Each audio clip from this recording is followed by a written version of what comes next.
Good morning. Our program will begin in 5 minutes.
Good morning. Please take your seats now. Our program will begin in 1 minute.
May we have your attention, please? Good morning, and welcome to the Hill Nation Summit. Our program will begin now.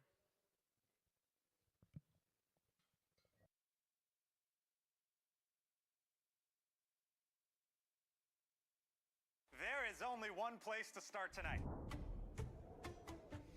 Trusted, credible, nonpartisan. For 30 years, The Hill's been the agenda-setting read for lawmakers and policy influencers. They told me not to stand on the stage because I'm already too tall. But anyway, thank you and good morning, everybody. Good morning and welcome to the first annual Hill Nation Summit, or as those of us in Washington like to call it, Davos without the jet lag.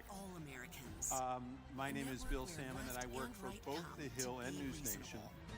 So, of course, I'm sort of doubly proud to see these two esteemed news organizations combine forces for the very first time as Hill Nation, by the way, to host today's inaugural summit. When you think about it, on the one hand, you've got the Hill, this esteemed, storied Washington institution that for 30 years has been bringing readers inside the corridors of power with their in-depth, nonpartisan coverage.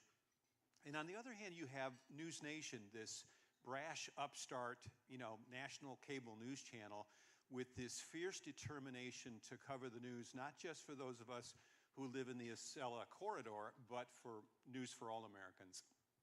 You take those two organizations, you combine them, and you end up with this sort of amazing concentration of journalistic firepower, if you will. And today we're going to harness all of that firepower to bring you this summit, which is going to tackle really some of the biggest issues facing the country today. I'm talking about the economy, trade, foreign policy, immigration, culture. Of course, we're going to get into the ever-shifting political climate as we hit the 6-month mark this weekend of President Trump's consequential second term in office. So in order to make sense of all of that, we have assembled an amazing all-star panel, bipartisan panel of political and policy heavyweights. I mean, we've got cabinet secretaries, we've got U.S. senators, leading CEOs, crypto bros, we've got members of the House of Representatives. We've got the Speaker of the House of Representatives here, and so many more. And they're all going to be questioned today by our expert journalists at the Hill and NewsNation. And by the way, if you see any of these journalists wandering around during our coffee break or our lunch hour or and we all look forward to the cocktail reception at the close of today's festivities, feel free to go up, introduce yourself, let them know what's on your mind. They're more than happy to engage you in conversation. So again, welcome to all of the wonderful leaders in the room, the thousands of people watching on our live stream, and even more watching on NewsNation. At this point, I would be remiss if I did not give a special shout out to our sponsors for making today's program possible. Those include Mara. They also include Capital Connect, and finally, our friends at DDHQ, also known as Decision Desk Headquarters. So, without further ado, why don't we bring out, welcome to the stage, a couple of people who are very accomplished in their respective fields. The first is my friend and colleague, Leland Vittert, who is host of the aptly named On Balance with Leland Vittert show, which airs weeknights at 9 o'clock Eastern on NewsNation. And the second is the renowned surgeon, Dr. Marty McCary, who also happens to be the commissioner of the United States Food and Drug Administration, the FDA. So let's give a warm welcome to Leland and Dr. McCary.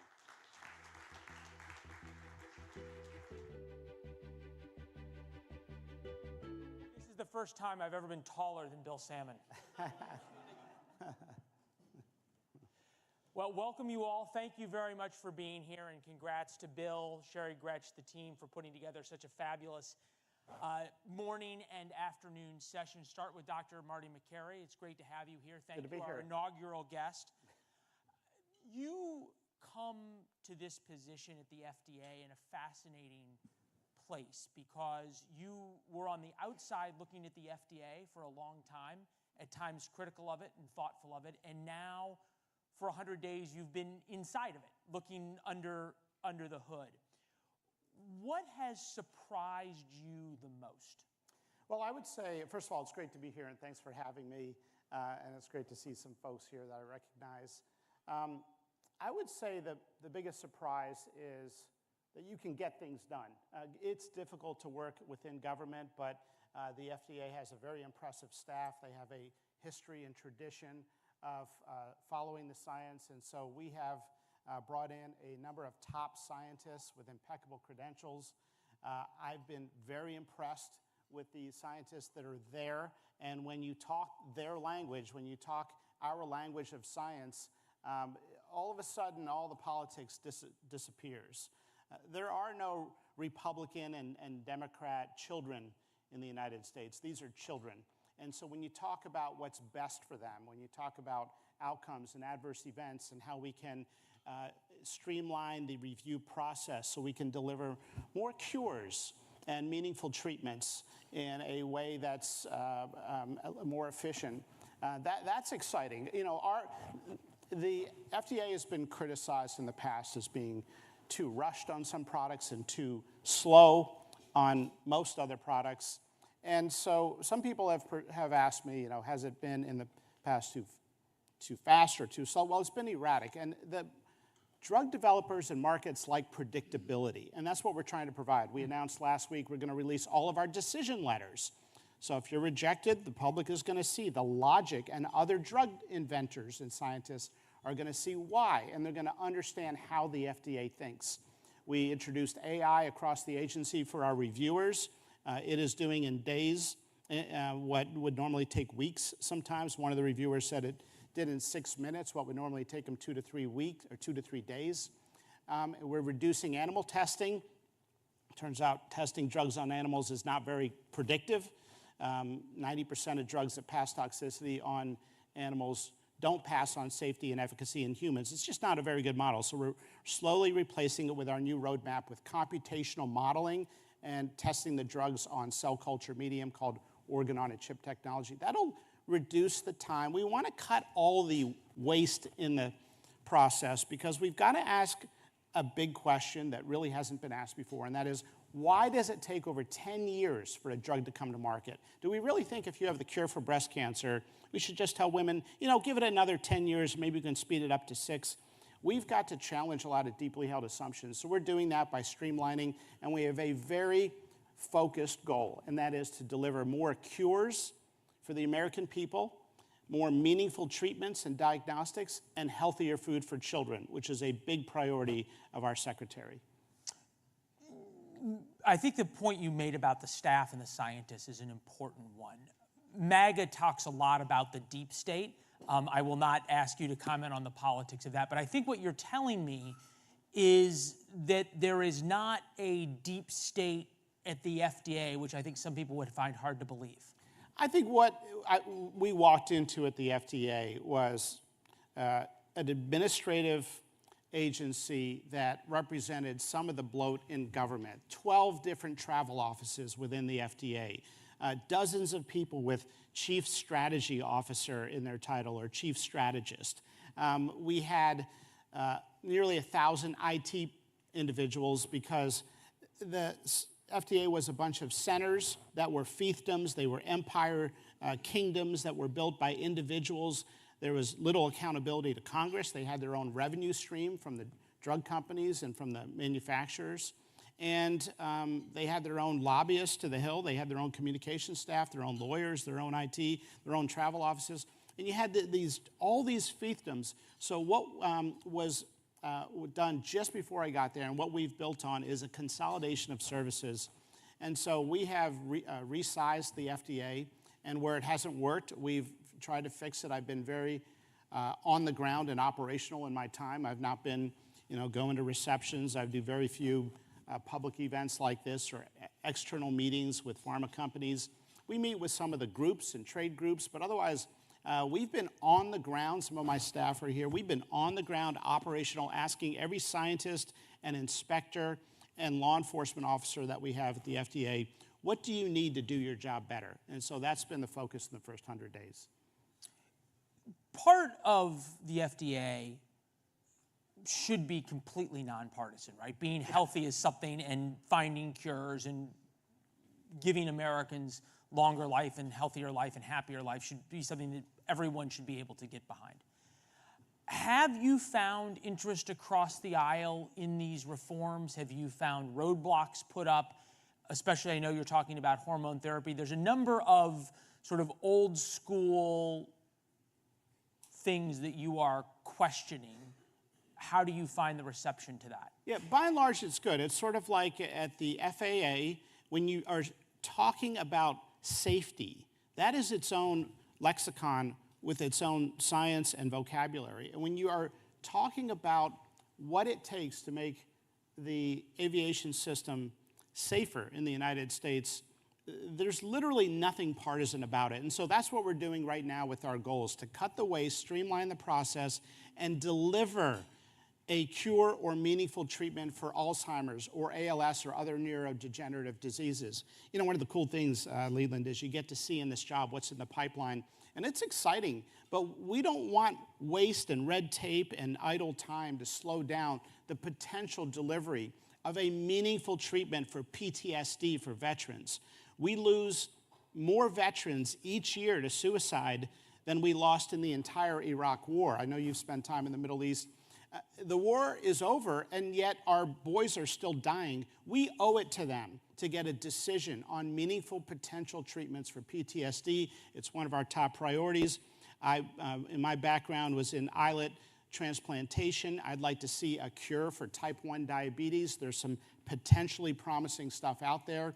And we'd like to see a universal flu shot. So we're not guessing every year and you come in every year.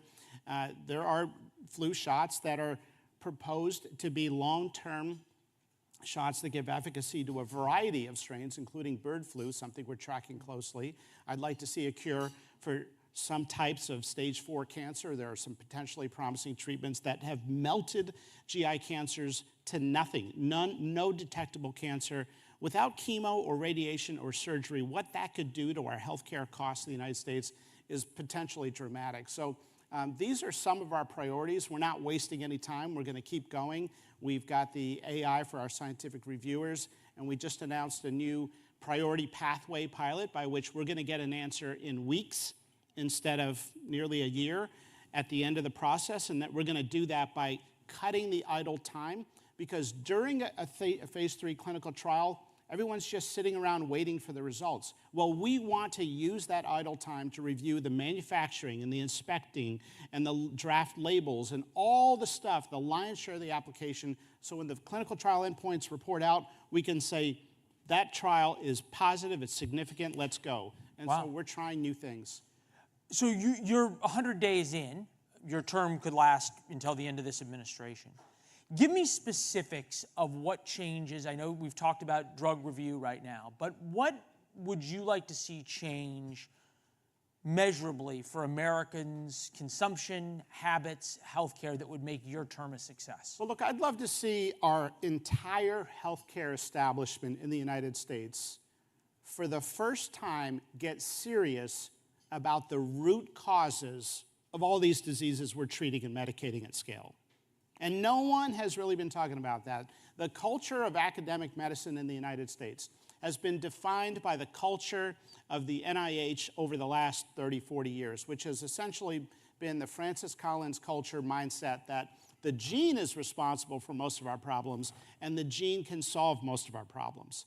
And while we need to do work on genetics, and we have a very robust gene editing and rare disease program at the FDA, 40% of American kids don't have a chronic disease because they're bad. This is not a willpower problem. 31% of kids have insulin resistance or prediabetes or diabetes. It's not their fault. And no one has been talking about the fact that 70% of the food we as adults put in front of our nation's kids is ultra processed with over 1,000 chemicals banned in Europe. So we have taken action to ban all 9 or to take an action to remove all 9 petroleum-based food dyes. And on Monday, I had some ice cream without artificial petroleum-based food dyes for National Ice Cream Day. Does it taste as good? It tasted just as delicious. I'm not promoting the product, but it was delicious. And we have all these companies, General Mills, Nestle, Kraft Heinz, they all stood up. People said, oh, you're not actually doing a regulatory ban. Well, you win more bees with honey than fire. And they are stepping up, and we're going to keep going. The maker of... Has it surprised you how many food companies... It surprised me. Has it surprised you how many food companies have voluntarily done this? And right away. I mean, Why? And some of them ahead of our schedule. Because I think, look, Republican, Democrat, and independent moms showed up in high numbers to vote for President Trump over this very issue that Secretary Kennedy championed. They love this. They love the idea of getting at the root causes of why kids are sick. Petroleum-based dyes have been implicated in an attention deficit disorder. We have a randomized controlled trial published in The Lancet. We have parents that say when they eliminate it, the child's behavior improves. That is a data point, okay? Medical establishment discards that. Oh, it's not a randomized 10-year trial. Well, we have enough data. Why are we taking risks and gambling with our nation's kids? We have an epidemic of ADHD, and what are we doing? We're ignoring the root causes and drugging our nation's kids at scale. We need to talk about school lunch programs, not just putting every 6-year-old on Ozempic. We got to talk about environmental exposures and food chemicals that may cause cancer, not just the chemo to treat it. We're good at proton beam therapy and gene editing and the complicated transplant operations I did at Johns Hopkins for my career, but we don't even for a second ask, why are sperm counts down 50% over the last 60 years? Why are GI cancers going up in young people? Could it be that the GI system is the interface with all of the dietary exposures that kids have? So we've got to challenge deeply held assumptions. Food is a massive priority at the FDA under my time there, and people think it's just a drug regulatory agency. It's not. The FDA regulates 20% of the U.S. economy, and we are focused on healthy food for children. I think my wife is now going to take out all artificial dyes from my diet based on the ADHD comment. So let's get personal for a second. Yeah. What changes have you made to your diet, your lifestyle, say over the past 100 days now that you've gotten a chance to look under the hood? Look, I think about Ansel Keys almost every day. He is the doctor who in the 1960s created the dogma that saturated fat caused heart disease, even though 3 giant large studies failed to support that association following his campaign. That was the basis of our food pyramid, is his dogma that saturated fat was bad, and it didn't matter how you got your grains, it was grains, grains, grains. Well, we now recognize you need more protein than the dietary guidelines had probably suggested. It matters what types of grains. If you're stripping them of fiber and chopping it up, you've got a high glycemic index. It's functioning as sugar in your body. So we ignored the role of refined carbohydrates. We're rewriting the food guidelines right now. It's not. So the pyramid's changing. The pyramid is going to change. We're rewriting them right now with USDA, and you're going to see an end of the 70-year demonization of natural saturated fat in the United States. You're going to see a discussion of refined carbohydrates and ultra-processed foods and other things, and finally, an honest conversation about our protein requirements. You're not getting good protein when people are eating the modern diet. One of the great successes in healthcare in America has been, I don't want to say the elimination, but the massive decrease in the amount of people smoking.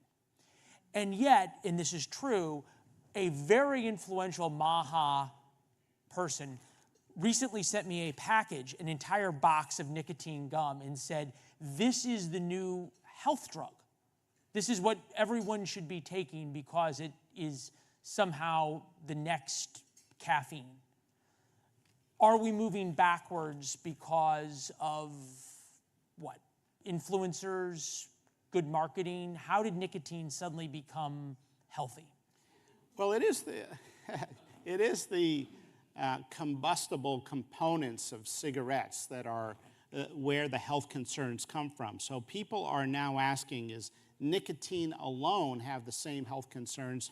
And I think the research in that space is in its infancy, but we do know that the lion's share of the harm of combustible cigarettes is in the combustible components of that cigarette. So there it is. The data are pretty clear right now that nicotine delivery without the combustible components has less harm than a combustible cigarette. That seems obvious, right, that you're not inhaling the smoke. But you Yeah. think about Zyn nicotine pouches went from 75 million in 2023, this is Philip Morris numbers, to 200 million in 2025. That's Zyn. That doesn't count Alp, that doesn't count nicotine gum, that doesn't count vape pens, everything else. How do we explain that? Let me ask it this way. Is there a possible medical explanation that America's young adults up to yours age and my age suddenly getting hooked on nicotine is a good thing? Well, I think for smokers, it's a safer alternative. Sure. So we have now, where smoking is down at all-time lows, but still 30 million Americans smoke.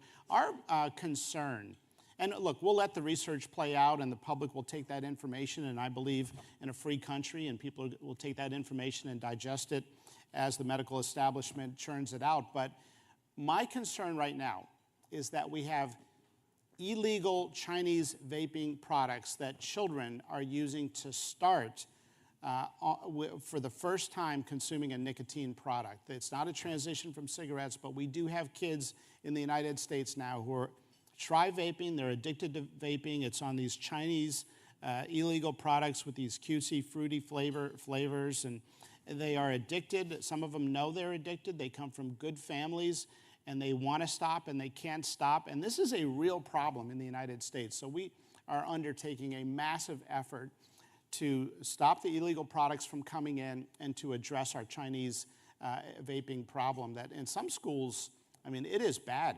The companies in China, by the way, these products, these illegal products with the cutesy flavors and sometimes a video game is the device, so the vaping device has a video game component, so the kid's addicted to the video game, clearly predatory.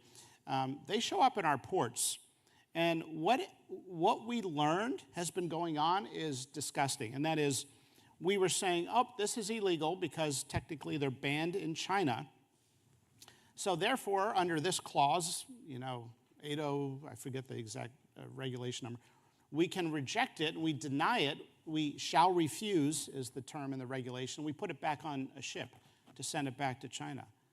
Well, they just take it to the next port. It's called port shopping, so 100% is coming in, it's totally porous, and they're laughing at us. And so we are addressing that with Customs and Border Protection and with the DOJ.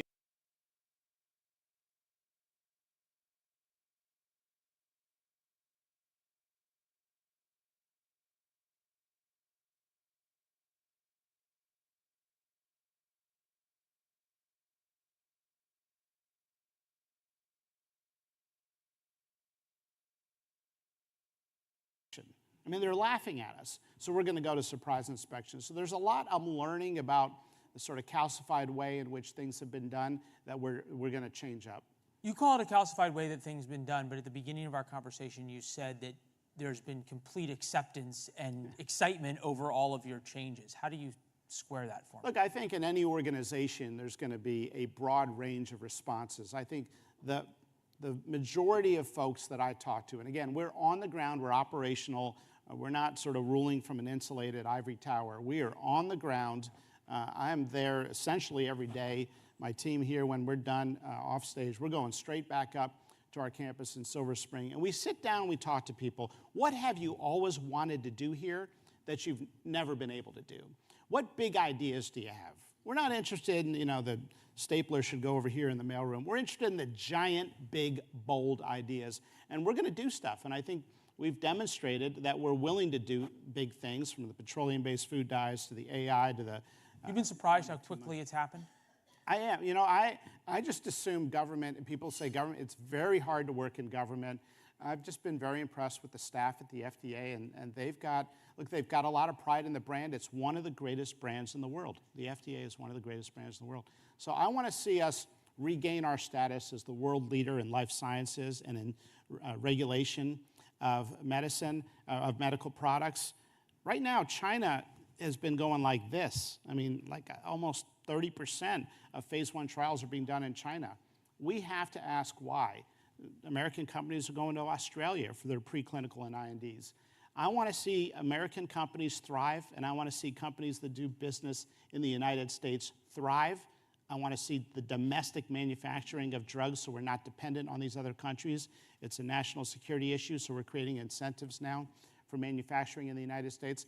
And I'd like to see more affordability of drugs. It's a huge priority for President Trump.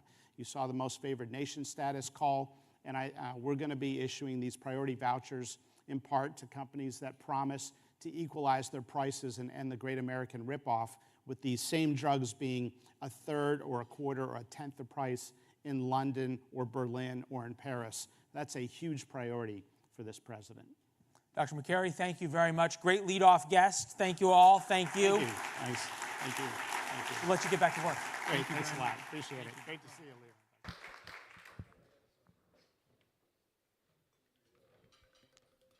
Please welcome Blake Berman, host of The Hill on NewsNation, in conversation with White House Senior Counselor for Trade and Manufacturing, Peter Navarro.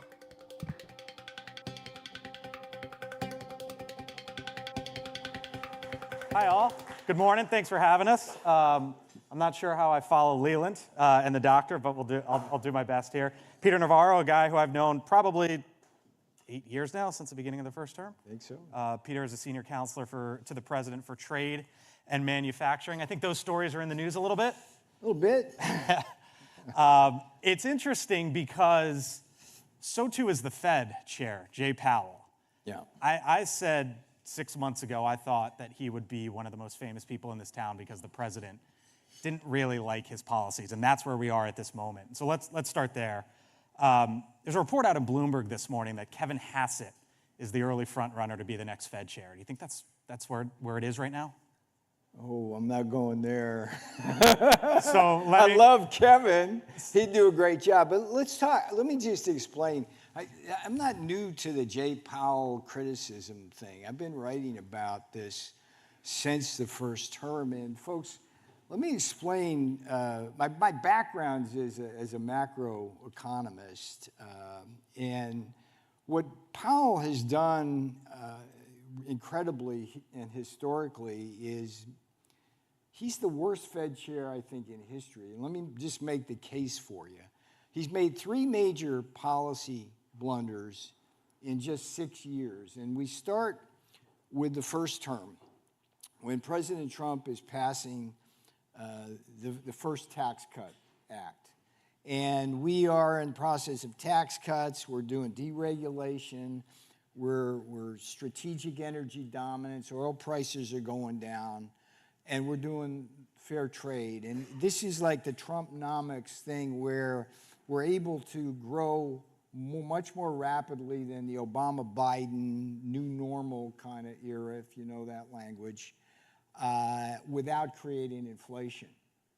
And Powell was incapable, just totally incapable of understanding that. And what he did was, too early, Powell raised rates during that time. And the Federal Reserve subsequently would issue a report that said that Powell and the Fed's decision cost us a point of growth, which is a lot. Then in Biden's time, you were there. Yep. He never said anything about the irresponsible fiscal bills. He just accommodated that. Okay. And he raised rates way too early and unleashed the inflation. And now today he's making the same mistake. Okay. So this is not a guy who understands economics. He's a lawyer, and he needs to be reined in by his board. I think that's the bottom line. Reined in by the board. Okay. July 29th, 30th, that's the next meeting. Will they lower or not? There's got to be somebody on the Board of Governors who's going to take the lead to make the case. So he was appointed, though, by President Trump. President Trump was the one who put him in the first term. And now the president's going to have a decision. Might have wanted that one back. I think you guys want to redo on that one, right? That was Okay. what I would fondly call Steve Mnuchin's folly. So remember, yeah, so it was Mnuchin. Mnuchin is the one who advocated for him. Yes. And the president, privately, I'm told, would always bring that up, right, would always sort of make that known to Steve Mnuchin. I see a reaction, but I want to move. But the thing about when Powell, see, he's a political animal. You have to understand, it's like when he was auditioning for that job, he led us all to believe that he was totally on the Trump train and understood the ability of Trump policies to grow the economy faster without creating inflation. And if you want to push back on that, please do. But we proved that we could do that. And so and then with Biden, he sucked up to Biden so he could get reappointed. And that was the root of the problem of him not raising rates fast enough when all this, it was a combination of demand pull inflation from the bad bills they were passing, right, and supply shocks because they didn't, as Buttigieg screwed up the supply chain. You bring up, though, Trump policies. Yes. And it leads me to the next question, which is the president has a pick to make here at some point. Sure. Should it be from someone learning the lessons of the past, how the administration views it? Should it be from someone who is inside the administration, who is trusted? Yeah. Or should it be someone from outside the administration? So, look, the independence of the Federal Reserve is very important. I'm the first to say that there shouldn't be partisanship. I think the two best Fed chairs historically were William McChesney Martin, who stood up to LBJ when the guns and butter thing was going on and said, I'm the guy who takes away the punch bowl when the party's getting good, right? I mean, that's the kind of Fed chair you want. And just like Paul Volcker had the courage to basically induce just this severe recession to bring down inflation. Those guys understood economics and they implemented. So all I want is a Fed chair who understands how economies work. And Powell ain't that. And interestingly enough, this is a very tough job. Do you think he can be fired? I'm not going there. You want to make a headline? No, but no. No, but it's about the way out, look, right? The issue, look, we're in the end game now for Powell, and what I think needs to happen, Powell doesn't determine the decision. It's the Board of Governors that does. But the problem with the Fed now is it's too politicized because a lot of folks on that board are Democrat appointments who hate Trump, and it's just we got to get beyond that, okay? For the American people's sake, the man won in a landslide, and that doesn't happen unless the people are behind him. So he ran on, what did he run on? Closing the border. He ran on fair trade. He ran on a strong defense. He ran on strategic energy dominance. Right. He's deregulation. He's doing all that stuff. And we learned from the first term, Blake, we learned from the first term that those policies stimulate the economy in a way which does not provoke inflation. So we need somebody who will embrace that philosophy at the Fed. And it's not for me to choose. Let me ask you about the trade policy and tariffs, because it is something that the Fed chair is watching. President Trump spoke last night on the... But not understanding, to be clear. We'll leave it there. Yeah. The president spoke last night on his way back from Pennsylvania. Yes. And because there's the August 1st deadlines and all the letters are being sent in. Yes. The president suggested that there could be 5 or 6 deals by the end of the month, but maybe really only 2 or 3, depending on how things shake up and whether he likes them or not. So you're either going to get trade deals, let's just call it a handful, give or take, or tariffs, right? And if that's the case, if there are more tariffs than trade deals, is that viewed as a victory by the administration? So let's be clear, the trade deals are tariffs. I mean, let's do Indonesia, okay? The Indonesia is a microcosm of what we're trying to do. The subtext here is that we live in a World Trade Organization system which by law allows every other nation in the world to charge us higher tariffs. It's called the Most Favored Nation Clause. It's like insane that we agree to that. And it also allows other nations to impose high non-tariff barriers. So by definition, there's a reason we have $1 trillion trade deficit every year, is because they cheat us. So that's got to change. So if you take just Indonesia yesterday that the president announced, this is a country that's the 4th largest in the world. Most people don't know that. If you ask them that, they think it's like this small little place out there. But it's the fourth largest country in the world. Historically, it has cheated us. It is not. It kept high tariff barriers, particularly to our agricultural products. What have we got now in the deal? We've got a 19% tariff that they're accepting to. Okay, they are, in exchange, have no tariffs on us, and they promise no non-tariff barriers. They're going to buy our ag. They're going to buy our energy. They're going to buy our medical devices, which they haven't done in the past. And instead of having a $17 billion a year trade deficit with Indonesia, we'll probably get that to zero under those conditions. Now, that is a beautiful thing. And so when you say, Blake, it's either tariffs or deals, no, it's like so you it's view it tariffs and deals. You view it as both. Every deal that we're striking is having a global trade component in it, okay? With the UK, I think it's 10%. So the reason why we have to do this is because those countries cheat us. I mean, we've got to, as a country, agree on that. The Democrats, the left can't disagree with that. It's just facts. So the only question becomes, what do you do? And of course, the next thing out of the left's mouth is, well, it's going to create inflation. Well, you did see CPI rise, inflation, the inflation print. Liberation Day was April 2nd, and the headline number went from 2.3 to 2.7 over the last 2 months. Below expectations. Do not draw a straight line, though, from, okay, we're collecting all these tariffs to CPI rising. Absolutely not. In fact, the Council of Economic Advisors, which is a body it's quasi-independent in the White House, but it's in the EEOB, came out with a study last week which looked at the prices of imported goods versus domestically produced goods. There was no evidence at all of inflation in imported goods. In fact, that was going down a little bit. It was going up a little bit in domestically produced goods, but the net was nothing. And again, the problem with everybody who criticizes our policies and warns about inflation is history's on our side. We heard the same damn thing coming out of the same mouths of the same damn people, and they were wrong the first time around. So square the last 2 months for me then.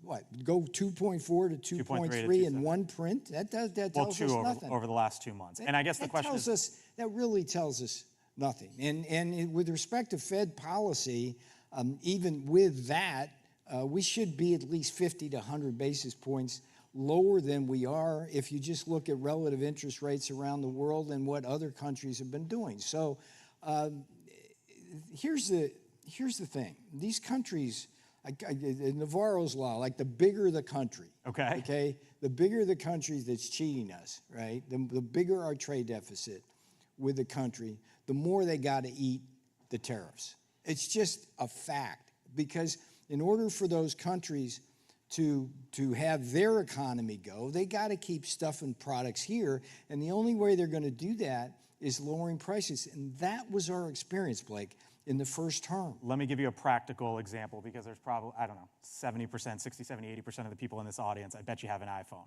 I was just showing you some things on my iPhone back there, for example. The president wants iPhones made here, and depending on whatever model you get, right, $600, $1,000, somewhere in between. Analysts, though, have said... Did you ever think a phone would cost $1,000? What? An iPhone? Yeah. That's what it costs. I know. But think about it. You think it's cheap? It's cheap. I don't know. I mean, it's just it's a hard concept to wrap your head around. But the analysts say if we assemble iPhones and make them here in this country, you're talking about $2,000, maybe even up to $3,500 iPhones. It's nonsense. The president wants them made here and has talked about a 25% tariff. If you're looking at it, Peter, through the lens of Tim Cook, they can make them cheaper overseas. Consumers can buy them cheaper. It's better for his company. It's better for his shareholders. Why not continue down that path? Well, first of all, I see Apple as sui generis. It's not as what? It's sui generis. It's like unto itself, right? It's like when you have the tariff discussion, it's really not useful to use Apple as a reflection of tariffs more broadly. It's like it just isn't. But when you talk about the Apple thing, I'll give you my own experience. In the first term, Tim Cook, you see him at the White House like every other day. He's coming in, shaking hands and being nice and being Tim Cook. And his rhetoric is one of, hey, we're too big in China to tariff, right? And if you tariff us, then Samsung and whatever is going to steal our market share. Okay. But we promise, Mr. President, that if you simply give us some tariff relief now, we'll come produce in the United States. We will do that. That's like 2018. That's like 2019. That's 2020. They didn't do it. They just didn't do it. So and I know for a fact that, for example, Corning makes that beautiful. Lots of components. They can do that here. They can do it here, and these cost estimates. So I don't love talking about Apple because it's not the norm. I mean, what you're seeing here, and grant me this, we're seeing trillions upon trillions of dollars of commitments from all sorts of other companies, not named Apple, So you talk, and who are going to come right here and produce right here and create jobs right here and create tax revenues right here. And by the way, they're going to do it, and as they're putting that in, they're going to get 100% expensing. And the big, beautiful bill is encouraging them just as tariff protection is protecting them. We only have a minute or so left, but you talk about, and the president mentions the trillions of dollars in investment, but the government numbers show that manufacturing has declined after Liberation Day by 7,000 jobs in May and 7,000 jobs in June. Why? It takes a while for investment to kick in. Yeah, it takes, what, a year, 2 years, 3 years, 4 years, depending on the type of product. So at least a year for manufacturing. But we're going to see plenty of investment coming in. We're going to see plenty of jobs created, and life's going to be good. Let me leave you with this, Peter Navarro. All right. Here we go. Stock market. The zinger. No, not at all. You know I don't do that. Stock market, unemployment, gas prices. S&P 500 right now is at 62.50. Unemployment rate 4.1. Gas prices $3.15. Where do you think those are going by the end of the year? Well, I love our energy policy, so gas prices will be fine. I actually predicted 50,000 on the Dow when I first got in this time. The day after the election in 2016, literally the day I went on CNBC and predicted 25,000 on the Dow, everybody thought I was nuts, and we hit that like in, 18 months or something. What we care about in Trump land is rising real wages. We want people to have jobs, and we want their inflation-adjusted wages to go up. I think that's going to happen. We had that in the first term. We're going to see robust employment. We're going to see, AI is going to have a tremendous impact on the employment market. That's what Peter and I were talking about. Yeah, and we've got to be able to offset that, but the productivity gains are going to drive wages up. So I see a full employment economy, a strong stock market, Main Street, Wall Street's happy, and lastly, I just want to say I want to congratulate what you're doing at NewsNation. Thank you. We appreciate that. During this campaign, as I get tired of the polarization, and there was nowhere where you could really have a conversation, and NewsNation emerged and was one of the places where you could go what we're doing. Without getting toxic. We appreciate it. No gotchas here, as you saw. Just tough but fair questions, I would say. And if you tell me who the Fed chair is backstage, I'll let all you know. Peter Navarro, thank you, sir. Yeah. I'm not telling you. Thank you. Appreciate it.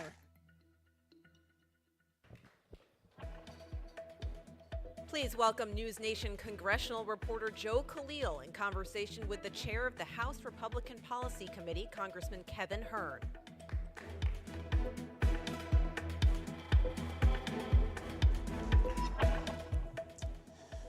All right, the comfy chairs here. Yeah, these are nice. Let's see, take a seat here. Hi, everybody, how you doing?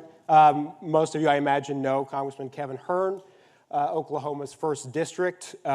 Thank you so much for being here, doing this with us. Great to be with you. So I want to start with the fact that I think most people who know Congressman Hern probably know you've been incredibly successful. in the business world, business ventures that by some estimates are upwards of $100 million. By every measure of success, you've done very well. But it wasn't always that way for you. So I want to start by talking about your personal life. Before you were congressman, certainly you were not somebody who was born with a silver spoon in his mouth. So let's start there. Well, certainly, half America thinks that I was, but it's certainly not the case. And I think often we don't know the story behind the members of Congress up here, Democrat and Republican. But I believe I've really been a part of this thing called the American Dream, which is why I ran, by the way. It was to protect the opportunity of the American Dream. I grew up really poor in the Ozark Mountains of Arkansas. No running water, no indoor plumbing until I was in the 8th grade. And oldest of 4 other siblings, mother married a guy who didn't like to work. The story that you hear that you don't think anybody can achieve that, and that so many people in government think that we just got to go keep giving handouts. But I think our responsibility as a government is to be benevolent, help people get on their feet, get them started to experiment with this idea of having liberty and freedoms of a job, and go through and experiment this so that you can chase your American dream. There is no specific American dream. It's the idea of taking risks, getting knocked down, and doing this time and time again, and you will achieve American dream. And they're all different. They're not the same. I was never looking at getting in Congress or politics for that matter. And I got kind of drug into it by a guy at the time was coming out of the House, a guy named Tom Coburn. And then when he ran for the Senate, I helped campaign with him, flew him all over the state of Oklahoma as a pilot, and sort of the rest is history. So I just want to reiterate, for those that missed that, because he said it very quickly. You grew up in a house with no running water, no plumbing, and your family was receiving assistance, right? Yep. You are now a high-level member of the United States House of Representatives and worth more than $100 million.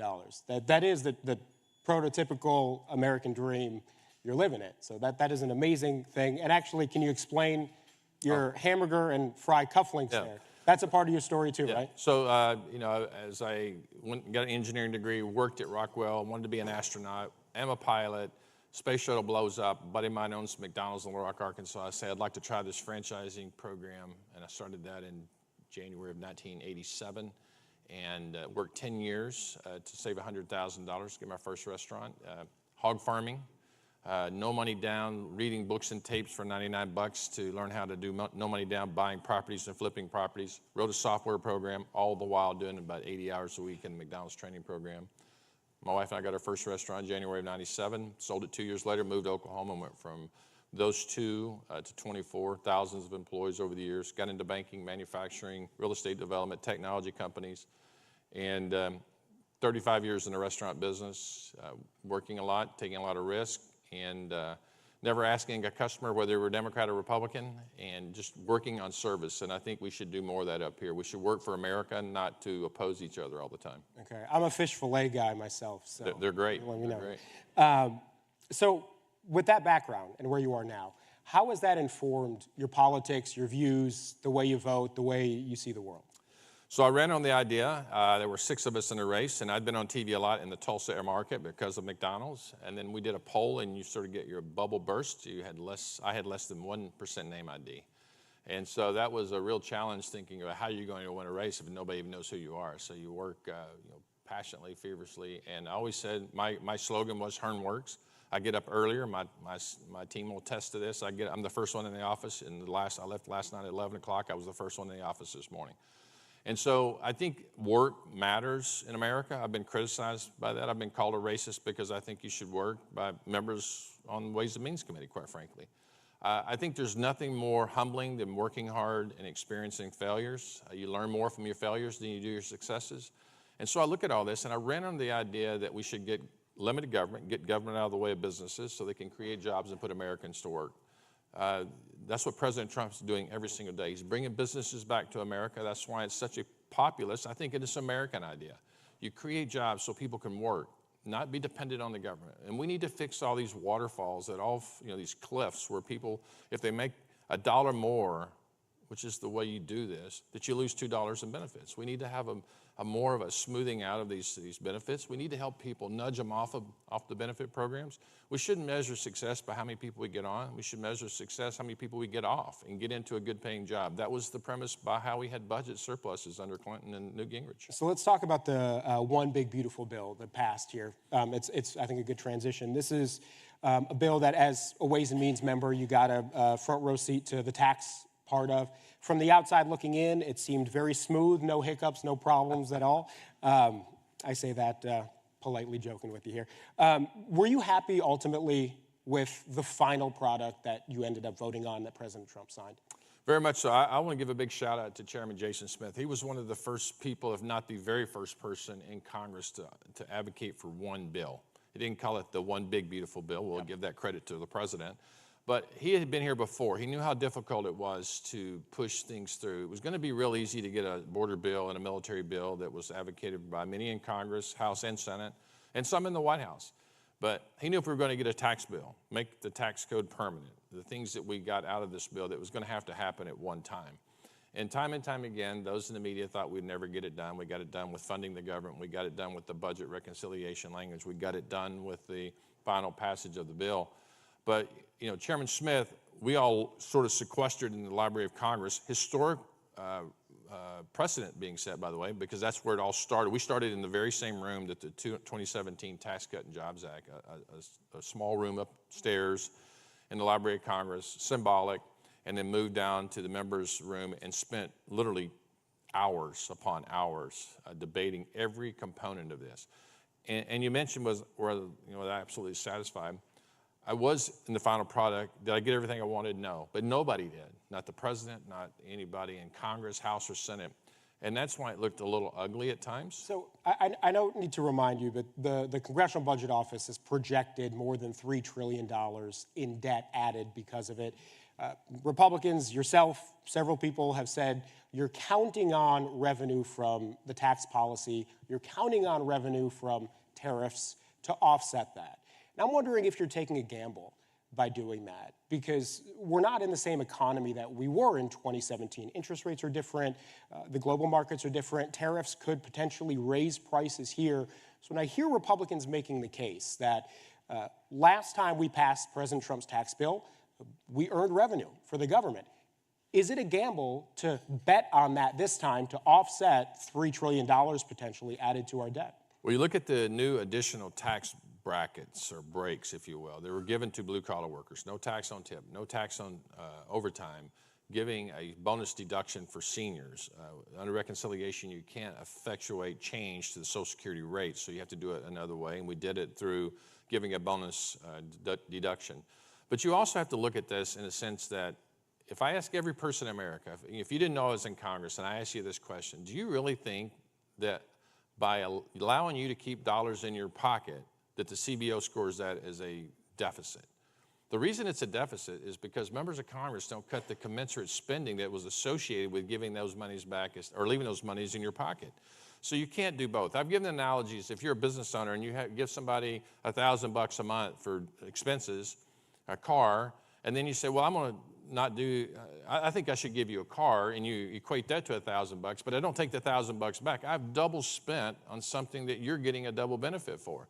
And we as American people, we want all of our taxpayer dollars back, Democrat or Republican. Democrats tried to raise taxes, and they couldn't do it either, even on the wealthiest. Elizabeth Warren, you look at what happened to Wyden. Look what happened just recently with trying to put this special tax on uber wealthy people. It doesn't happen. People don't want to raise taxes on anybody. So what you're saying is you think that this is going to effectively pay for itself, that we're not going to be left. $2.5 trillion of the $3 trillion they're referencing is keeping everybody's marginal rates the same, not raising your taxes. So by you keeping your money in your pocket, the CBO says that's going to cost $2.5 trillion. So we have to look now at spending. That's what President Trump is doing, and he's getting fought every step of the way. But we have to look at spending. We're going to vote on a rescission bill today or tomorrow, see where it comes in at. But we're talking at a $2 trillion deficits, we are having cardiac arrest over $9 billion. We have got to really get under this idea that we've got to cut spending. So I want to move to something that I know you guys are getting slammed on, and that's the rural hospital piece of this. That was something that we've heard quite a bit concern about. And not just from Democrats. There were several Republicans that raised concerns. So in Oklahoma, the Oklahoma Hospital Association says you've got 90 rural hospitals, 40 of which are critical access hospitals that service 66 counties. I've never been a math guy, but I think that means that there are several counties with just one hospital servicing the whole county. Do you have any concerns that the Medicaid cuts potentially could hamper, if not close, some of the hospitals that your folks have to rely on? Yeah, but what nobody's talking about, reporting on, is how much Obamacare destroyed the rural hospital market. How about physicians not being able to own rural hospitals? How about we change that so that people that are in there for a business acumen that want to go in there and work every single day and figure out how to provide services to that part of rural America? I grew up in the Ozark Mountains of Arkansas, as I described. My doc was a country doc who was our clearinghouse for all other docs. And so, this isn't going to be what kills the rural hospitals. There's going to be a lot of demagoguing about this. But a lot of these cuts of Medicaid or work requirements and others don't even go into effect until 2027. Yeah, but when they do, the concern is people may end up getting lost in the red tape. They may end up missing an appointment, and for the next 6 months, they potentially lose their health care, their Medicaid. Does that pose a risk to your hospital? Well, you're also getting the one big beautiful bill, as you alluded to, with additional tax cuts going to those who need it most at the lower end of the income scale, the middle income people. There's additional bonus deductions in there for that as well. You're seeing jobs being created, the deregulatory environment the president's putting in place. All these things are going to attribute, and that's why this longer period of time. What you're seeing right now was reported just yesterday or day before. A rural hospital closed in Wyoming and blamed the one big beautiful bill that hasn't even been enacted yet. So we're going to see a lot of these things go on to be used by the liberal press to show, oh, they're just destroying America. Not true, won't happen, and we need to move forward. Okay, and I want just one more piece about the bill. That's the SNAP benefits, the food stamp benefits here. So the bill sort of changes the way the federal government and the state governments fund this thing. It's going to put more of the burden, more of the onus on states. And some have predicted that might end up forcing states to cancel benefits for certain populations.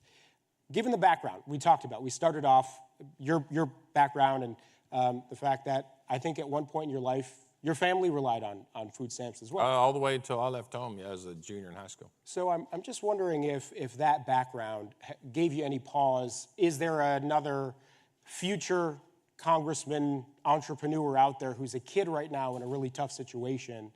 Do you worry that families might end up losing the benefits that you benefit? Yeah, so our whole premise behind SNAP is the able-bodied Americans that could work. This is back under President Clinton days, from Arkansas, by the way, and grew up in Hope, Arkansas, a very rural part of Arkansas. Is the idea, if you can work, you should go to work. Put it in perspective, back then, the able-bodied Americans that should be able to work in 97, 8, 9, 10, or 20, 2000, was about 3.5% of them were not working. Today, it's over 10%.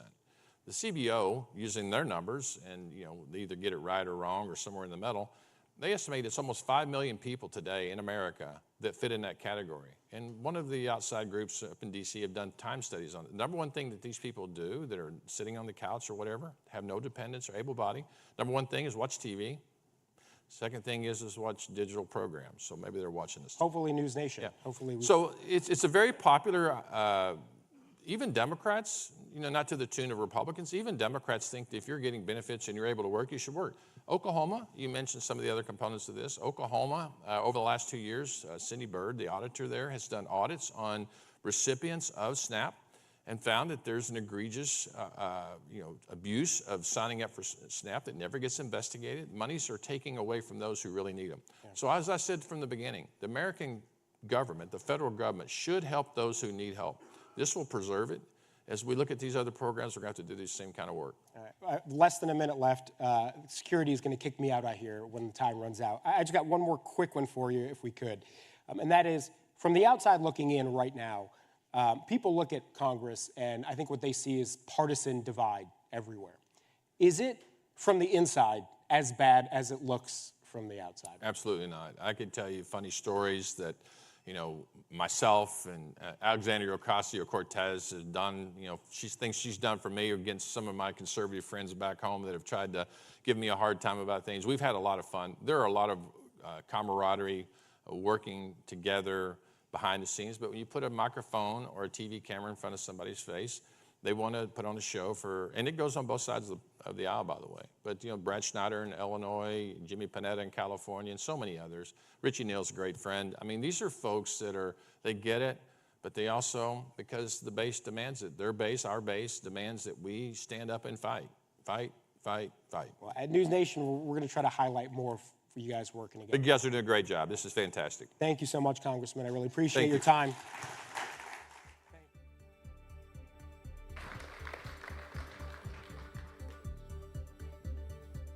Please welcome the Hill's congressional reporter Michael Schnell in conversation with Congressman John James.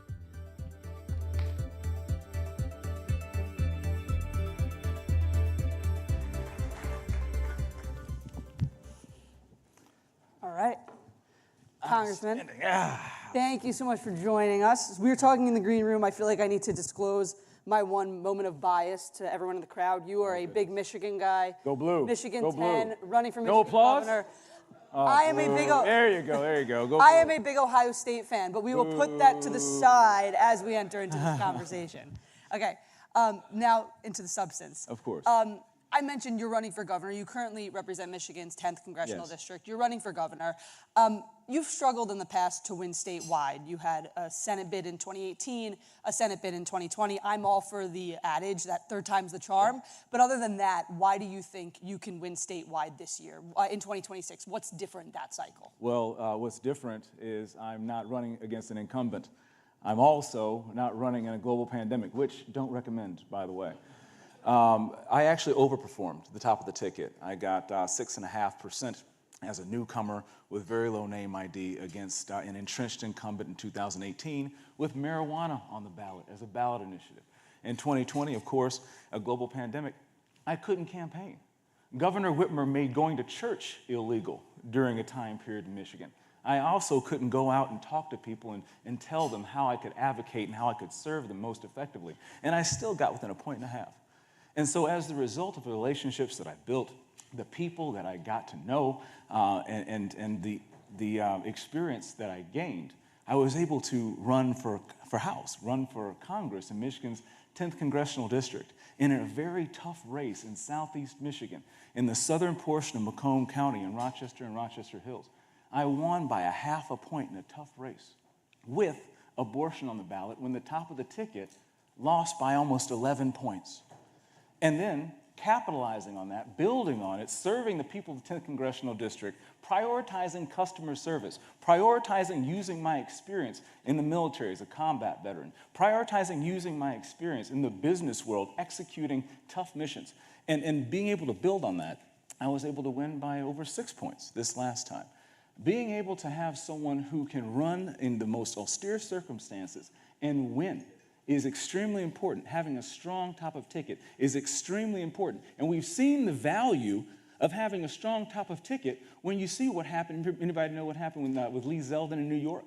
Lee Zeldin ran a very, very strong race, and even though he fell short for governor of the state of New York, he pulled across 6 Republicans, and 5 of them were in districts that Biden won. One of them, my good friend Mike Lawler, won and beat Sean Patrick Maloney. He was the DCCC's chairman, and that was a district that Biden won by 20 points.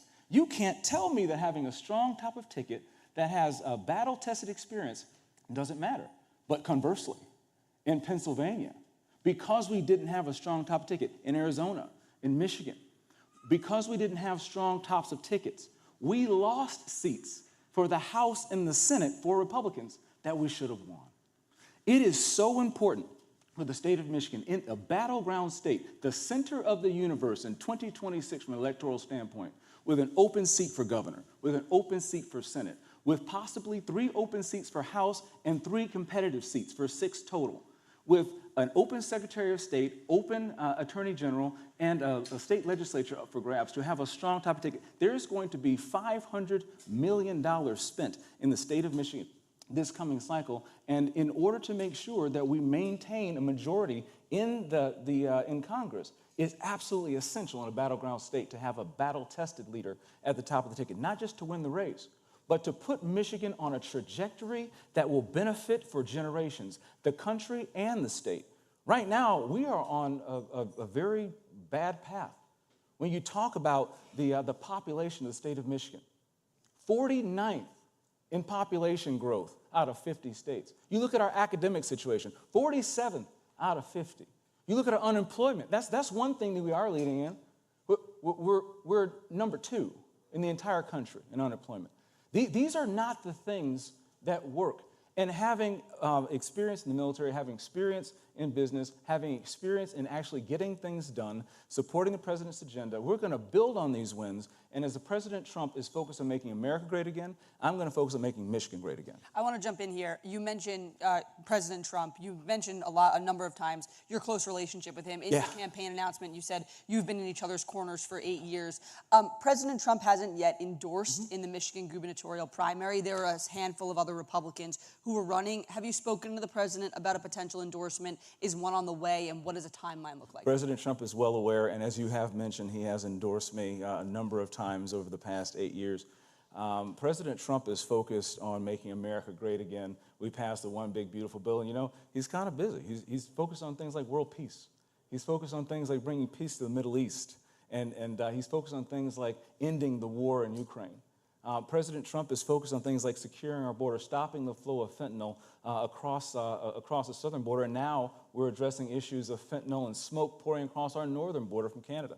So yes, I have spoken to the president, and when he signed my bill just a couple of weeks ago, which we're very excited about, protecting jobs and keeping prices low for consumers, also making sure that we're keeping automotive jobs and investments back in the United States. But he also said that whoever I support will win. And so, are you confident that will be you? Are you confident that you will be the one to ultimately get his endorsement? Of course. President Trump and I, he knows that I've been in his corner, he's been in mine, and I'm excited for the opportunity to use the opportunity that I have to help make Michigan great again. And let's talk about your current seat right now, Michigan 10. You mentioned, as you mentioned, in 2024 you had a large victory, 27,000 votes. But in 2022 it was just 1,600. Ooh. It was one of the closest races in the country that you had won by.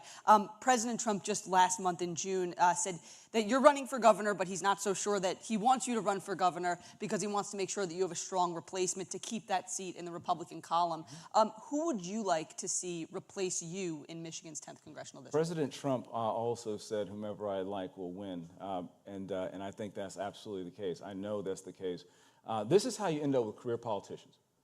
I am not so arrogant to believe that out of 750,000 of the most talented human beings in the world in Michigan's 10th congressional district, that I'm the only one who could represent. I've been blown away by the talent that I've seen, and they will absolutely win when they get in the race. This is exactly what people miss, is this is not my seat. This seat belongs to the people of the 10th congressional district. And this is what politicians in this town forget. You're not sent here to die in Congress. You're sent here to serve, remember the people who sent you, and then bring your tail back home, all right?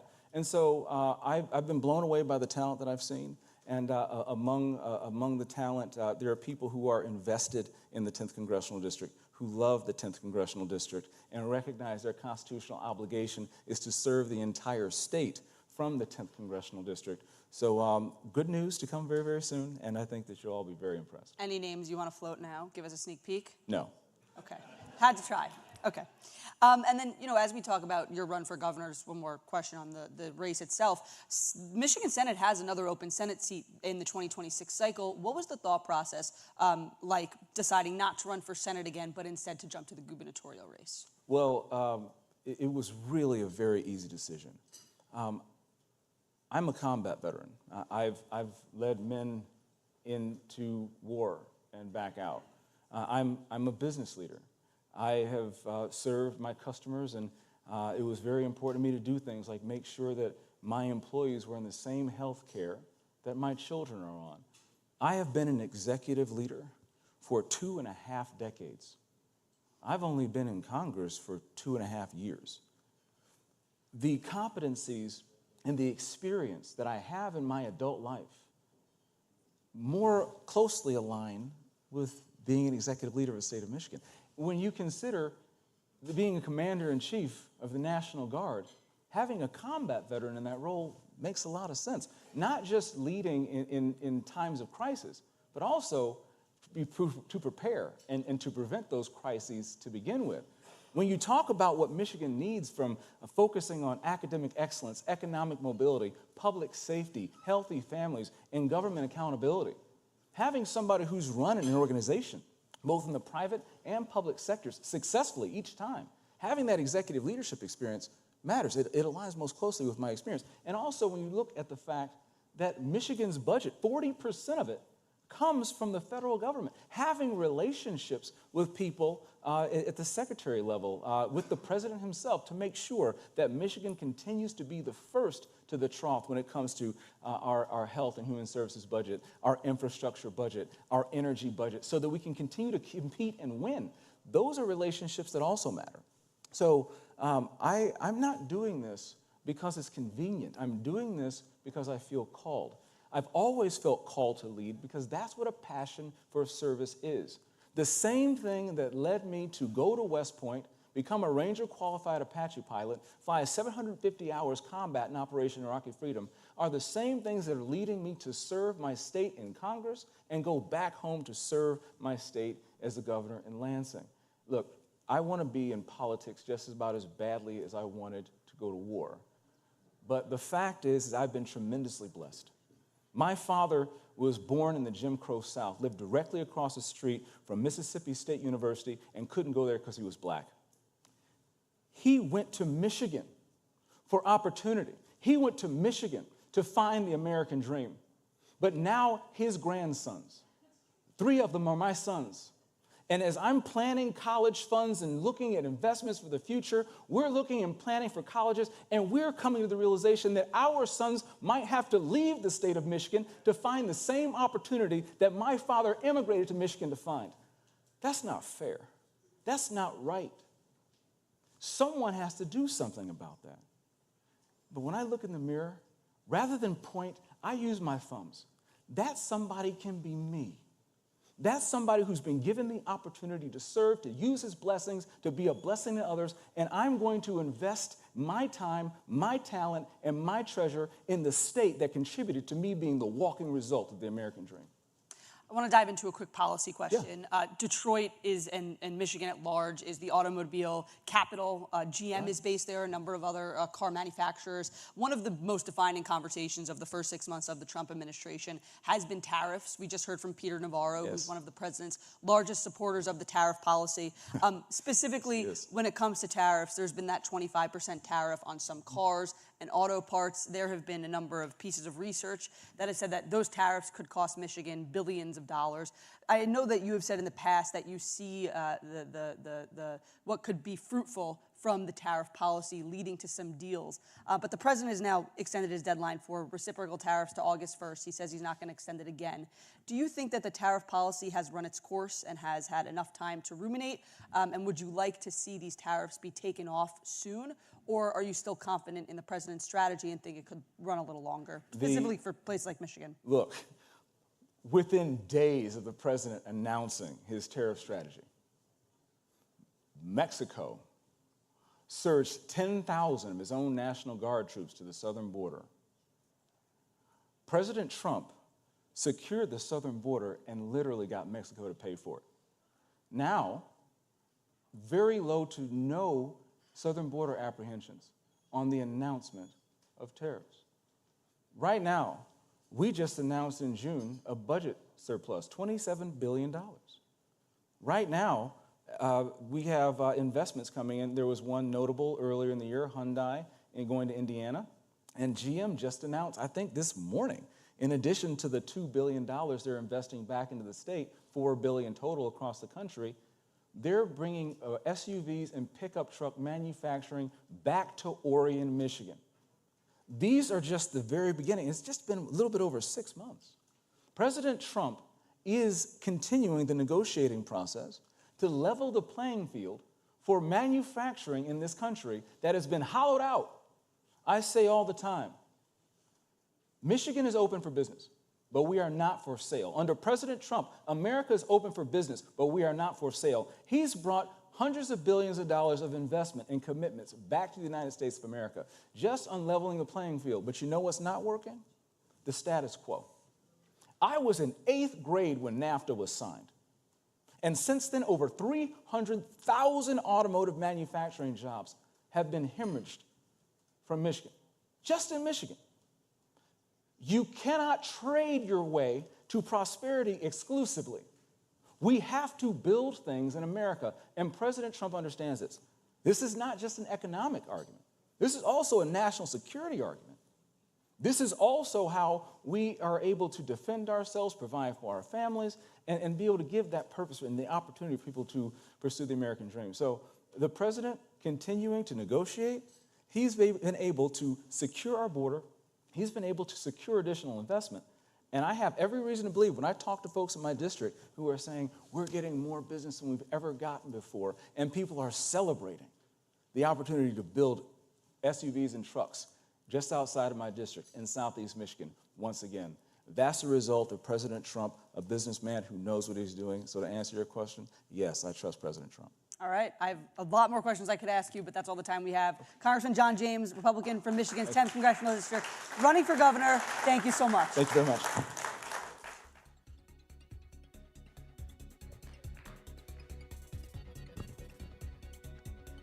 Please welcome Secretary of the Department of Homeland Security, Kristi Noem, in conversation with Blake Berman, host of The Hill on NewsNation. Secretary Kristi Noem, Department of Homeland Security. I'm back. I don't think they're here for me. I think they're here to hear from you. I don't know. You're pretty popular. Thank you so much Yes, for being with us. I thank appreciate it. So I think the context here is important because you have a really big department. Yes, it is a big department. You oversee CBP, ICE, Coast Guard, TSA, Secret Service, FEMA, cybersecurity, and Citizens and Immigration Services. Yeah. That's not everything as well. We also have science and technology, Yeah. INA, intelligence and analysis. We have some of our agencies that do a lot of our intelligence work and analyst work. So, I had described my job to people that don't necessarily know the Department of Homeland Security that well, is that we have jurisdiction over everybody that is in this country, that would come into this country or leave, every product or good that is in this country or would come in or leave our country, and then anything that's on the internet. If it's communicated, sold, or done on the internet, we have jurisdiction over that as well. And then 10 of the 16 critical infrastructures we're responsible for keeping safe. So our electrical grid, our water systems, those I'm going those to entities. try to get to a lot of this, not all of Yes. it here. But NewsNation's covered immigration and the border more than anyone. So I want to start there. You were in the cabinet meeting with the president last week. He said something fascinating that I don't think a lot of people picked up on. And when he said it, I was like, wait a minute. The One Big Beautiful Bill had $170 billion for all things border immigration, right? And the president said to you, he said, I don't think we're going to need so much of it because we had low numbers come in, have been having low numbers come in. I'm not sure how much of it we want to spend. Speaking to you, you may want to think about that. You may actually think about saving a lot of money because the wall's largely been built. Have you thought about that, Secretary, or do you think that you will actually spend all of that money? Well, that's what I love about this president, is that we need the resources to do the job, but he's always looking for opportunities to save the taxpayers' money and to send money back to those individuals and families that are raising their kids here in this country. That's one of the reasons that he ran for office originally, was on our country's debt. He recognizes that that's a national security concern. And so absolutely, one of the things that we spend a lot of our time doing is analyzing every contract, analyzing every single dollar that's spent through our department. We are one of the larger departments and agencies in the federal government with one of the smallest budgets. So do you think... So what he was talking to specifically in that cabinet meeting was the wall. Yeah, the wall. Maybe you don't need all that money for the wall because we've done such a great job securing the border. We'll look at all of that. The one thing that we didn't do the first term is the structure of the wall was built. about 700 plus, almost 800 miles of structure was built, but they never did get the chance to put in the technology around it, the surveillance equipment, what we needed for cameras in order to really secure it. So we do need to finish that type of investment around the wall that was already built and then finish the rest of the structure and do what we can. So that my goal every day is not just to go out and put more officers and more CBP guys on the border. We should be using the latest technology to fight off cartels and threats that we have, but also put in a situation where we protect more of our officers. If we can put in surveillance equipment and cameras that make sure we don't need as many agents down there all the time, we can use our human resources better and keep them more safe. That should be our goal. We've been seeing the immigration raids play out. There was the scene, for example, last week, which we covered live out in California. There's been a question, especially among conservatives, about what needs to happen at farms, especially as it relates to undocumented workers. There's some within your party who say every undocumented worker, every illegal immigrant needs to go, and anything short of that is quote unquote amnesty. Help me work through the policy here, because right now there's an estimated 320,000 undocumented immigrants working on American farms. Is it the position of the Trump administration that every single one of the 320,000, give or take, should be deported? Well, the president has been very clear from the beginning that we are going to uphold the law and follow the law. There aren't going to be any safe places where we'll tell criminals you can go here and be completely safe. We're going to make sure we're going after those who perpetuate violence and trafficking and drug trafficking and go get them and remove them from this country. So this facility in California was a marijuana grow facility. And we had built a large case and an investigation on who was there and what they were doing. And if you remember, we've brought in over 360, I believe, criminals that we have brought into detainment. Many of them there had charges against them that were pending or they were convicted of murder, of rape and trafficking. And 14 different children were there as well. 9 or 10 of them were unaccompanied, which means they were working at this facility without a known parent or relative there with them. And we also had working at that facility people who were charged and convicted of child trafficking and human trafficking and sex trafficking. So we will go places that we know there are known criminals where we've built a case to go get those individuals and help protect and find our kids. So known criminals and violent criminals, as I've just heard you say it.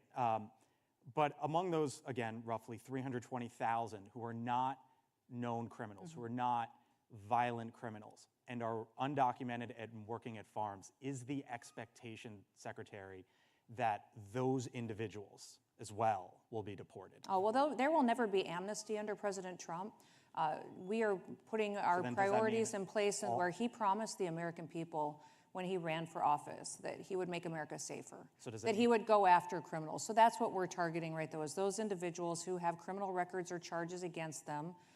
I've gone to probably 10 different countries where most of these individuals came from and negotiated with their countries security agreements. They give us more background information on who they sent to us. So Guatemala, Colombia, Honduras, we're headed to Ecuador and Argentina. They share with us the criminal backgrounds that they have on the individuals that they know are in our country that will help us remove them even quicker. So that's our priority, is to do that, remove those individuals, those with final removal orders, so that we have an opportunity to do exactly what the president said. I would encourage everybody, though, in this, if people are here in this country illegally, go home. I mean, the law is the law, and we are upholding the law. And the president is very clear that he doesn't believe that the law should apply to some people and not to others, and that there should be consequences for some people and not for others. They have the opportunity right now to self-deport. We will buy their plane ticket. When they land, they will be able to get $1,000 in their hand to care for their families, and they get the chance to come back. And so that's what I think is so remarkable, is that we will let them come back the right way, and we're facilitating that today. So every individual that's here in this country that's concerned, or every farmer out there that has somebody that's working for them that's concerned, work with getting them home, and so they can come back and get the right way. At the end of, you are, as you very well know, the Secretary of the Department of Homeland Security. And I'll do a story, whatever the issue is, probably once a week. And this quote from the former FBI Director, Christopher Wray, sticks out to me. He said, Secretary, in April of 2024, he testified up on Capitol Hill. He said, our most immediate concern has been that individuals or small groups will draw twisted inspiration from events in the Middle East to carry out attacks at home. But now increasingly concerning is the potential for a coordinated attack here in the homeland, akin to the ISIS-K attack that we saw in Russia. That was Christopher Wray, April last year. From your perch as the Secretary of the Department of Homeland Security, does that still remain, what he said then, the most immediate concern now? As far as immediate concern from those who would wish to do us harm from the Middle East, I would say it is one of the top 2 or 3 concerns. I would say that we have removed, since President Trump has been in office, over 600 individuals that are on the known or suspected terrorist list. Do we still have sleeper cells in this country? Absolutely. Are we getting up every single day to find them and get them out of this country? Absolutely. That's one of our very top priorities, is to make sure we're identifying those individuals, and our agencies within the Department of Homeland Security are partnering with the FBI, partnering with the Department of Justice to use resources to get them out as soon as possible. But that threat is very real, because once they got here— threat? What, as you view it right now?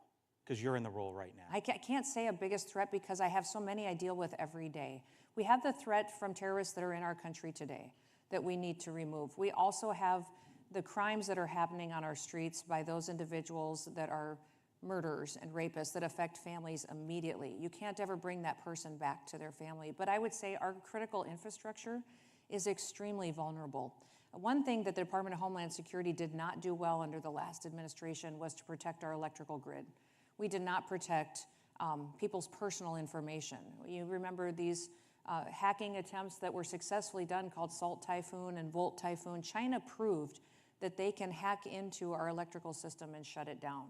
They can shut down our water systems. Those are things that CISA, which is one of my agencies, is supposed to be out there hunting down those bad guys and hardening our systems so that they can't do that. I think one of the scariest moments I had during my nomination process was when I got a briefing from CISA, which is the cybersecurity agency of the nation. They said to us, we don't know how a Salt Typhoon happened or how to prevent it in the future. And that's not acceptable. So we have to partner with private industry, with technology companies, those that have knowledge in these areas and also operate overseas in some of these countries that can give us information that we need in order to harden our systems to protect people's information. We live in a country that isn't very patient when their phone doesn't work or their lights don't come on. So I'm going to get to TSA in a second. Yes, that's speaking true. Of, that's true. But so we need to make sure that this country is stable, not just from not having terrorists here and not having murderers, but also how do we keep the lights on and protect people's personal information as well. We saw the horror in Texas on July 4th and the days following. We all know how awful that was. Yeah. There was a situation in Arkansas earlier this year, where the governor, you're also in charge of FEMA, which is why I bring this up, or FEMA reports up to you. The Arkansas governor, Sarah Sanders, who was President Trump's press secretary in the first administration, had to send multiple letters for help after deadly tornadoes. The entire Arkansas delegation, all Republicans, had to send letters as well asking for federal help. You've talked about remaking FEMA. I'm from Miami, Florida. I remember Hurricane Andrew as a kid. And the whole Gulf and Southeast, et cetera, is at the start of hurricane season. If in Arkansas, Sarah Sanders had to send letters, and the delegation there had to send letters, as you think about remaking FEMA, how can you assure, Secretary, that when disaster strikes, that the states are not going to be begging for help? Well, the president's vision for FEMA is that we would empower states to be able to respond to their constituents much more than what FEMA has done in the past. And so I think you've seen how he's already changing FEMA to the latitude that we have. There's a few changes we'll have to make through Congress that are statutory requirements. How the program operates and the continuation of government, FEMA is responsible for, on our very worst day in this country, the horrible thing happens and we lose all of our leadership. FEMA is the agency that ensures the continuation of government. So it is a big responsibility that FEMA has, not just in responding to disasters, but what it does as far as government services and how the United States of America would operate in a crisis situation. But Sarah and I were talking from the moment that those tornadoes happened, and back and forth and talking and getting her application in and working through it. What we did in Texas was that some of the reforms we put into place hit the ground immediately. As soon as I was in Texas, we had cut through the bureaucratic red tape and the rules and regulations that were left over from the Biden administration, so that we immediately pre-deployed millions of dollars to Texas so that they could run their response. What does remaking it look like? Remaking it looks like, so FEMA has always supposed to been in the role of where the local responders are always the ones who deliver the response. The state comes in and manages the response.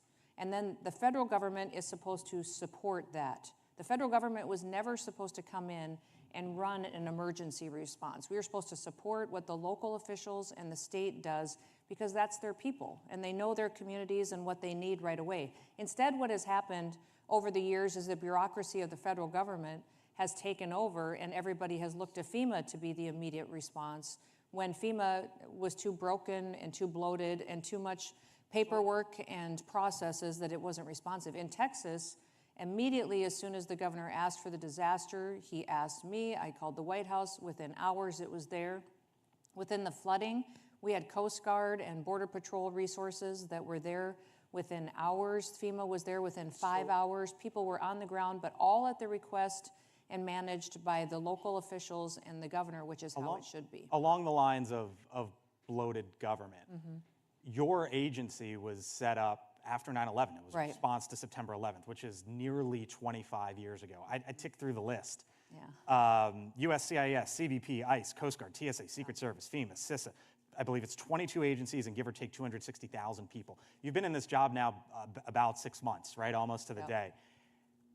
Do we need to sit back and take a look at DHS? Does it need to be like this right now? Is it time to break some of it up and put some of it elsewhere? We are consolidating several of the different entities within DHS, streamlining the processes.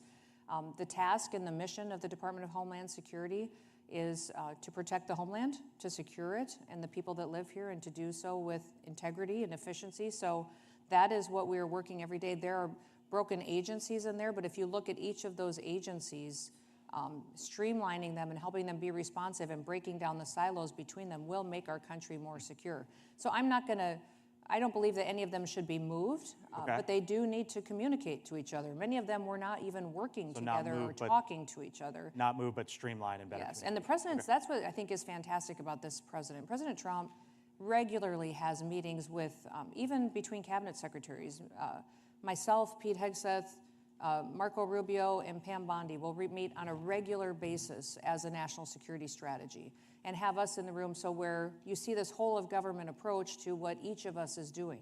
How can military help us with the operations that we have in making sure we're deporting these criminals?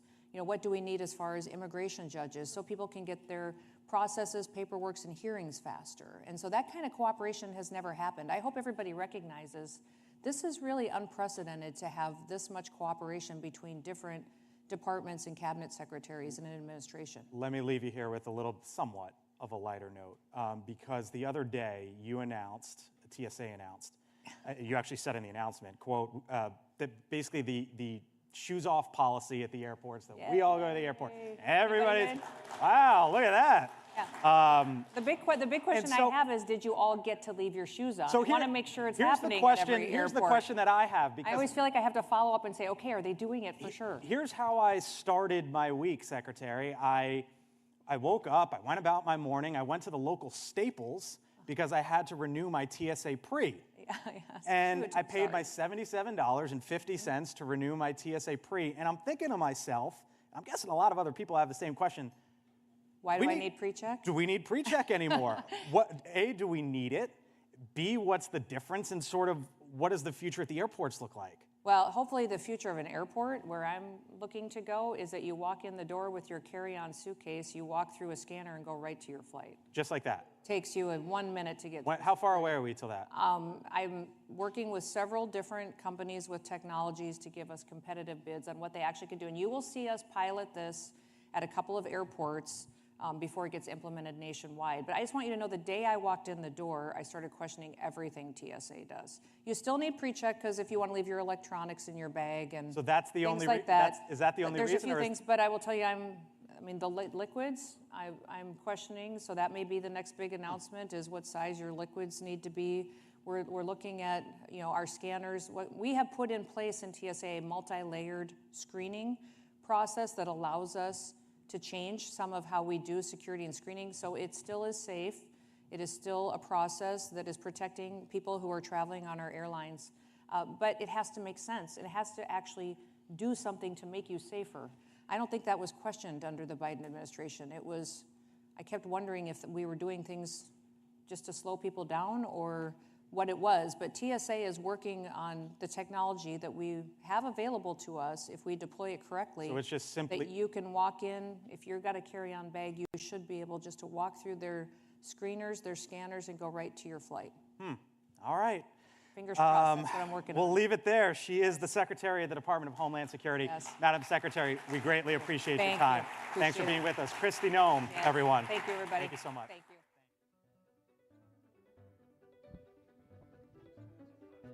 Please give a warm welcome to our sponsor, Chairman and CEO of MARA, Fred Thiel.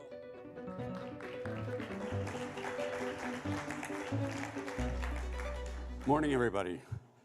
It's a privilege to be here among so many leaders shaping American policy. Thank you to the Hill and to NewsNation for convening this timely and important discussion. I'm Fred Thiel, CEO of MARA, the largest publicly traded miner, and as policymakers meet this week to discuss the future of crypto, I'd like to highlight a critical and often misunderstood dimension of the conversation, the role of Bitcoin mining in strengthening America's energy infrastructure. Too often, Bitcoin is viewed solely through the lens of financial regulation, but securing the Bitcoin network requires a physical foundation, one rooted in energy. And increasingly, Bitcoin mining is emerging as a strategic energy asset. Why? Because Bitcoin miners are unlike traditional energy consumers. They're flexible, they're interruptible, and they're location agnostic. They can ramp up or down in real time, adjusting to grid conditions, and can operate wherever energy is underutilized. That makes them uniquely valuable to the modern grid, especially as we confront using AI HPC demand and the need for more resilient distributed energy infrastructure. Across the country, miners are already supporting grid stability and improving the economics of new energy development by serving as anchor tenants in regions where power would otherwise be stranded or too costly to operate. That's why we at MARA believe Bitcoin mining should be recognized as a strategic asset within our national energy strategy. It strengthens the grid, spurs domestic investment, and deploys existing energy more efficiently, all while helping future-proof our infrastructure for the demands of an AI-driven world. This isn't just Bitcoin.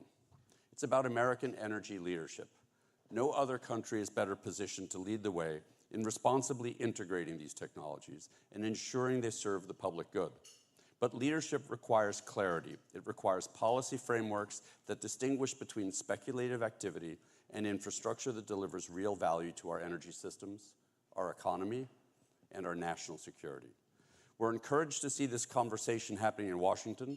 The choices made in the months ahead will shape not just the future of crypto, but the trajectory of U.S. innovation, competitiveness, and energy resilience. Thank you again to the Hill and NewsNation for the opportunity to be part of this important dialogue. Thank you.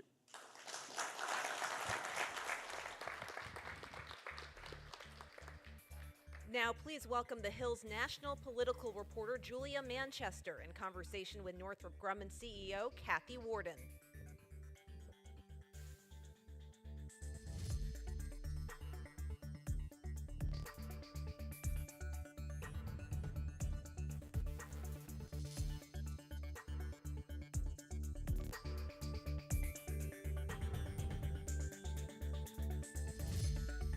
everyone. You know, sometimes you just have to learn how to pivot with these things. And I was just running to do one of our coffee talk chats that you'll see during the break, but very excited that we can have this conversation now and talk about defense manufacturing in the United States. Thank you again, everyone, for coming and joining us, and thank you, Kathy, again. You know, I want to jump into that subject of manufacturing. Obviously, Northrop Grumman is a leader in aerospace manufacturing, defense, space systems, et cetera. And we know that the administration has focused quite a bit on this in their focus on manufacturing. So let's start with that. What grade would you give the administration when it comes to focusing on onshoring manufacturing over the last 6 months? Well, I give the administration an A. Clearly, the focus on bringing manufacturing into the United States is a really important element of our foundation and success as a nation. To be able to have both the capability and capacity to manufacture in the U.S. and create great jobs for people who are committed to this country. And we have been doing that at Northrop Grumman for many decades. We are an aerospace and defense company, and about 95% of our workforce is in the United States. Although we sell product all around the globe, we largely build here, and we work with suppliers who build in the United States. And we're proud of that heritage. And it's good to see the revival, basically, of the trades and the focus on manufacturing in the U.S. You know, obviously that's been a big, I think, point of the Trump administration, making sure there's more products made in the United States. Another focus point of the administration has been, I guess, bolstering the United States in terms of its, you know, leveling up with its rivals. We're seeing China really start to broaden its grip on the Pacific and some of its, you know, military capabilities, et cetera. How competitive would you say the United States is against our global rivals right now? Again, I think the United States is incredibly strong. And in many cases, the technologies that we are working on are more advanced than even the commercial sector is developing, because they are giving our military or our decision makers that advantage and edge over what nations like China are developing. That's our job as an industry, and we are at the forefront of technology. That, too, has been true for many decades. There was a time when the government expended more on R&D than it does today, and most R&D today in technology is funded by the commercial sector, including our own. But the reality is that the requirements that the government has that really set the bar for technology innovation are often more pressing than the commercial sectors. And so the kind of innovation that we're doing in our industry is outpacing other industries, and it's outpacing the world. That is the point of the work that we do. And when you look at the most important technology advancement in our industry, it's often classified for good reason, because we are developing things that we wouldn't want other nations to have access to and even be aware of. And I'm very proud of what our country is investing in, both the government and our industry, that give us that edge. So you mentioned a lot of this information is classified, obviously, but what is the United States getting right and what is it getting wrong when it comes to having that edge over those other countries in terms of defense? What the U.S. gets right is getting all the players on the field. So in this economy, we basically incentivize companies to invest, innovate, and get a return on that investment. And that drives entrepreneurship. And not just with new startups, but even in a company like ours, we're constantly working to outpace ourselves, to out-innovate ourselves, to replace existing technology with that of the future. And it's what's driven the tech advancement that we have seen in this nation and why this nation continues to be the leader worldwide for technology innovation. That is core to who we are. I think what we need to ensure is that we keep a balance of investment, private, public, and that investment together is working toward the advantages that this nation relies on today and ensure that they're here 10, 20, 30 years from now, just like we demonstrated most recently with the Operation Midnight Hammer in Iran, this country having the ability to project power and show strength is what peace is built upon. And we believe that, and that peace through strength comes from having a technology edge, amongst other things. Right, and I want to talk about that Operation Midnight Hammer. Obviously, Northrop's B-2 stealth bombers were used in that operation last month. America has employed bombers in past wars, including the ones in Iraq and Afghanistan. But can you tell us how this attack was unique in particular in terms of how these B-2 stealth bombers were used? Well, this operation included more assets than ever before to be able to conduct an operation undetected and give us that element of surprise, and to be able to position at the time of the president's choosing and the way that the military commanders outlined an operation that went off flawlessly. And it is that kind of power projection anywhere in the world that is unique to the United States. And the B-2 is an asset that is a good example of technology innovation at its finest. We're the first nation to have the flying wing concept that is the basis for stealth technology, and it is providing that advantage today, but it will well into the future as we are modernizing the B-2 now with the B-21, which is also in production. Well, and that brings me to my next question on the B-21 bombers. What can you tell us about that production of those bombers, and if the government's demand for them can be met by Northrop Grumman?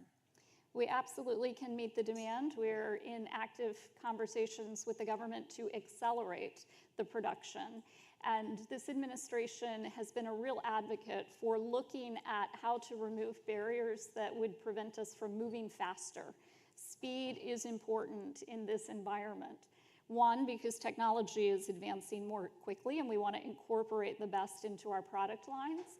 But capacity is equally important. We've seen this in the munitions space in particular, as Ukraine is being armed to support themselves in the fight against Russia.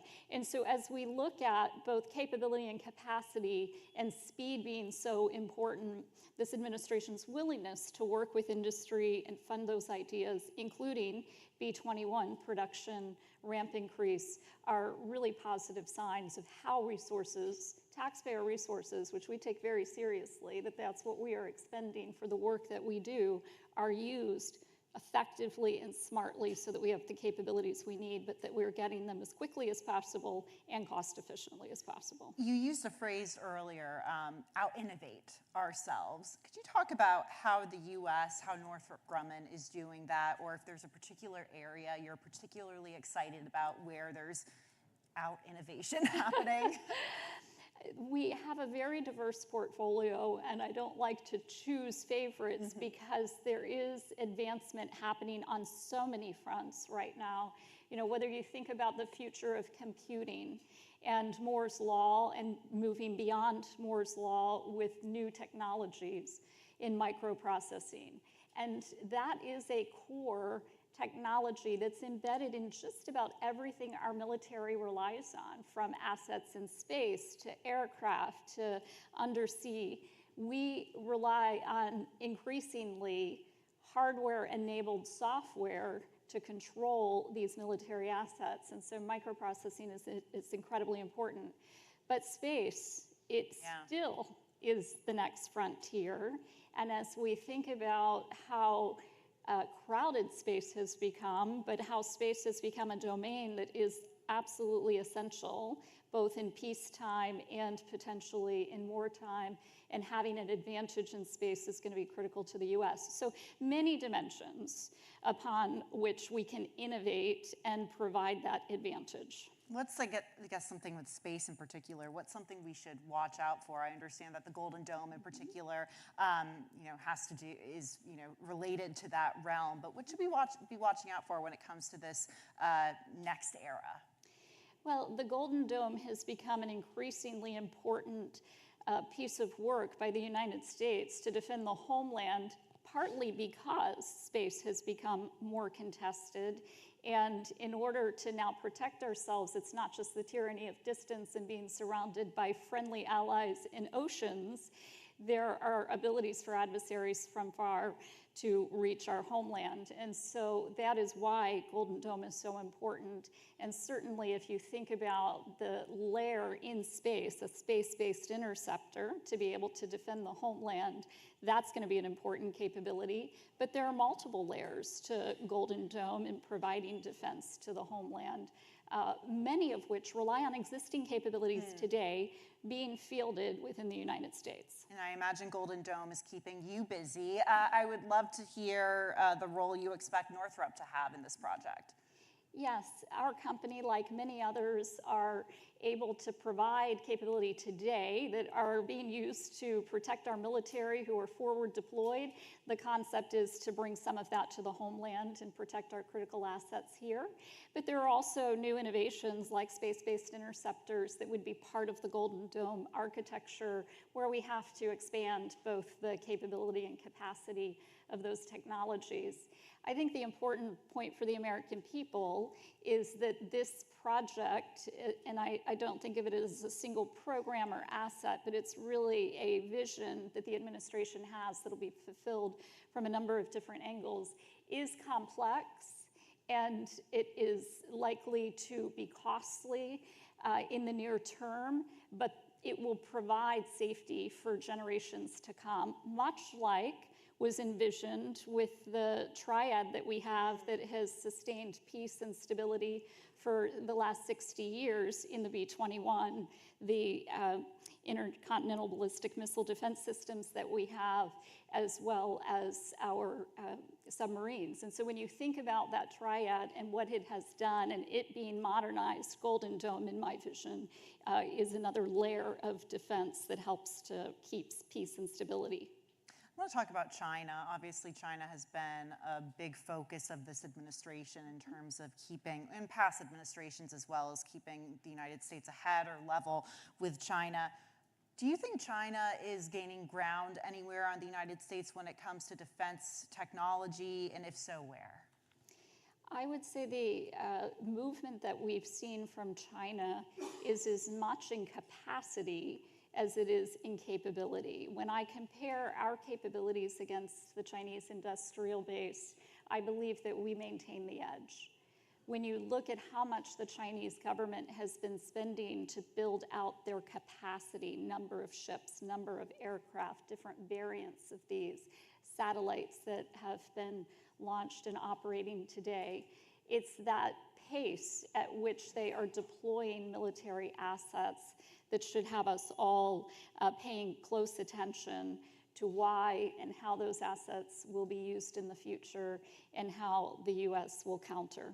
Absolutely. Finally, Kathy, you answered this question once with space, but looking forward into the future, besides space, is there anything you're most excited about in terms of innovation and manufacturing when it comes to the defense industry?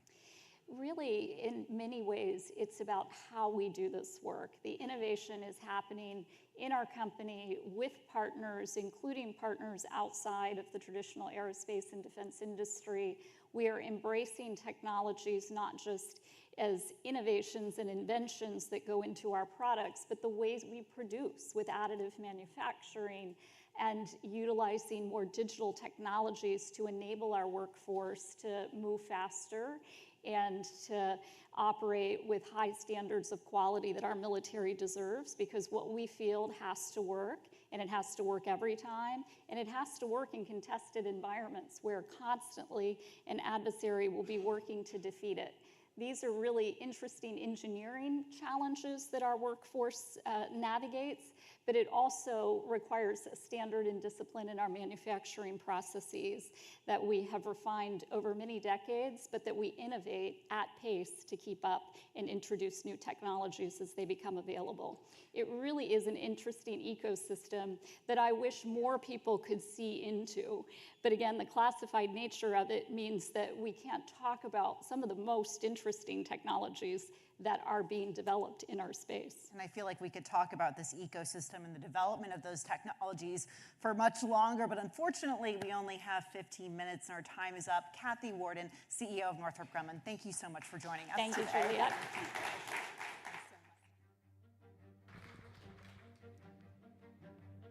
Thank you to all of our guests so far this morning. Please enjoy a short coffee break, and we'll see you back here in 10 minutes.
What an exciting morning at the Hill Nation Summit so far. I'm Alex Quintana, White House reporter at The Hill, here with Julia Manchester, national politics reporter at The Hill. We've seen a lot of really exciting panelists, so let's dive in. You just ended an interview with Kathy Warden, CEO of Northrop Grumman.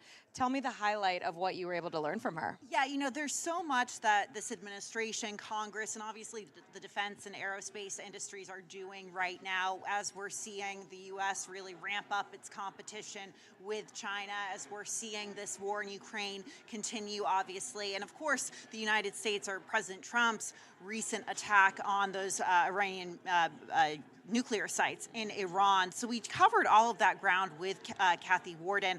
One thing I found was very interesting is what she sees ahead in terms of space and space technology. Yeah. Obviously, the Golden Dome project, which has been developed, being developed by President Trump and the Trump administration, that is something that Northrop Grumman is very much involved in. Northrop Grumman was also involved, obviously, in that Operation Midnight Hammer. That was that attack on those Iranian nuclear sites last month. Those were those B-2 stealth bombers we've talked about. And also she talked about the B-21 stealth bombers. So a lot coming out of the defense industry right now at a time when we're seeing, kind of a rocky environment when it comes to national security, the U.S. on the global stage. So it was great to get Kathy's perspective on that. And just before that, we saw Blake Berman, host of the Hill NewsNation, sit down with Homeland Security Secretary Kristi Noem. Alex, you cover the administration from day to day. Immigration has just really been, I think, a top priority of this administration. It's, critics praise their handling of it, but it's also gotten a lot of backlash. What were your takeaways from her comments on immigration in that interview? Yeah, it was really interesting. Blake really dove in on a lot of these important topics on, raids that we've seen at a California farm, what that means for farm workers going forward, what kind of funding the administration has gotten for immigration raids and their big deportation efforts. One thing that really stood out to me, she actually said that funding from the big, beautiful bill, that they might not need to spend actually all of it because they've had such success with securing the southern border that, all that money that went to allocating that, they might not actually need all of it. So that was really interesting. Of course, that can go to other areas of our immigration work. Another thing is Blake pressed her on what does it mean for the farm industry that farm workers are not immune from these deportations. And she, again, stressed something that we've heard from the administration, which is that there's no amnesty for farm workers. So that's something that's been a controversial topic. While I have you, I want to talk a bit about Congressman James' interview earlier today with our congressional reporter, Michael Schnell, about how he's running for governor in the state of Michigan. Unpack that a little bit. There was some talk about how he would love to see President Trump's endorsement. So where are we on how that stands right now? Right. So first of all, let's delve into Michigan ahead of 2026. Michigan is a very exciting state. Normally is. It's one of the most competitive battleground states. But going into a midterm year, it's rare when you have so much focus on one particular state. And there's so much focus on Michigan because it's so competitive and you have a number of competitive House races. You have a very competitive Senate race and you have a very competitive gubernatorial race. So that means that we are going to see very high turnout in that state. So John James, who has run for statewide office in the past and has not won, he is running for governor, hoping he can finally, win that office, win statewide. He obviously has won in his congressional district. He wants President Trump's endorsement. President Trump's endorsement is a coveted endorsement in politics. But we've seen President Trump signal in recent days, recent weeks, that he's very concerned about the House majority. And he hasn't said John James shouldn't run for governor of Michigan, but he's kind of said, I want to make sure that House seat stays red. So we'll see what happens there. I think John James obviously has a very good relationship with the president, but we'll be looking out for that endorsement. Peter Navarro, the trade advisor to President Trump, was also here in conversation with Blake Berman. I thought it was interesting him talking about, Jerome Powell, the Fed chair's future, and this debate over, will he cut interest rates or lower them? What stood out to you from that interview? Yeah, it was interesting. He was talking a lot in the rhetoric that we've heard from President Trump about Fed Chair Powell, which is that he needs to cut rates. He's too politicized. The administration has often brought up that they think that Powell was more supportive of the Biden administration in terms of how they handled rates at that time versus with the Trump administration. And it's interesting, though, because Powell's reaction to why they haven't lowered rates is because of the uncertainty around tariffs. Tariffs is a huge thing that Peter Navarro is very involved in. This is kind of part of his brainchild on figuring out how much to tariff other countries so that the U.S. isn't, quote unquote, ripped off anymore. So it's something he's really passionate about. They talked a bit about tariffs, of course, and how the president has been rolling out these dozens of letters to our trading partners, setting the tariff rate after some of these negotiations. We've seen that since April, causing some uncertainty in the economy. Of course, the Federal Reserve claiming that they think that there's too much uncertainty in the economy right now. So that was all just an interesting discussion because there's so many Americans wondering, when are these tariffs going to kick in? What countries should we be looking at here? Right now, August 1st, Navarro reiterated that earlier to Blake in that interview, but things have been changing so rapidly, so you never, at this rate, you never really know what new policies could come out in terms of trade. But Navarro, I will say, was very optimistic about the future of the U.S. economy. Things like gas prices, prices of everyday goods. When Blake asked him, how do you see the next 6 months to a year or so, he expressed nothing but optimism and felt really good about Trump's policies. So, of course, he's a champion of this administration, so that was interesting to hear as well. Well, we have some really good panelists ahead. Thank you for sticking around with us, and thank you, Julia, for breaking all that down. Thanks so much, Alex. You too.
Please take your seats. Our program is about to resume.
There is only one place to start tonight.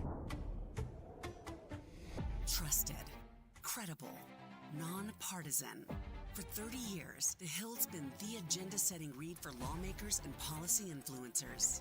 With a monthly audience of more than 47 million in the Beltway and beyond, joining forces with NewsNation, whose mission is clear: to report the facts without fear or favor, with respect for all Americans. A network where left and right come to be reasonable. This is The Hill on NewsNation. Together, The Hill and NewsNation offer exclusive content in the political arena, unlike any other.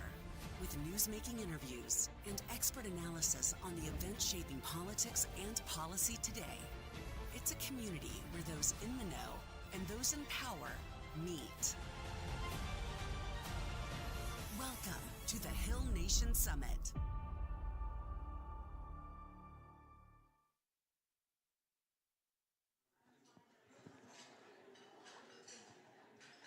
Welcome back. Please just come on in and take your seats as I'm talking. We'll get started with a lot of more speakers this afternoon. So it's been an exciting morning already. I hope you guys are enjoying it. My name is Sherry Gretsch. I'm the president of NewsNation and The Hill. And I couldn't be more excited about being here today. As Bill said, we both get the pleasure of being at both organizations and really bringing together something that is extraordinary. And this one-of-a-kind event, we're just so thrilled that you're here today. One of the things I just wanted to share with you today is the growth of NewsNation. We, in just a very short period of time, we've only been 24/7, a 24/7 cable network since a year ago, which sounds crazy to me, but is true. And in that time, in June, NewsNation reached a major milestone, becoming the leading basic cable network in the country in total day growth. That means we now rank as the #1 among all 112 ad-supported cable networks in year-over-year growth, and we saw double digits growth throughout that year in daytime programming. So we're just ecstatic about that, and as we started this project, we really started what is NewsNation's political coverage is powered by The Hill, and this summit, it really shows that strength, and it shows what we have that no one else has, and we're able to spotlight the collaborative partnership between those two entities and our robust reporting here in Washington. As a network that is based in Chicago, where I am, we certainly are interested in what is happening for all Americans, and we certainly look to take the policies out of Washington and give them the everyday feel that everybody sees across this country. And we're also looking to build on what it means to the community here as well with a new program we're starting on our local DC News Now affiliate coming up just a week from today called Sunrise on the Hill. So that'll be another program you can watch. But it's really the collective Nexstar that is together both in local news and in national news and in the Hill, the #1 political website. So thank you for being here today. We greatly appreciate your participation, and I hope your interest in everything you've learned today. And I will now welcome to the stage Congressman Ted Lieu, a Democrat from California, and co-chair of the House Bipartisan the Bipartisan Task Force on Artificial Intelligence. He's in conversation with Raquel Martin, who is our Washington, D.C. correspondent at Nexstar Media Group. And both to Raquel, I'll step this way for you guys, is part of the Nexstar parent company, and that's why I say to you, we bring all of our resources from Nexstar together today. So thank you so much, Congressman, for being here. We greatly appreciate it. Thank you. All righty. All right, well, thank you for joining us, Congressman. I know that you're one of the few Democrats that have been able to stop by today. And I know kind of the elephant in the room when it comes to Democrats is what exactly would you say is the morale for Democrats right now? Republicans can say they're having a winning streak. How is the caucus kind of strategizing behind closed doors? Well, let me first say that in about an hour, I'll be on the floor of the House of Representatives. So I just want to say how thrilled I am to now be with normal, rational, kind people. Any day that the majority party loses a rule is a good day for Democrats. So morale was pretty high yesterday when, again, the Republicans lost a rule. They lost a bunch of rules last term, something that never happened under Speaker Pelosi. And what you characterize as success, I would say, is harm to American people. We have now rising inflation, exceeding expectations in the June report, and we have now this big, ugly law that's going to have devastating cuts to healthcare and increase people's healthcare costs. And you bring up the big, beautiful bill. I know there are cuts in there that Democrats plan to capitalize on when it comes to the midterms, particularly Medicaid. But we know that those cuts actually don't go into effect until after the midterms. I guess, what is the opportunity there? It's a fantastic opportunity because you may have seen Republican Senator Josh Hawley just introduce a bill to reverse the cuts. And so our messaging is, if you want to elect the same person that voted for the cuts, you can do that, or you can elect a Democrat that's going to stop the cuts from coming to you. And so it's actually a perfect opportunity for Democrats heading into midterms. Do you believe that that legislation that Senator Hawley is putting forward has any bipartisan support beyond a few Republicans in the Senate, for instance? I hope so. Well, so one thing the bill does is for any Republican that's been saying, oh, these weren't actually cuts to Medicaid, it shows a lie to that because Senator Hawley just introduced a bill to reverse the Medicaid cuts. And so we hope there's going to be bipartisan support for it. Clearly, Democrats are going to support. Hopefully, we'll get some Republicans to do so as well. Yeah. I know I've heard from some Democrats an effort to obviously flip the House and potentially the Senate in the midterms, some of them calling it Project 2026. Could you guys, I guess, lay out what a Project 2026 might look like? It's very focused on the economy. When Donald Trump campaigned, he said on day one, he's going to reduce inflation. He lied to the American people again. We saw inflation increase during his tenure this term. And again, it exceeded expectations last month, going to 2.7%, and core CPI increased even more to 2.9%. And then when you look at lots of everyday necessities, such as utilities, those are double-digit increases. You have increases in car insurance and meat and eggs and a lot of everyday items, and people understand the economy is not doing well under Trump and Republican policies. Before the big, beautiful bill passed, we did see Democrats going to Republican districts to kind of break down maybe some of the things that you've explained. Could we see that repeated ahead of the midterms? We're going to continue to highlight to voters across America in both blue and red districts the harm that the big, ugly law is doing and why the economy is not doing well under Trump and Republican policies, unless you're a billionaire. If you're a billionaire, you're doing pretty well right now. And we certainly know where Democrats and Republicans disagree, and we've seen that policy debate so far in the president's first 6 months. But there is potentially a window for some bipartisan work. Do you see any specific policy issues where we could see Democrats and Republicans pass legislation together ahead of the midterms? So I was honored to have been selected as co-chair of the House Bipartisan Task Force on Artificial Intelligence. I served with Congressmember Jay Obernolte, a Republican, who we worked together, and we got 24 members, 12 Democrats, 12 Republicans, to all agree on a set of recommendations, over 80 of them, that's released in our report. A number of those recommendations can easily become legislation, and I hope that we're going to be able to pass some AI legislation this term. Do you believe that the White House would endorse those recommendations? Well, so here's my argument. The White House wanted a 10-year ban on states regulating AI. That failed pretty considerably in the Senate, 99-1 voting against that ban. So what we're facing now is not whether AI is going to have laws and regulations put on it. It's, do you want Congress to do it, or do you want 27 states to do it? Got it.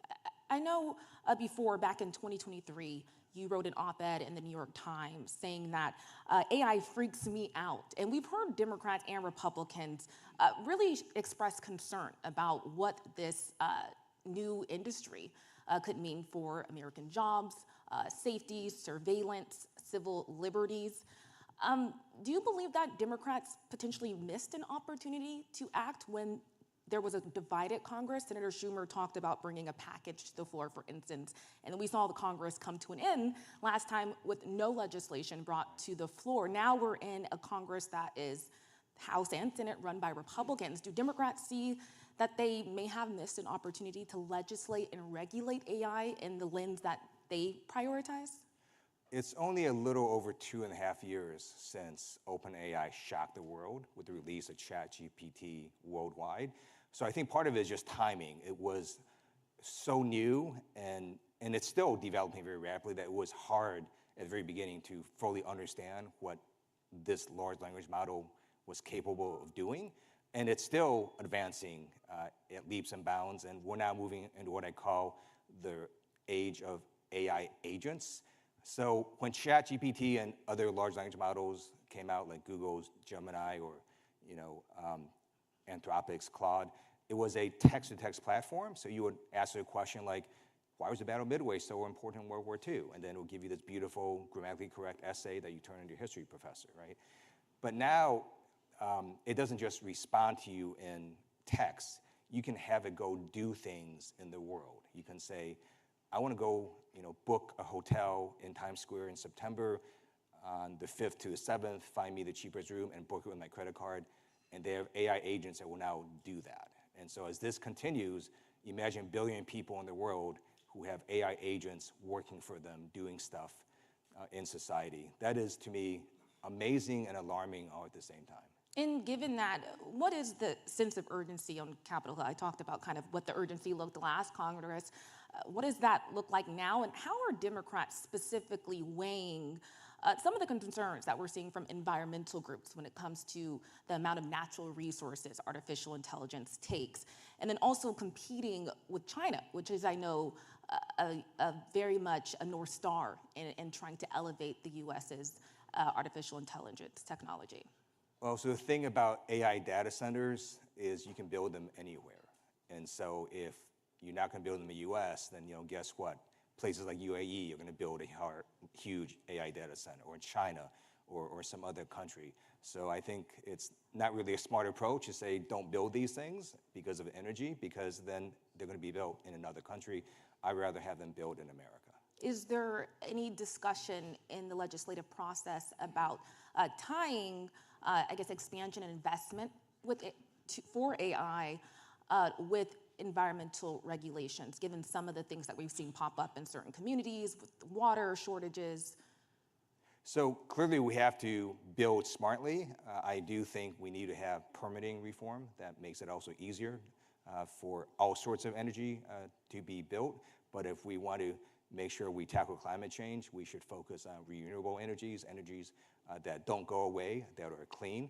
And you can have a mix of both to sustain the rising needs of energy, not just for AI data centers, but just for all sorts of applications across America. And moving on, we know we just had Secretary Noem here, and obviously she's going to be overseeing the implementation of billions of more dollars in her agency, specifically to boost the amount of ICE agents on the street. I know California has been definitely in the headlines when it comes to ICE operations.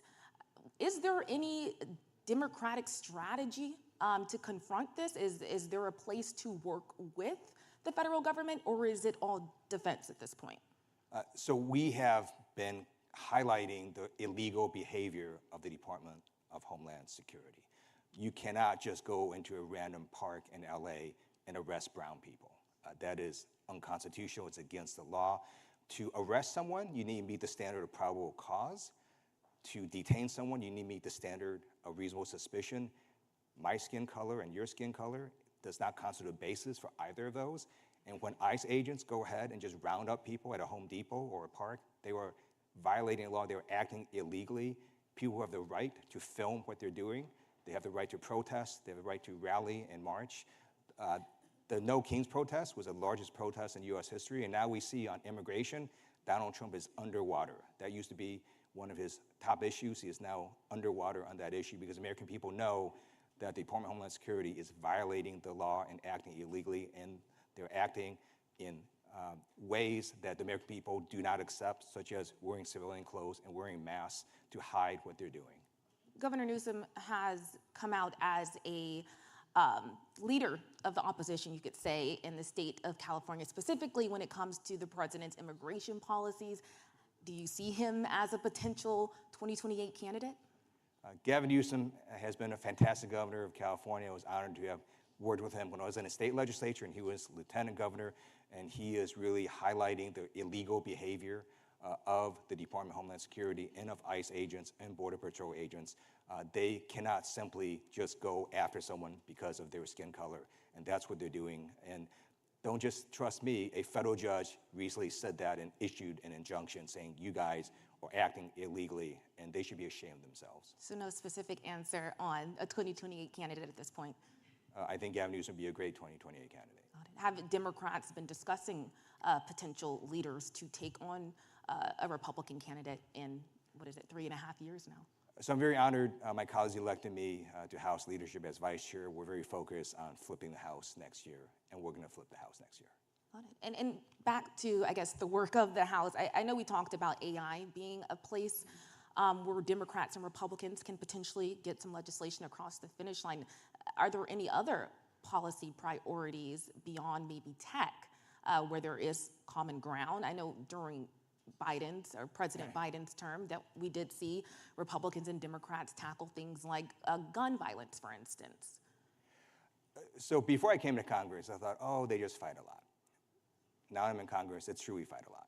It's also true on any given week, there's always a bunch of bills passing the House floor on a bipartisan basis that people don't know about unless they're watching C-SPAN 24 hours a day. And so there is still legislation that's being passed in the House, the Senate, signed by the president that's helping different folks in America.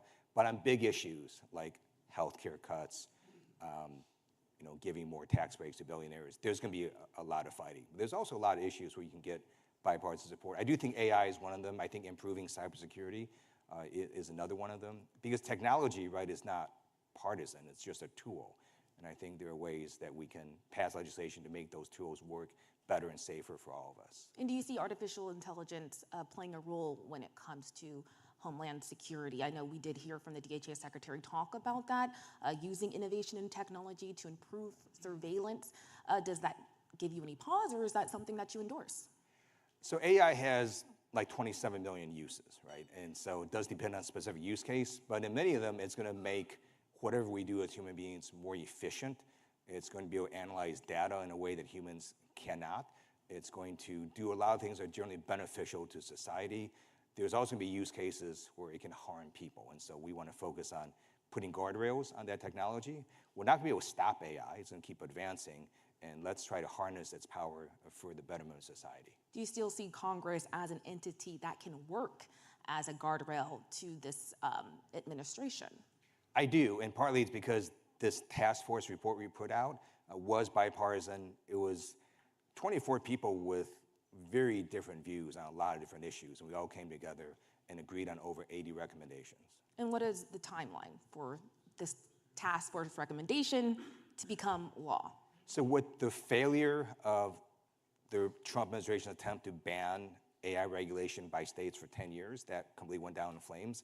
I think people are now starting to realize if we don't want 27 states doing their own laws on AI, then we should look to Congress to do it, and hopefully we'll have Republican leadership agree to that, and we can pass some AI legislation this term. Well, I'll certainly be watching. I've been following AI regulation discussion for a few years now, so we'll be interested to see how that plays out.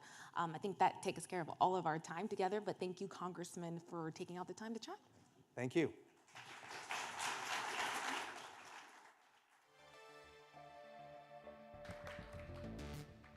Please welcome News Nation's Washington correspondent Kelly Meyer in conversation with Vice Chair of the House Ways and Means Committee, Congressman Vern Buchanan.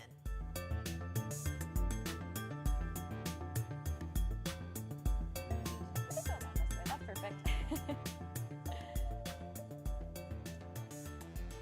All right. Hi, everyone. How's everybody feeling? Good morning. Have a seat here. Congressman, thank you for joining us. We were having a great conversation about bipartisanship backstage a bit, and we'll get into that. But I wanted to talk to you about, we had an interesting conversation about how you went from your prior life in business to Capitol Hill and how you brought what you learned to Congress. Can you talk a little bit about that and how that's impacted your role on Capitol Hill? Well, as I mentioned to you, I grew up in a blue-collar family outside of Detroit. And my wife and I got married, I don't want to date ourselves too much, but in '76, started a little company called Speedy Printing, 2 stores, put $1,500 in, built that up to a couple $100 million. Sold it 15 years later and moved from Michigan to Florida. That's where I'm at now in Sarasota. And my wife said, you need to go out and get a day job. So I ended up deciding I'm going to get involved in, I bought a car dealership, met a friend, and then I did a roll-up. We had 25 car dealerships. So in a matter of 30 years, I've built 2 huge businesses, and when it came up for an opportunity where the seat became available, I was always supporting pro-business, especially pro-small business candidates, and I just thought it was a way to give back. And it ended up being a very tough cycle, and I won by 369 votes. And now you've been there 10 terms. Yeah. Right? So we had 20 years in business, you said, 30 years in business, 20 years in Congress. What do you like better? What do you think has had more of an impact? Well, the business is a lot more fun up here. You know, I'm doing it because I want to try to make a difference. The country's been good. We've been blessed. And just to try to make a difference and really promote small businesses, startups, entrepreneurship. And people say, why are you always so pro-business? And part of it is because they're the job creators.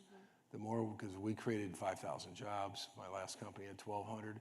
And we started from, just from the beginning. So I want to do everything I can to help our people that want to get in business, stay in business. And when I did, I left a piece off we set up 800 dealers across the country.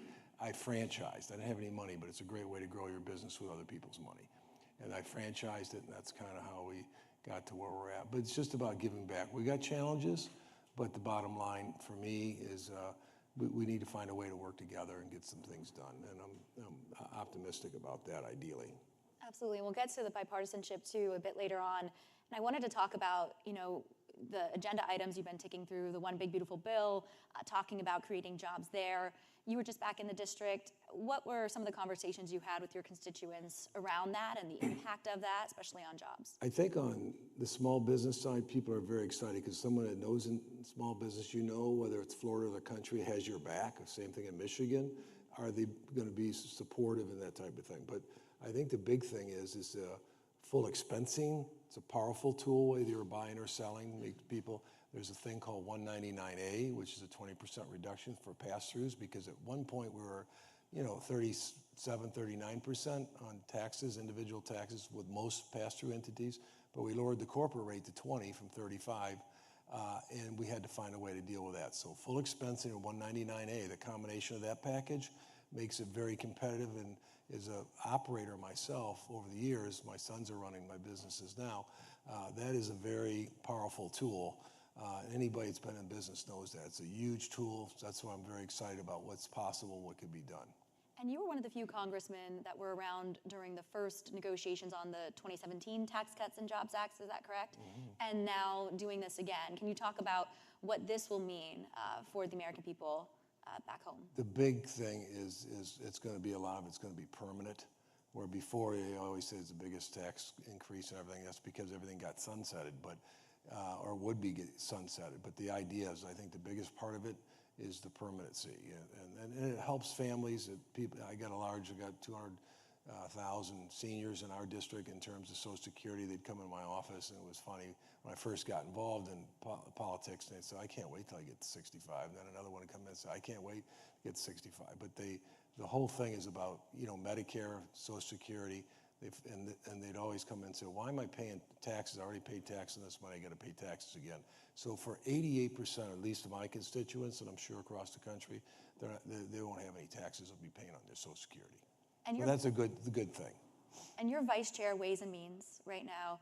We were talking a bit about trade, the president's trade deals. I'm over at the White House talking about that a lot, both on the trade deals and then the tariffs, the impact on inflation, what this all means going forward. The cost of groceries, we saw the inflation report, the cost of groceries and gas ticking up a bit.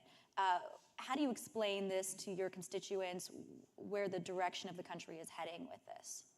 Well, you figure we got 370 million people or whatever in the U.S., but there's 7 billion on the planet. I've been to 85 countries. We've done little or no trade deals. We're running a $1.2 trillion trade deficit. And some of them are very good friends of ours. You can set China aside for a minute, but when you look at Japan and other countries, so the idea is, and I think Trump's got the right ideas, just trying to find a way to get something that's fair and works for everybody. Like, one of the big things I'd like to see us do something with the EU. They're about the same size in terms of population and their economy and everything in terms of the U.S., and see if we can't do something together and work together. That's something I've been pushing for 10 years. But we need to get back in the trade business. I'm part of a bipartisan group. We travel around the world. We focus on trade, and we focus on democracy, and focus on different issues. But one of the big things is they all want to get and structure a deal with us. And our goal is trying to find a way to get there. Now, we haven't had a lot of activity before the current president for a number of reasons. I don't want to get into them now, but we're back focused on that. And I think in terms of the president, when you look at he's structuring this and saying he's going to raise someone's rates 20% or 30% or this or that or whatever, it's his style of negotiation. But he's getting a lot of people out of attention. And we've had no activity in this area, and now at least we're back in the game, ideally in a big way. And, take, for example, Japan. We got huge negative debt ratios with them, and we've got to find a way we can get in the room and make where it's a little fair. At the end of the day, it's got to work for both people. As a business guy for a lot of years, I believe in win-win in terms of negotiation, not win-lose. And the idea is find some of these countries, South Korea, I helped put that in place originally. And, of course, Japan, we did a phase 1 with them. We're going to do another agreement. But we want to make sure that we're doing everything to work with our neighbors and our friends, but it's got to be a little bit fair, and that would make a big difference to the country. So you like his idea of, making sure that the other countries, or as he calls it, paying their fair share. He is diving back into this and trying to, like you said, for the first time, maybe in a while, trying to renegotiate some of these deals. And then in the interim, the impact on the American economy, maybe up and down, or you think in the overall, the American people will be okay, they could see cost? I think with what they've put in place, a lot of the different things in terms of the new tax package, I think it's going to make a huge difference in terms of growth and not just small businesses and businesses, but also for the employees. So I'm very bullish about, where all this is going. We got to give it a chance, and I'm confident that we'll get where we need to go. Give it a chance. I know you were talking a lot about what brought you to Congress was deficit, the national debt. That was one of the big reasons you came. You said since you came, it's increased quite a bit. How do you tackle that, and what ways do you think Congress is moving in the right direction or not moving in the right direction on that? As I said, I got here, everybody has a reason why they ran, and mine was the debt and the deficit in 2006. We ran a $170 billion deficit at the time, and we were $8 trillion in change in debt. Now we're $37 trillion in debt. The first $1 trillion that we take in taxes go to pay the debt. It's $1 trillion a year. You take in, last year we spent, we took in about $5 trillion, we spent $7 trillion. So the only way that's going to get resolved, I was talking to Steny Hoyer even about it yesterday, we've got to find a way that we can work together. I don't blame the Democrats, I blame both of us, and we've got to find a way to get this resolved. 49 out of 50 governors have to balance their budget. We need to balance it. And my first week in Congress was a balanced budget amendment, and every new Congress I put in place. We've had some votes on it, but we've got to find a way we get together on that, because I think at some point it's not a matter of if, when, this becomes a huge problem. And that's a key thing I think a lot of people don't hear maybe that often, is the idea of working together on this. You'll often hear on the news Democrats pushing back on Republicans for it, Republicans pushing back on Democrats saying it's their fault. You're saying it's both of our faults, and we both need to come together to solve this. Hey, I'm probably, and I know the next speaker you got, Jody, is the same way. Bring us something. If they've got something, they know they can go to Vern and being senior on the list. And when they bring me something, I try to find a way to get to yes. And if someone will say, well, that good talk, Vern, or whatever, but just ask anybody that's a senior member on the Democratic side on Ways and Means, or Ways Democrats in general. I just figure we're all Americans. Let's find a way to get to yes. And that's the attitude I have, Democrats or Republicans or whatever. And I think that's my reputation. I hope that is. I'm curious, you've been up there for 20 years now, you said. Have things gotten more divisive and more partisan over the years, or do you feel as though there's still a good deal of bipartisanship despite what people might see back home? I think there is a lot, if you look at a lot of the bills, but there's a lot more we could be doing together. I mean, if we work together and compromise a little bit more on both sides, I think it'd make a big difference. We've got to deal with the debt and the deficit. You can't continue to run $2 trillion deficits in a given year, and we're at $38 trillion. It's just, I don't know when, but if we don't change the behavior, it's a big problem. And my focus has been on, for 20 years, focusing and trying to get people to pay more attention to that. Now, we are trying to deal with some different waste and fraud and abuse. They said, like Medicare, we're spending $1.3 trillion. There's 10% in terms of fraud and waste in that. Everybody kind of agrees to it. The Democrats even agree to it. And that's something we should be able to work together and get done. I did want to ask you about Medicaid. The new bill does include historic cuts to Medicaid. The Florida Health Justice Project estimates the state will lose about $4 billion annually in Medicaid support. That could impact at least 1 million current recipients. So what's your message to constituents who you represent who depend on Medicaid? I think anybody that depends on it, it's going to be there, at least for my sense, the way I look at it. But there are a lot of people that take advantage of it. The intent of it was for mothers, pregnant women, with a poor family. It was available for them. But now there's a lot of people that are using it that shouldn't be using it, don't qualify. They need to be working ideally. And that's usually a 35-year-old male or something like that now. Maybe that's just talking points out there, I don't know. But in talking with a lot of our people locally, we're going to figure out a way to work through it. If you qualify, you get it. If you're not qualified, we just want to make sure that it goes to the right people. And I want to switch gears to something that's been in the headlines recently, and it's getting the attention specifically of House Republicans. We're hearing from a number of House Republicans, including the Speaker, who say they do want to see the Justice Department release all of the Epstein files. So I'm talking about the Epstein files now. Where do you stand on that? Are you joining in that call? Do you want to see transparency, or do you trust the administration to handle it? I've seen our Speaker said something yesterday, and I haven't paid enough attention. It is on all the newses, but I rather focused on other things. But I'm going to talk to the Speaker about it today. Okay. And overall, do you feel as though there should be transparency in the situation? I do. I think it would probably resolve it quicker. And, a lot of times it's politics, but we'll see on this. I don't know enough about it other than just what I've heard in the last 3 or 4 days. What's the biggest question you get from your constituents when you travel back home, or the biggest ask that they want to see you get done on Capitol Hill? I think they like the ones that are friends of mine or business people, they want to see us start dealing with the debt and the deficit. I mean, like I said, the next speaker, he's the budget, he knows the importance of it. But there's a lot of us up here that like to see that get dealt with. And I think a lot of people are very concerned when they understand, the impact of that. A lot of people don't, unfortunately. But when they understand that we're $37 trillion in debt, the first $1 trillion goes to pay interest on our debt, they can't believe it. And I think, but there are quite a few that are paying attention, at least in my district, and we're trying to address it. And what's next on your agenda? What's the next thing you're working on, or anything in the future that you could share, maybe a preview of here today? I think trade, I'd like to see us do more in terms of trade. I'd love to see something with the EU. We have a lot of the same values and in the U.S. I know there was some talk initially about it. I'd like to see that get re-engaged. But we do travel around the country. We're going to South America, and we'll be dealing with a lot of the leaders down there. But that'll be one of the big things that they really care about is, doing more trade with us. Everybody'd like to do more business with us. We've just got to be more available. What do you think the impact with our neighbors to the north, also Canada, and trade with them, what does that look like going forward?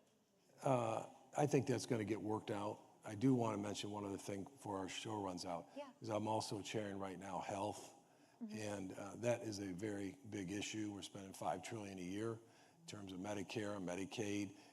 People are getting actually sicker in terms of our ranking in the world, and the whole thing for fee-for-service is, and I'm very much into prevention, trying to do whatever we can. Everybody's got to be a little bit the CEO of their own health, but also there's a lot of fraud, and we've got to get people to take more responsibility for their health because we can't afford it. I mean, $5 trillion a year, we're getting sicker. And a lot of it's not nobody's fault, but a lot of it's because of the pre-packaging of a lot of the various foods that people eat. There's no nutritional value. Someone I read like 10 or 15 years ago read a book, and it changed my life because we're always struggling to go up and down in your weight.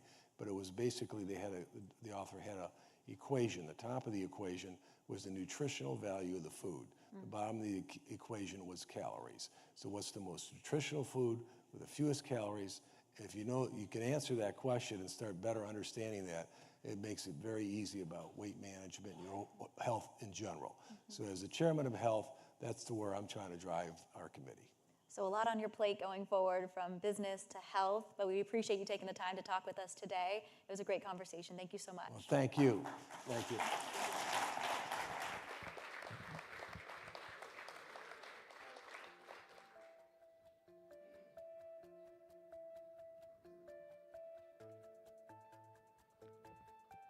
Please welcome News Nation's Washington Bureau Chief, Mike Vaquera, in conversation with the chair of the House Budget Committee, Congressman Jody Arrington.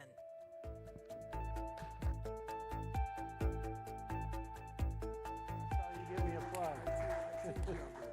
There we have it, the cloakroom right out here in the open. Backroom deal just happened. Yeah. Thanks for being here. You bet, Mike. All right. You're from Lubbock, Texas. The food, fuel, and fiber capital of the world, home of Buddy Holly and the Texas Tech Red Raiders. Oh, that's awesome. Get your guns up. I did not know. I might get arrested, actually, in this town for getting my gun. I did not know that Buddy Holly was from Lubbock. First of all, an update on I know Lubbock is not the epicenter of the floods. No. But an update on the situation in Texas, and specifically as it relates to all this restructuring that's going on in the Congress, in the administration, and in the budget process with regard to FEMA and the funds for FEMA and the National Weather Service. Has it had an impact? I don't think you can predict or prevent what happened in the Hill Country. I think it's incumbent upon all lawmakers and responsible leaders to do the post-mortem analysis.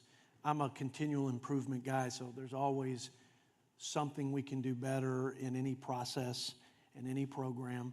But to have a wall of water rise in less than an hour at 4 in the morning, 4 to 5 in the morning on Independence Day would have been really difficult to intervene and prevent in any situation.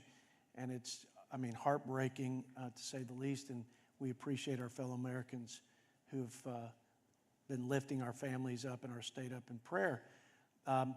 But we'll find out more in the days and weeks to come. We're still in search and rescue, but I think it's appropriate to start opening up that process to discover whether or not we could have done anything differently or better. My last stint with President Bush, because I spent 10 years with President Bush, who actually ran for this seat. The only time he ran and lost was for District 19 against Kent R. Hance, Blue Dog Democrat, back in the late 70s. And but my last stint with him in the administration was the aftermath of Katrina Rita. And we made changes to the Stafford Act. We restructured FEMA. It was an unprecedented disaster at that time. So I just think there's a stronger role for the local and state guys. I think they're more responsive to the communities. It's like my philosophy on governance in general. Those closest to the people and problem are best suited and situated to But you're open to the idea that the federal government's role should still be a robust one. I don't know if it should be robust. I think there are ways for us to pool resources to help in risk mitigation and in the aftermath, in the recovery, because these are tremendously expensive at the end of the day, whether it's a fire, or it's a hurricane, or it's a flood.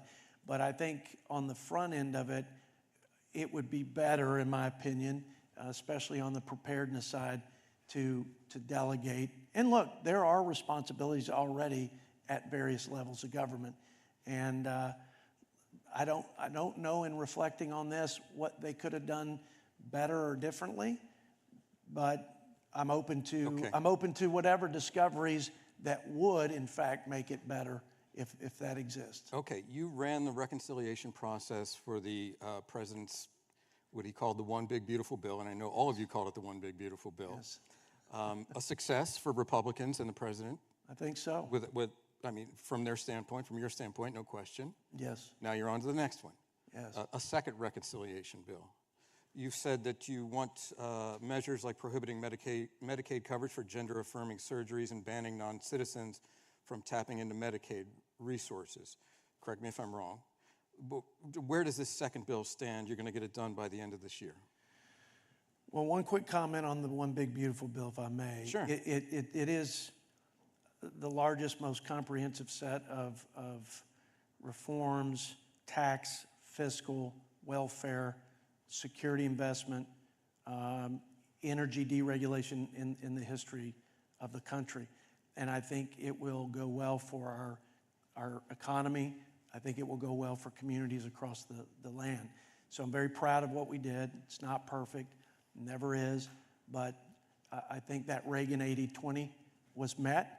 As the budget chair, I always want to do more on the fiscal reform side and restoring fiscal health to the country, which is just off the rails, and we can talk a little bit more about that.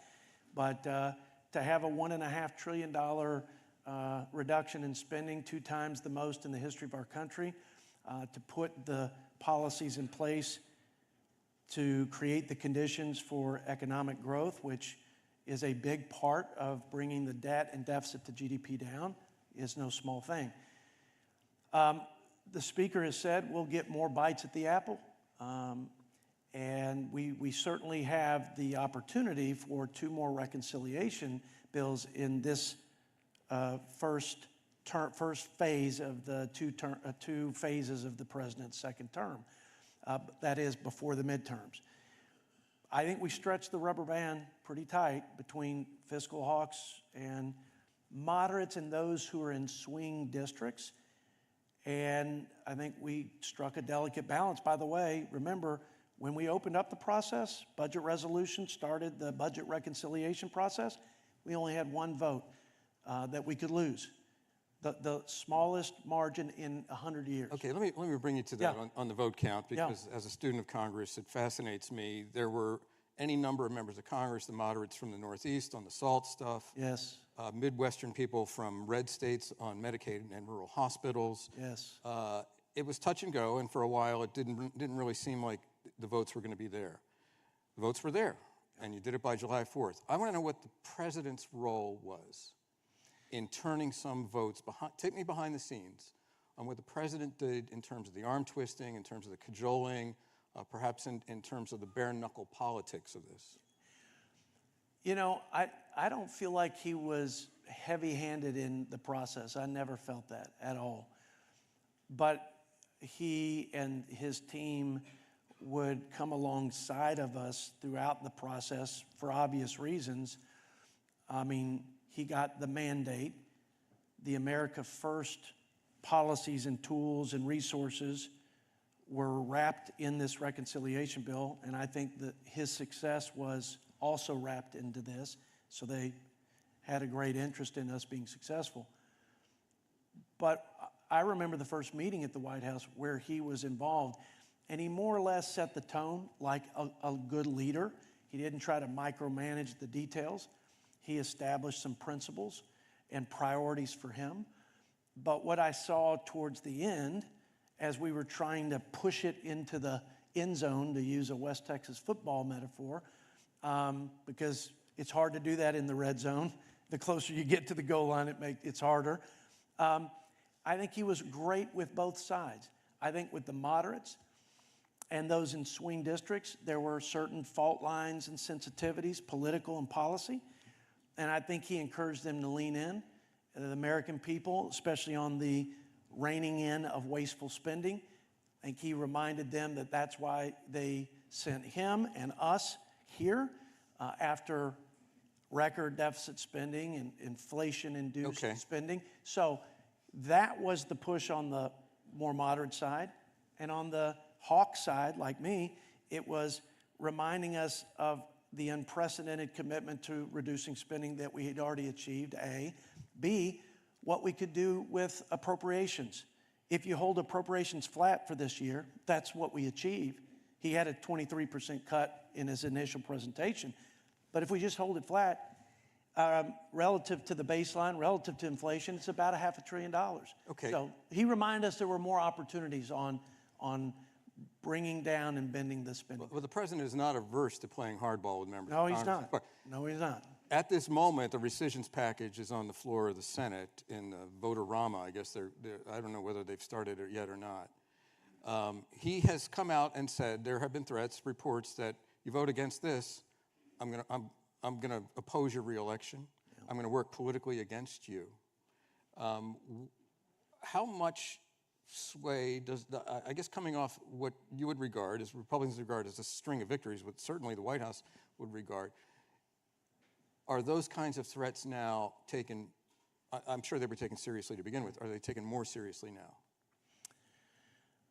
I've always thought, as a Republican, that, and I was always very appreciative and with respect, watched Nancy Pelosi get all of her members to advance their agenda and their policies, even when it was very difficult on their members in swing states. Somehow she got them to do it. She was tough, that's how. I think too often we're all carrot and no stick, and I think in life in general, and in business, for many of your audience members, I think you have to have equal parts carrot and stick. And that's generally the best way to incentivize the outcomes and the behavior you want. I mean, we're all adults and mature leaders, hopefully, and hopefully self-assured enough and self-actualized enough that we're going to vote the way we want to vote that's in the best interest of our country. I'm sorry, you're saying it's counterproductive for the president to issue political threats against Republicans? I think that strong leaders who've been effective have had carrot and stick. And I think we need equal parts stick and carrot. And in the Republican Party, we've seen carrot only. And I don't think we've done transformational things. And I don't think we've unified like the Democrats have in the past. I would think that's a criticism, by the way, that the base would levy against Republicans. And I think it would be a fair criticism. Going back to the second reconciliation package that you're talking about, there was a lot of criticism, a lot of concern from red state senators and members about cuts to rural hospitals. Josh Hawley, now Senator Josh Hawley from Missouri, of all places, wants to roll back some of the Medicaid cuts, repeal the cap on state-level funding for rural hospitals, and add $50 billion to rural hospitals for directed payments. Did the bill go too far? I don't think so. I think the bill struck the balance. Are these hospitals going to be adversely affected in rural areas? I don't believe they will. I think this transition fund, the rural hospital fund of $50 billion will help. But I think the savings on rooting out waste, fraud, and abuse will help. I don't want to keep a scheme that's not in the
the U.S. can reach a trade deal.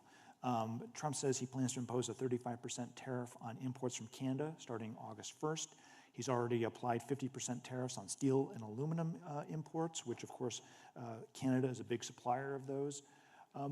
What impact do you think we're seeing on the U.S. economy so far from these tariffs on Canada and these threatened tariffs on Canada?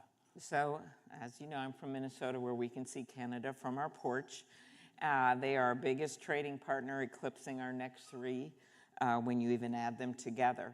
And I've always seen Canada as this friend. They are the one embassy that for years had displayed banners that said friend, partner, ally. For 34 states, they are our biggest trading partner. And I know that the president respects Prime Minister Carney. I know this from things that I've seen and heard, and I also went up to Canada with Senator Kramer on a bipartisan trip, and Senator Shaheen and others, and met with Prime Minister Carney about this. And I know that he's interested in reaching agreement. So I would think the way to do this sanely would be within the USMCA, which was the president's trade agreement. I was one of the first Democrat on the primary debate stage that endorsed that agreement. You can see how well it worked for me. That is his jewel of a trade agreement. It needs changes, you know, especially when it comes to dairy. With Canada, there's been some disadvantages to our country, and the president knows this. So I just hope that that's what they do instead of pissing off the people of this country. And what they're engaged in right now, I get this because I hate the rhetoric on the 51st state. They're literally not coming to America. We've seen the border crossings in Minnesota down 30-40%, and we're talking about people who drive to Duluth, Minnesota, or go to the Mall of America in Bloomington. I was in New Hampshire last week, same thing that I heard from some people involved in tourism there. Vermont, you can ask Peter Welch about this, he'll tell you the same thing. So this is even beyond the price of cans to put our beer in for our breweries, or it's beyond the construction costs when you see increases because we get timber from Canada. This is also about tourism and a longtime friend, and we can't continue like this. The Senate, it's the one bipartisan vote we had, 51 votes with Tim Kaine's measure. I was the second co-sponsor of it to upend those tariffs and say Congress should reassert itself. We actually passed that with the votes of Susan Collins and Lisa Murkowski, states bordering Canada, and my favorite two, Rand Paul and Mitch McConnell, who don't agree on much, but what do they agree on? Anyone know? Kentucky? Bourbon, that's right. Bourbon has been taken off the shelves in Canada. So I just want to get to a better place. There are these tariffs overall beyond Canada. Tax on families, $2,800 per family, changed over 100 times. You've got allies, Japan, South Korea. We don't have places to send our soybeans in Minnesota. I'm just believe in targeted tariffs, some of which the president did during his first term. But I don't believe in what's going on right now. I think it's very detrimental to our economy in the short and long term. And you see the inflation costs already going up with the numbers from this consumer price index just 2 days ago on the 2.7% increase in inflation. So there's a lot in Washington, a lot in Congress that's happening that you're not thrilled about, to put it mildly, but you did get a win in May when President Trump signed your bill, the Take It Down Act, into law. The law protects individuals from the non-consensual publication of intimate images, including images generated by AI. What other regulation do you think has, what other AI regulation do you think has a chance of passing this Congress? Sure. So first, the story on that bill, and it is the first time we've put in place some kind of rules on AI. This is a bill I have with Ted Cruz. And it's a bill that I discussed with the president and the vice president and Melania at the inaugural lunch. You know, I think leave no moment on it, as I knew she was interested in these issues online. And she supported the bill. We had already, Ted and I had got it through the Senate. It is a big deal because it says the platforms have to take down non-consensual porn in 48 hours. That includes both AI created and actual. 25 kids a year, last FBI statistic, I had have committed suicide over this. They think their life is shattered. They think they're sending a picture to a potential girlfriend or boyfriend. It gets distributed on the internet. They don't know how to handle it. They kill themselves. So when she came out for that bill, we were able to get it through the House. It had stalled out there, and then he signed it into law.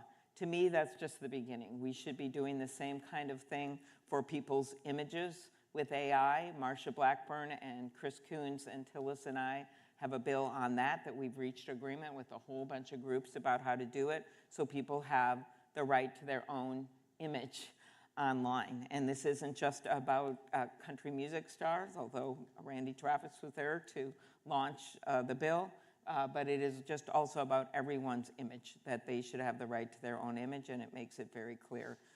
Drugs being sold online, fentanyl, these are all things that I believe we should at least start with as we're looking at rules of the road when it comes to AI. Senator Thune and I have kind of a base bill that we introduced last year on at least giving NIST the power to set some standards for non-defense use of AI. I do think we're going to have to get some rules in the road. When Elon Musk has said he wants some rules for AI, I think maybe we should listen. And I think it was David Brooks who once said that he found it hard to write about AI because he didn't know if it would lead us to heaven or hell. So it has such potential for the State of the Mayo Clinic, cures for rare diseases, and all kinds of really amazing things we can do with it, but not if it gets taken over by scammers and if it's used for bad things, and we don't even have any rules to protect people for bad uses. That's not good for the companies that are developing it. And let's not do what happened with privacy, which we didn't put any rules in place, and now we have a patchwork of laws across the states. They filled a role which they had to fill, and I believe in giving AI empowerment to the states now, but part of why I believe it is because we haven't doing anything on the federal level, and it's time to act. Ted Cruz is known as a very partisan fighter. What was it like working? Well, how did that come about? I mean, did you bump into him in the elevator? Oh, no. He's actually been willing to stand up. He and Josh Hawley, Senator Grassley has, Senator Kennedy. I've worked with them. They're all on the always friendly, lovey-dovey Judiciary Committee on which I serve. And Ted also, when I chaired the Rules Committee, he was on the Rules Committee as well. So we have worked together despite having major disputes over judges and other things. We've worked together on a number of these issues. He's been willing to stand up, and it's hard to find people on both sides of the aisle who's willing to say, okay, we love the products, so many of these, we're not Neanderthals, but we need to put rules of the road, or we're going to let other countries do it, and we're not going to be able to get to the next level with these products if kids are dying because they think they are getting a Percocet online on Facebook or Snapchat, and they end up that it's laced with fentanyl, and with one pill, they're dead. That has happened way too many times in this country, and it's hard to believe with all of the advancement in these countries and in these companies and all of the incredible expertise and money they have, that they are unable to get to a better place on this front. And that includes, by the way, with making sure they're paying for content to the media companies, which is a bill that Senator Kennedy and I have long led. Clearly, it's a huge frontier. It's something that Chuck Schumer wants to make one of his priorities, so certainly interested to see what happens there. Yes, he and Senator Young and Senator Rounds and Heinrich led just the most bipartisan meetings that we've had, so people are pretty up to speed on it in the Senate, and I know the Speaker has said that he wants to do something at some point, and I hope that this is a moment where we can sort of put things aside for the good of the country and our citizens, but also for the good of advancing this technology in the right way, that we can put some rules in place. One last topic I wanted to touch on. News broke recently that Vance Bolter, who has been indicted on federal murder charges related to the killing of State Rep Melissa Hortman and her husband Mark at their home on June 14th. What do you think about calls by some of your colleagues like Chuck Schumer to do more about political violence and to increase protection for members of Congress? It's a scary issue. It's a big issue. But how do you think about it? Okay, so to wind this back a little, the woman that was shot, Melissa, was a very good friend of mine, and her husband, they were the most delightful people. I'm sure you heard their stories. You know, she was a mom, she taught Sunday school, she was a Girl Scout leader. She balanced all that and rose up in the House of Representatives to be the Speaker of the House, worked incredibly well with her Republican counterpart. They actually had a shared power agreement for a while this last year, and ended up making an agreement on the budget that was very difficult a week before she was murdered with the Republicans and the governor. And she was the only Democratic vote for it because she felt it was the right thing to do. So this is this woman, just so you know. Then the other state senator that was shot, I've been in daily, like maybe not daily, weekly contact with his wife. And I mean, this story is extraordinary. She actually pushed a door through while she was being shot. There's a video of it, to get him out of the house and saved her daughter's life. And one of the things that happened yesterday, and she wrote me about this, was the charges were expanded to include attempted murder on their daughter, Hope. So that's the status of that. There was a crazy letter that was released that this murderer wrote as an alleged confession to Director Patel that was released yesterday, in which he claims some really crazy things about the governor that are not true, and an assassination attempt on me and my colleague. And so it's just been a kind of a weird 24 hours on this front, because it's on the social media, almost like some people believe this, and this is the words of a mad murderer, just so people know. On the front of political violence, when this came out, Congressman Emmer and I, who've been friends for a long time, we actually led, along with Congresswoman McCollum and others, a bipartisan letter that morning. We talked 3 hours after we found out about the murder within our state, and we all got on it, every single member, from liberal to conservative, condemning the political violence, saying there is no place for it in our politics. And I hope we see more of that. I personally think, one, we need more security for members. I've been a longtime advocate for this, and with the police, and worked really well with them in the Capitol, but we have to do more in the local areas.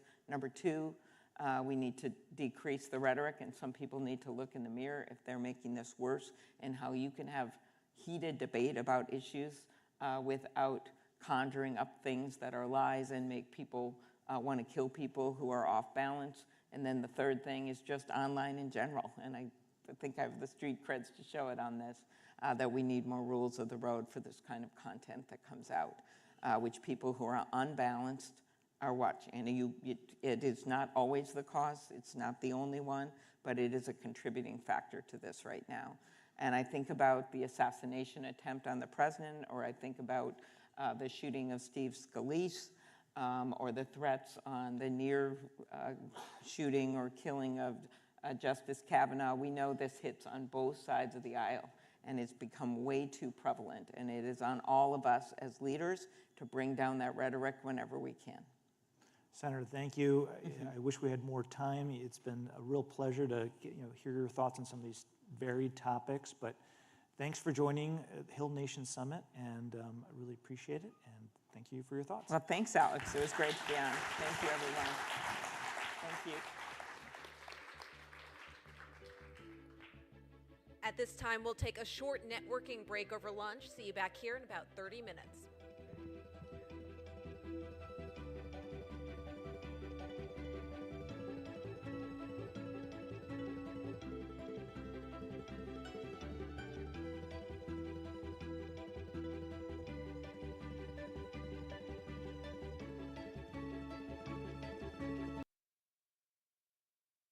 You are watching a live view of the Hill Nation Summit live here in Washington, D.C., and this is the official halftime show.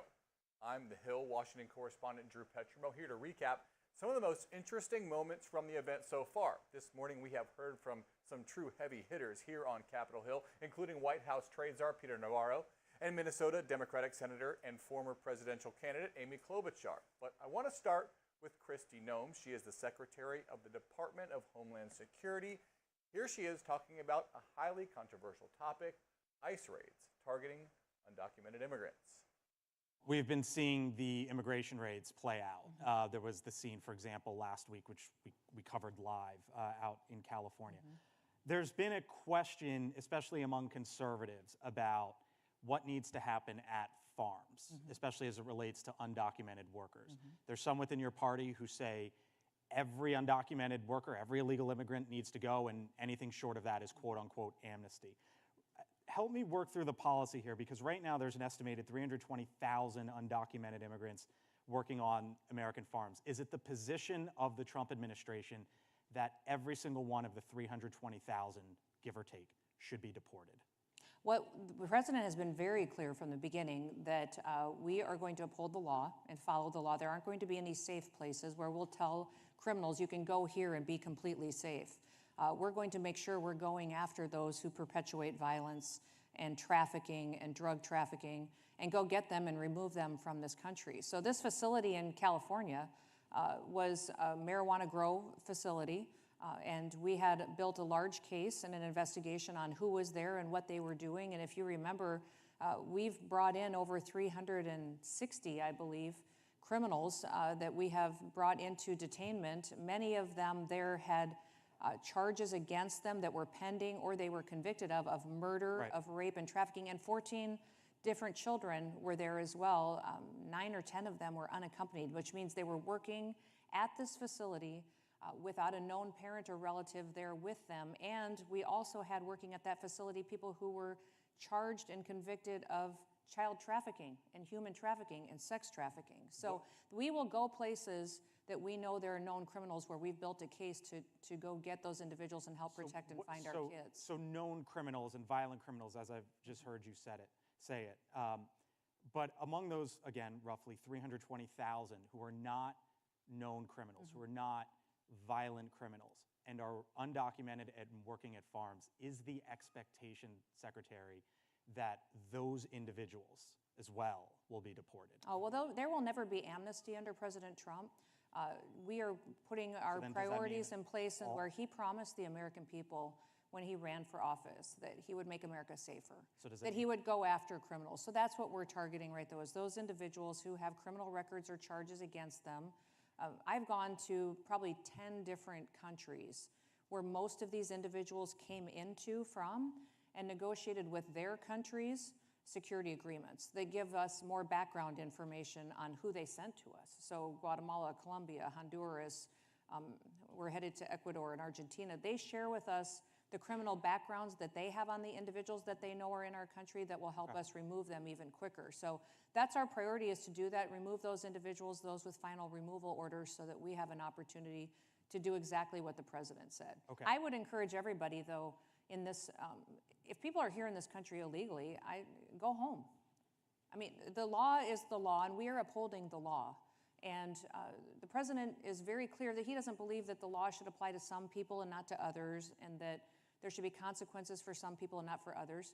They have the opportunity right now to self-deport. We will buy their plane ticket. When they land, they will be able to get $1,000 in their hand to care for their families, and they get the chance to come back.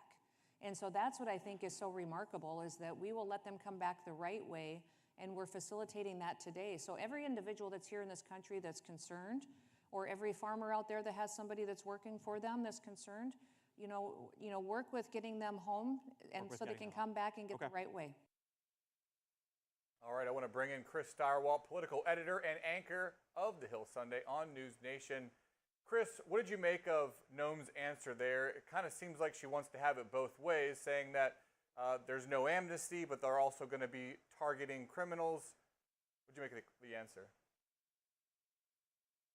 Well, look, I mean, we're here at the Willard Hotel, the birthplace of lobbying in Washington. It's called lobbying because it was in the lobby of this hotel where people would get a hold of politicians or people in the administration to try to suck up to them and get them to do stuff for them.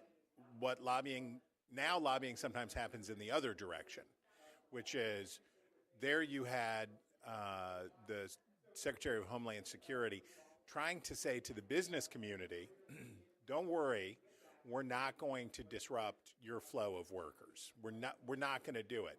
And then say, but maybe we are. Maybe actually we are.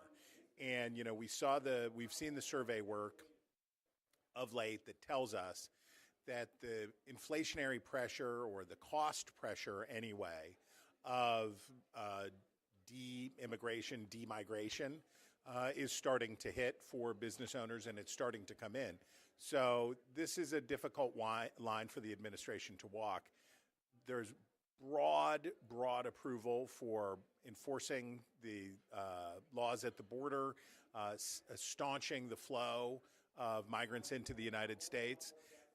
The deeper you get into that question, the more politically fraught it becomes for Republicans. When you have ICE agents wearing masks, that's not popular. And when you have the threat of mass deportation, you start to get into a space where it's politically uncomfortable for a lot of Republicans. Do you think Trump is in a difficult position because in order to please the most ardent members of the MAGA coalition, he has to take an aggressive force, especially when it comes to workers on farms, because in their worldview, these people are driving down the wages of jobs that eventually Americans could perform. But in order to force the law as it's written and go after those workers, he could damage essential parts of the economy. Well, look, Donald Trump doesn't have to run for re-election again, so he can. The interesting moment for Donald Trump, this is a sort of only Nixon can go to China thing. We look back on a presidency and we say, what might have been, what are the things that might have been. We could talk about with Joe Biden what might have been. He might have not run for a second term and been sort of a unifier. He didn't do that. You look back at Barack Obama, there was a lot that he could have done to forge compromise on key issues.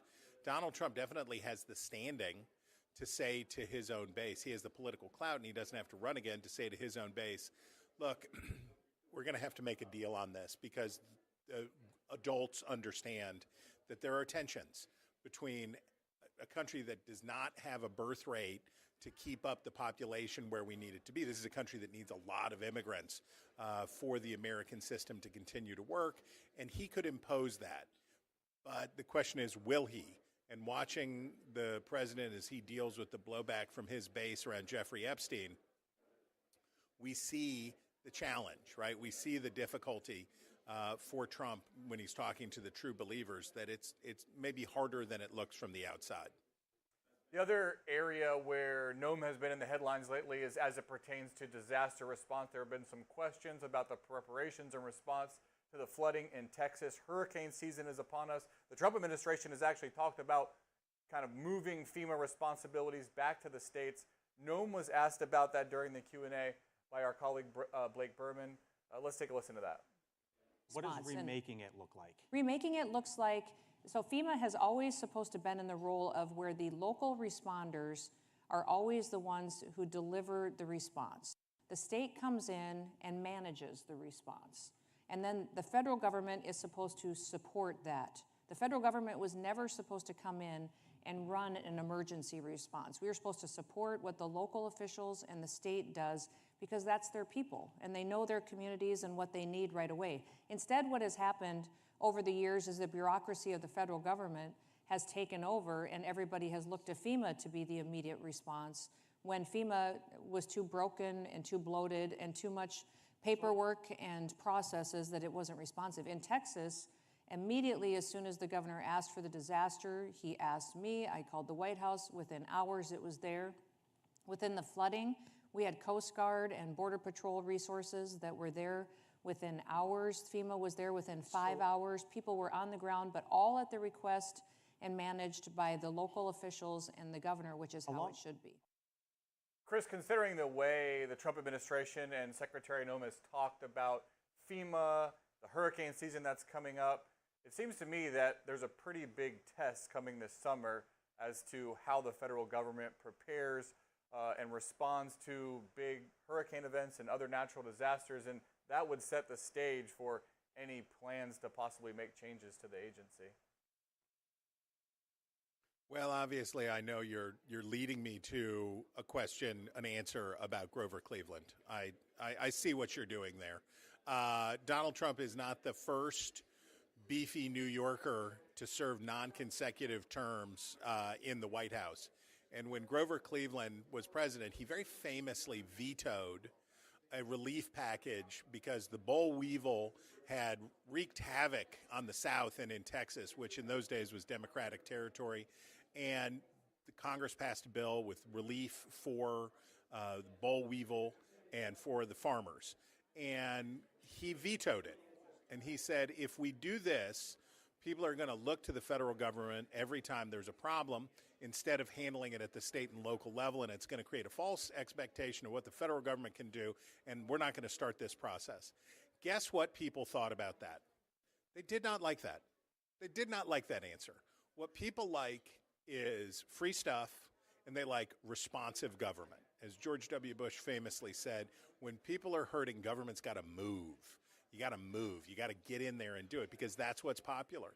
It may not be good in the long run, but it is certainly popular.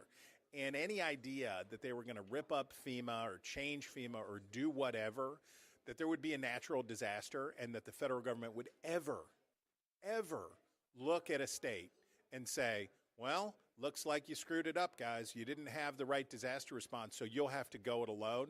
That's not going to happen. That's never going to happen because presidents and politicians want to give people what they want. And what people want is when they see people who are harmed, when they see people who are suffering, they want action. So from Grover Cleveland to Donald Trump, some things never change.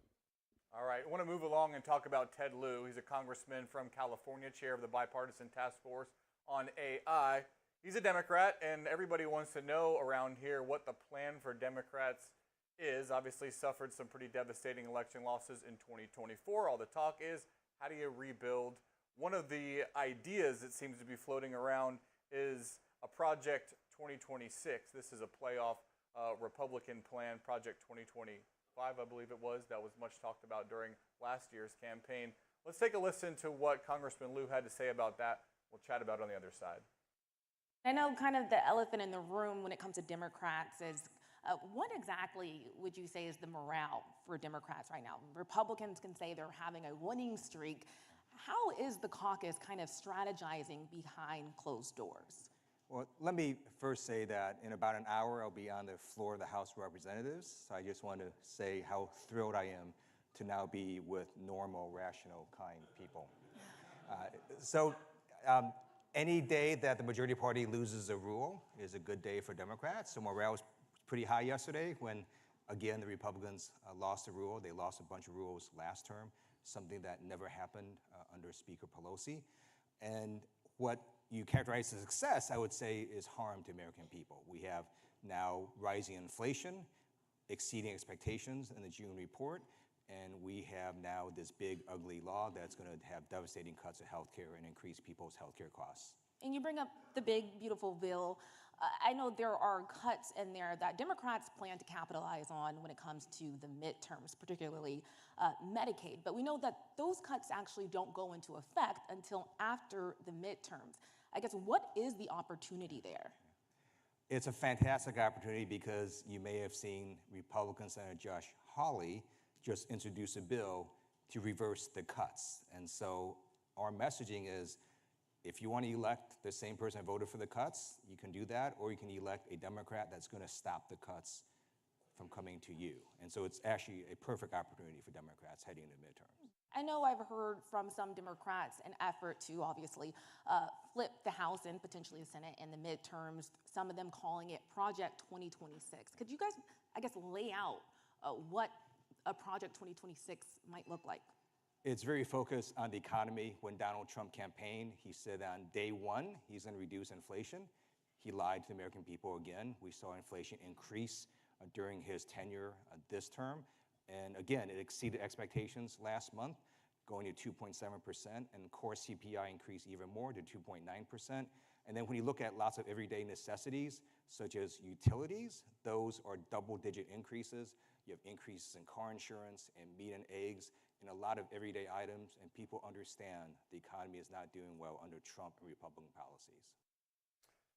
So, Chris, Democrats took, 7-8 months to think about what had happened, lick their wounds, and they come up with a solution is, hey, let's copy what the Republicans did. Well, one of the many things that's wrong with Washington or the way Washington works, is that there is a belief that somewhere in this city there's a big knob on the wall at the Republican National Committee and the Democratic National Committee, and you just turn it and you set it to your new approach. And this is what we're going to do now. That's hogwash. It doesn't work that way. Here's one thing that I have learned. I've been in this city for a while, and I can tell you, no one is in charge. No one is in charge. There's no playbook. Nobody can do that. It is all quite happenstantical. And the idea that the Democrats are going to be disciplined and message unity and they're going to do all this stuff, or the idea that there's a cresting wave of democratic socialism of the Zoran Mamdani variety that's coming across the country, is all hogwash. The reality, of course, is that every race is different, every contest is different. There is not a one-size-fits-all solution for how these districts are going to go. Speaking of Mamdani, everybody, how many dumb think pieces were written about what Zoran Mamdani? I know many because I wrote like 2. How many pieces were written about, well, what does this mean for Democrats? Oh, okay, well, that's interesting. And then what happened yesterday? District in Arizona, everybody gets ready. Well, it must be that the David Hogg-backed super progressive young candidate is going to win in this race, and this is the story of the coming upheaval in the Democratic Party. Nah, actually, no. The late Raul Gravla's daughter won the seat. She was the establishment pick, and she won it handily. Every district is different, and nobody has a knob in Washington to turn to change the approach of either of these parties, which is actually one of the problems that we have in American politics today, is that the institutions don't work and nobody's in charge. I want to talk about White House trade czar Peter Navarro, another one of the guests this morning at the Hill Summit. He kind of did some piling on, called Fed Chair Jerome Powell the worst Fed chair in history. There's been a lot of talk this morning, speculation as to whether the president would try to fire him before his term's up. He kind of seemed like Trump walked that back in the minutes before we came on air here and said that he didn't have any plans to do that, but the piling on continues. They seem to want to pin some blame of what's happening in the economy, especially as it pertains to inflation, on him. They want him to lower interest rates. What do you make of Navarro and the rest of them kind of full force attack on Jerome Powell continuing? Well, it was adorable today because Trump apparently it was reported that Trump had said that he was close to firing Jerome Powell, talking to a bunch of House Republicans. And they came out and said, well, he asked us if he should fire him. And then they say that, and then, of course, markets are going to respond. Donald Trump, the President of the United States, says a lot of things. He does very few of them, relatively speaking. So he's venting about Jerome Powell and talking about Jerome Powell, and then these folks come out of the meeting and say, oh my gosh, I think he's going to do it. And then, of course, Trump has to come back later and say, I was blowing off steam. The idea, so you alluded to the economic headwinds that are building, right? And we talked about it as it relates to immigration, but the tariffs are just now starting to hit. Tariffs are just the drag from the tariffs because we delayed and delayed. And who knows what will happen on the 1st of August. But the economic consequences of the tariffs are just now, after 6 months, just starting to really take a bite. And you can see it in those new numbers for Treasury, how much money is coming in from the tariffs. That money comes out of the economy. That's not coming from someplace else. That's money that's coming out of the United States economy. So as the headwinds pick up, yes, Donald Trump definitely wants a rate cut at the Fed. Republicans definitely want a rate cut at the Fed. And they're going to get one eventually, one assumes, because one assumes that the economic drag from these things and other things require intervention from the Fed at a rate beyond what they're trying to do in terms of fighting inflation.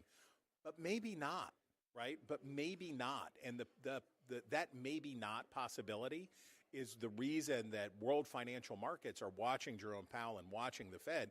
And if Trump is doing this economic planning on the one side as it relates to tariffs and immigration and all these other things, that he's trying to rewire the domestic economy, if he does that and then also were to fire the chairman of the Federal Reserve, You look at what's happened to the value of the dollar, you look at these other indicators, he would have a serious problem on his hands. So I think Republicans should remember that for now, this is mostly about pressuring Powell to get a rate cut and blowing off steam, and as you say, trying to affix blame. But you and I both know that nobody in a swing district, there's no person in a swing district that would ever say, you know, I was about inflation, I was mad about those things, but I don't blame the party in power. I'm actually very upset at the Federal Reserve chairman that the party in power selected. I don't think that ever washes. And you talked about what's going to happen on August 1st. The president talking about 30% tariffs on Canada. The Prime Minister of Canada, Mark Carney, said recently that he didn't think there was an avenue, or it's not looking like there's a negotiation that's going to happen before the deadline that those tariffs might go into effect. One of our other guests this morning, Democratic Senator from Minnesota, Amy Klobuchar, she's right there up against the border with Canada. Her state has a lot of trade with Canada. She was asked about the impact of tariffs and Trump trade policy. Let's take a listen to what she had to say. We can see Canada from our porch. They are our biggest trading partner, eclipsing our next three when you even add them together. And I've always seen Canada as this friend. They're the one embassy that for years had displayed banners that said friend, partner, ally. For 34 states, they are our biggest trading partner. And I know that the president respects Prime Minister Carney. I know this from things that I've seen and heard, and I also went up to Canada with Senator Kramer on a bipartisan trip, and Senator Shaheen and others, and met with Prime Minister Carney about this. And I know that he's interested in reaching agreement. So I would think the way to do this sanely would be within the USMCA, which was the president's trade agreement. I was one of the first Democrat on the primary debate stage that endorsed that agreement. You can see how well it worked for me. That is his jewel of a trade agreement. It needs changes, especially when it comes to dairy. With Canada, there's been some disadvantages to our country, and the president knows this. So I just hope that that's what they do instead of pissing off the people of this country. And what they're engaged in right now, I get this because I hate the rhetoric on the 51st state.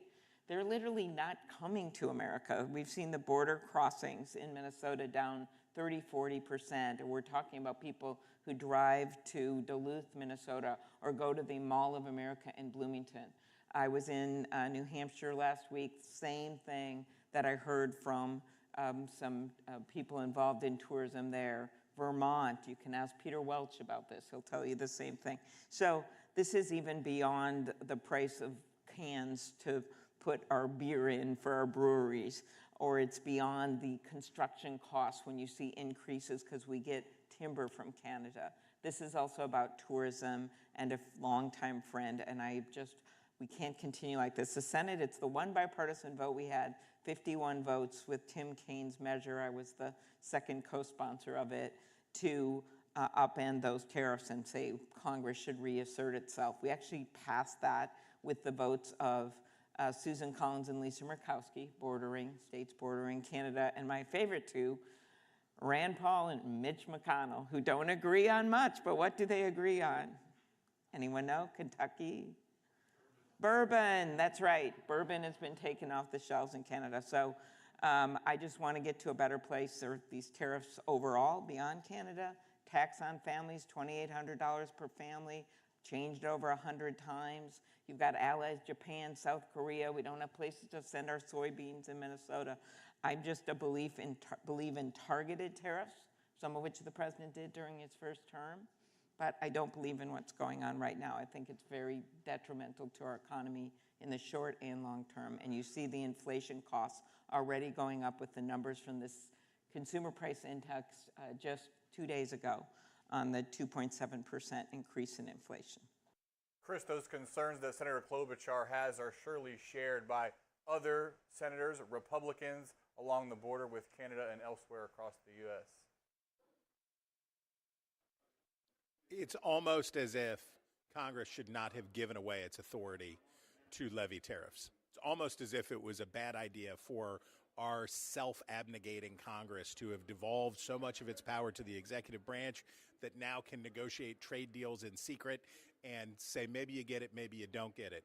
We have a problem, and we have a lot of problems in Washington. We talked about a few of them today, but the number one is we have a Congress that doesn't want to be Congress. And until Congress is ready to take back the power to levy taxes, including those on imports, and deal with this in a forthright way, they can have a lot of complaints and they can ask for a lot of favors, but it's not going to be a hill of beans until Congress is ready to be Congress again. All right, we will leave it at that. Thanks so much for your insight, Chris. Need to get you back into the summit. We're going to continue with our coverage here in a bit. Again, thanks so much for your insight. Always great to talk to you. All right, so interesting there talking with Chris, reflecting on some of what we've heard so far today. Going back to White House Trade Czar Peter Navarro, I thought it was interesting. You know, he was talking about this August 1st deadline that's coming up and was talking about this sense that there could be, I think Trump actually said 5 or 6 trade deals announced before then, but maybe the number is as low as 2 or 3. He said, Navarro framed the trade deals as tariffs. Again, it goes back to kind of this split in the administration over what exactly the purpose of Trump's trade policy is. You have some like Navarro who are saying tariffs are the purpose, reshoring jobs and forcing companies to come back here because it makes economic sense to do that because of the high tariffs, and also gaining a bunch of revenue from the tariffs that are coming into the government. You have other people within the administration that say the purpose of this policy is to force other countries to enter fair trade deals, open up their markets, and have reciprocity, the term that's been used. But let's listen to Navarro speaking here from the summit earlier this morning. The president suggested that there could be 5 or 6 deals by the end of the month, but maybe really only 2 or 3, depending on how things shake up and whether he likes them or not. So you're either going to get trade deals, let's just call it a handful, give or take, or tariffs, right? And if that's the case, if there are more tariffs than trade deals, is that viewed as a victory by the administration? So let's be clear, the trade deals are tariffs. I mean, let's do Indonesia, okay? The Indonesia is a microcosm of what we're trying to do. The subtext here is that we live in a World Trade Organization system which by law allows every other nation in the world to charge us higher tariffs. It's called the Most Favored Nation Clause. It's like insane that we agree to that. And it also allows other nations to impose high non-tariff barriers. So by definition, there's a reason we have $1 trillion trade deficit every year, is because they cheat us. So that's got to change. So if you take just Indonesia yesterday that the president announced, this is a country that's the 4th largest in the world.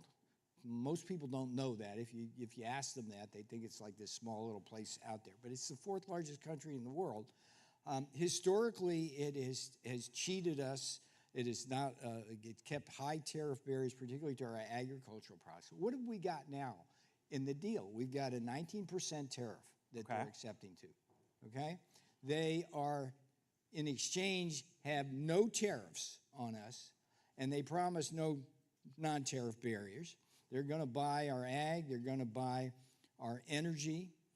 They're going to buy our medical devices, which they haven't done in the past. And instead of having a $17 billion a year trade deficit with Indonesia, we'll probably get that to 0 under those conditions. Now, that is a beautiful thing. And so when you say, Blake, it's either tariffs or deals, no, it's like so it's tariffs and deals. You view it as both. Every deal that we're striking is having a global trade component in it, okay? With the UK, I think it's 10%. So the reason why we have to do this is because those countries cheat us. I mean, we've got to, as a country, agree on that. The Democrats, the left can't disagree with that. It's just fact. So the only question becomes, what do you do? And of course, the next thing out of the left's mouth is, well, it's going to create inflation. The president mentions the trillions of dollars in investment, but the government numbers show that manufacturing has declined after Liberation Day by 7,000 jobs in May and 7,000 jobs in June. Why? It takes a while for investment to kick in. Yeah, it takes, what, a year, 2 years, 3 years, 4 years, depending on the type of product so at that least, you're going to be. A year for manufacturing. But we're going to see plenty of investment coming in. We're going to see plenty of jobs created, and life's going to be good. All right, interesting conversation there between our colleague Blake Berman and White House Trade Czar Peter Navarro. I want to talk a little bit again about Senator Klobuchar. She was talking about the Senate rescissions package that's being discussed right now on Capitol Hill. The topic that's being debated heavily are these cuts to the Corporation for Public Broadcasting, that's PBS and NPR. Republicans have long complained about what they perceive as a liberal slant of those organizations, but Klobuchar brought up, especially in rural parts of her state, how important it is to get out emergency information to people who live in those communities. She says a lot of times that's the only place where people in those rural communities can go to get emergency information in times of need. So she says she's going to continue to fight along with some of her colleagues on Capitol Hill to dampen the blow of those cuts to the Corporation for Public Broadcasting. Also, this morning, I thought it was an interesting conversation with FDA Commissioner Marty McCary. He has come in and says that his biggest surprise is what he's been able to get accomplished. He says, it's a surprise that he could actually get things done. One of his top priorities, he says, is to cut bureaucratic bloat. He says he's going to reduce animal testing and try to figure out why it takes so long to get drugs to market. He also talked about flu shots and making some changes to the food pyramid. I think we actually have some sound from him that we can take a listen to. See a universal flu shot, so we're not guessing every year and you come in every year. There are flu shots that are proposed to be long-term shots that give efficacy to a variety of strains, including bird flu, something we're tracking closely. We're rewriting the food guidelines right now. It's not. So the pyramid's changing. The pyramid is going to change. We're rewriting them right now with USDA, and you're going to see an end of the 70-year demonization of natural saturated fat in the United States. You're going to see a discussion of refined carbohydrates and ultra-processed foods and other things, and finally, an honest conversation about our protein requirements. You're not getting good protein when people are eating the modern diet. All right, FDA Commissioner Dr. Marty McCary there. You are looking again at a live look at the Hill Nation Summit. I'm Drew Petrimo. I've been recapping the morning version of what's happened so far at the summit, but want to send you right now to Judy Kurtz to continue with our programming. Thanks so much for joining us.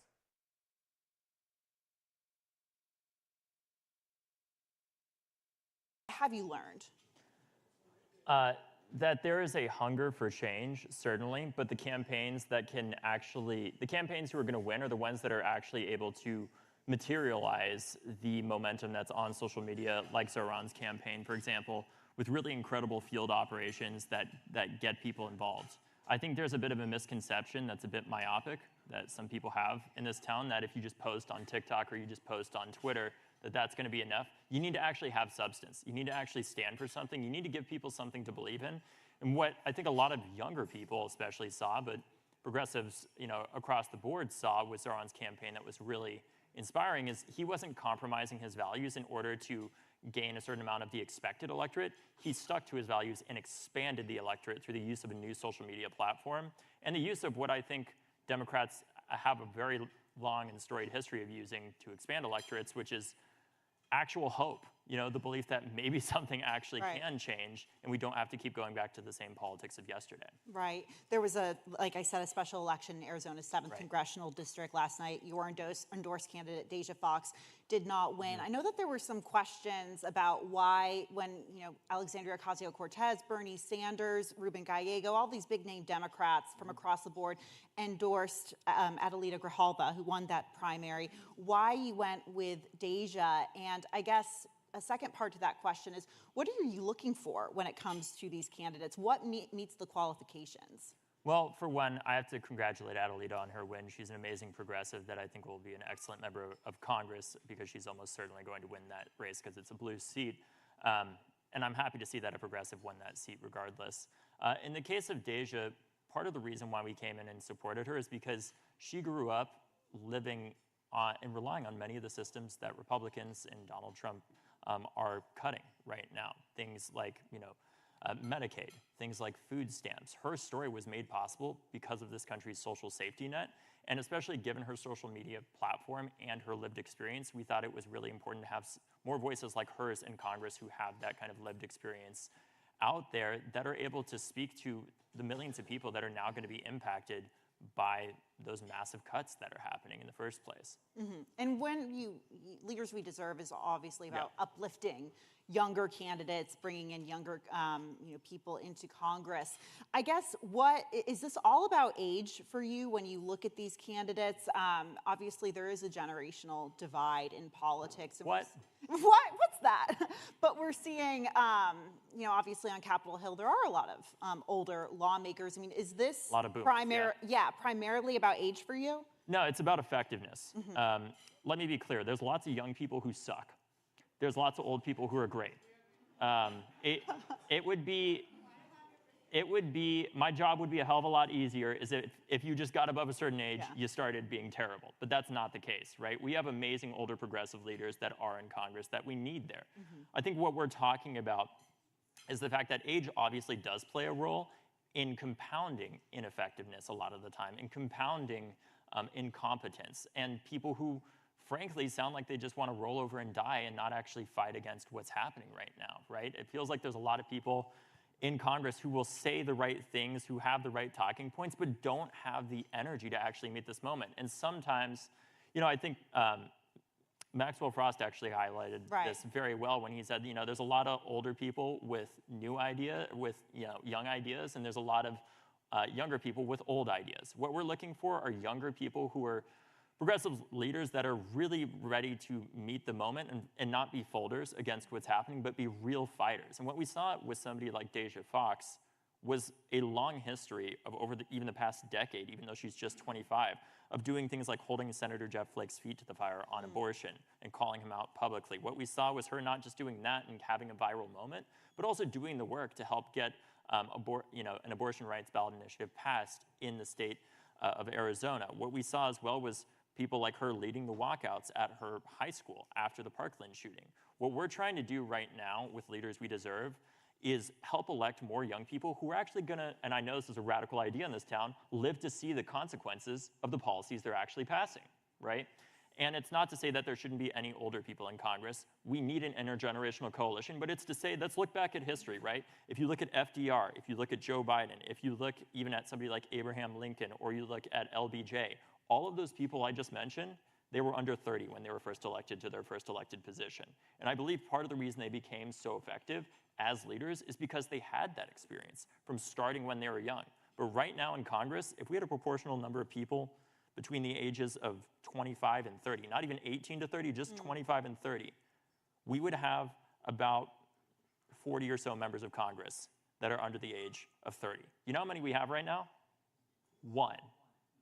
That is not, regardless of whether or not you're a Democrat or Republican, that is not good for the future of this country. Because we need people who have that institutional knowledge that they're able to build up over time because they were given that chance to start when they're younger. Leaders We Deserve has, you also have gotten some criticism from fellow Democrats. Just a little bit. Just a little bit about the way you've gone about, this process, particularly getting involved in those primaries. What was did you expect that? And I guess, what is your message to those Democrats who look at your group and say, look, we already have these safe seats. The House majority is already so narrow. We could easily keep these safe seats and take back the majority. Well, what I would say is that, for one, I think competition makes us stronger. I think right now in the Democratic Party, one of our biggest problems is that, frankly, in many senses, outside of ideology, in terms of our strategy of winning, I think what happens more often than not is we empower people whose main strategy, and this is not to call it any one person specifically, this is a cultural problem we have in the party. I think our number one philosophy as a default when it comes to how do we win is what raises us the most money and pisses off the fewest people in the entrenched political establishment. And the very same cast of characters that brought our party to this place, I don't care if they're in a super competitive seat or in a very deeply blue seat, the same cast of characters that got us here are not who is going to get us out of here ultimately, right? Because those people, and I've seen this in the work that we've done with Leaders We Deserve at multiple levels of government. We've had candidates before where we were prepared to spend over $500,000 on a candidate in a pretty red state that was in a seat that was critical to break a supermajority. And I got a call from the Democratic minority leader of that state legislature, and they said, well, we hear that your candidates, they don't take corporate money. Are you going to fund that candidate's campaign next election cycle? Effectively turning down, saying effectively that they wanted to turn down $500,000+ so that they would take, you know, a couple, at best 100,000 from special interests in the state.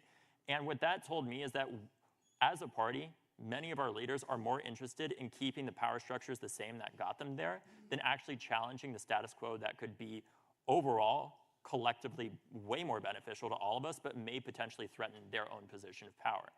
And to those people that say, well, you know, we need to just spend this money in competitive races, we're going to spend a ton of money in those competitive races inevitably. The amount that we're looking to spend here with Leaders We Deserve is negligible in comparison to the amount that is being spent in those competitive races. But what I think can happen is we can help to galvanize and excite our base in order to actually get people turned out to volunteer and feel like they're better represented by our party. Because right now, what I would counter those people with is if this is not the answer to address our 27% approval rating that we have with our own base, and the fact that people clearly feel like we are failing to be an opposition party, it's fine to disagree with this, but what the hell is your answer? So how do you do that plus keep the, you know, growing the, or taking back the majority, I should say, also into account? There's a lot of people who would say that's a risky strategy. We are only, you know, there's a handful of seats that are going to determine the majority. Totally. Well, what I would say is we are not challenging people that are in anything less than, like, I would say a D+9 race that we're almost certain, that it's almost certainly going to be Democratic. And we will be funding candidates that are running in competitive races to challenge Republican incumbents at the same time, right? I don't want us to lose the majority in the House because somebody, you know, just because we may not agree with somebody fully where they are on guns or something like that, even, at least right now when I feel like democracy is on the line. But I also think it's important to ask ourselves more broadly, why is this a decision that we have to make so much in the Democratic Party when we should have the majority in the House pretty consistently? When we know that the vast majority of the American people support our policies, they support us. And the answer to that is the failure for us to successfully gain majorities in state legislatures, right? There's a reason why, for example, groups like the Freedom Caucus and others are, Republicans have a lot more safe seats a lot of the time than Democrats do, and it's in part because of the gerrymandering that has happened there. We need to build up our power in state legislatures if we don't want to keep being forced to make these decisions where the party has to make them, but we aren't fully aligned necessarily with our base. Right. I understand that you chose not to seek re-election for your position as vice chair, unrelated to the disagreements you had with the establishment. But I would just like to briefly ask you about your experience at the DNC. I mean, you brought a lot of these, many would call them radical new ideas to the party. How were they received? What kind of pushback did you get? Well, I think you guys can see the result. Look, there's a lot of pushback, and what I'll say is, like, you know, there was actually a lot of agreement with, not a whole lot of disagreement with what I was doing, at least on the surface. It was just a disagreement about doing this as the role of a vice chair, right? And what I'll say to that is, and I want to say this publicly because I think I'm going to be vindicated in 4 years, unfortunately. There have been vice chairs before that have had leadership PACs, that have given to people in primaries, that have given to and against incumbents in primaries. And in the 70 years of the DNC, there has not been a bylaw that has been put into place to say to vice chairs, you cannot be involved in primaries other than the presidential at all. The vice chair role is not a paid position. This is my literal job, is doing this work. And I was effectively given an ultimatum to decide either basically do nothing for the next 18 months at Leaders We Deserve and just sit around and accept a check, or keep this largely ceremonial title at the DNC. Right. And for me, that's, you know, I am committed to doing this work to build the strongest party possible, with or without the DNC, my role at the DNC specifically. And what I said repeatedly, and I swear this is going to happen in the future, I am sure when I talk to people in the DNC about a theoretical situation where a future president appoints, let's say, a governor to be a vice chair, right? And that vice chair has a leadership PAC. And they give to somebody in their own state, whether it's an incumbent or against an incumbent, with that leadership PAC. I ask them, what will happen to that person? Are you telling me that you will go, that you're expecting the future chair to go to the president, the Democratic president of the United States or Democratic nominee, and say, I'm sorry, Mr. or Mrs. President, your friend, because of this archaic rule by the DNC, is no longer allowed to be a vice chair because they gave to somebody in their own state. And you know what the answer I got back was? I can't speculate on the future. That was the answer.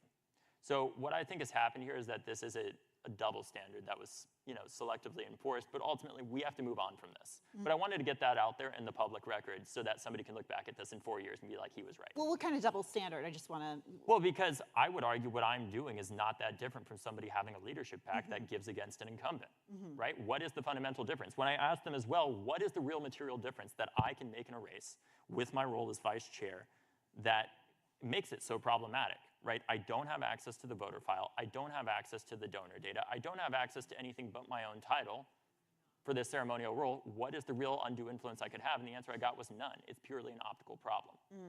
And what I offered as a counter was to say, it's okay, why don't you just create an internal firewall policy within the DNC that says, I and other vice chairs or people who have PACs, for example, will not have access to information of what the DNC is doing related to congressional or state elections, right? I think that's a pretty fair compromise, and it was just roundly rejected. I want to move on from this, but just one more question. Would you be interested in the future of ever working with the DNC again? Have you chatted with Ken Martin? Yeah, of course. Yeah. Look, I would say that we still have a good relationship. Okay. There's obviously disagreements that we have at the end of the day, but I think that we all still have good relationships. I still have, enormous respect for all of my fellow vice chairs, for the other officers of the DNC.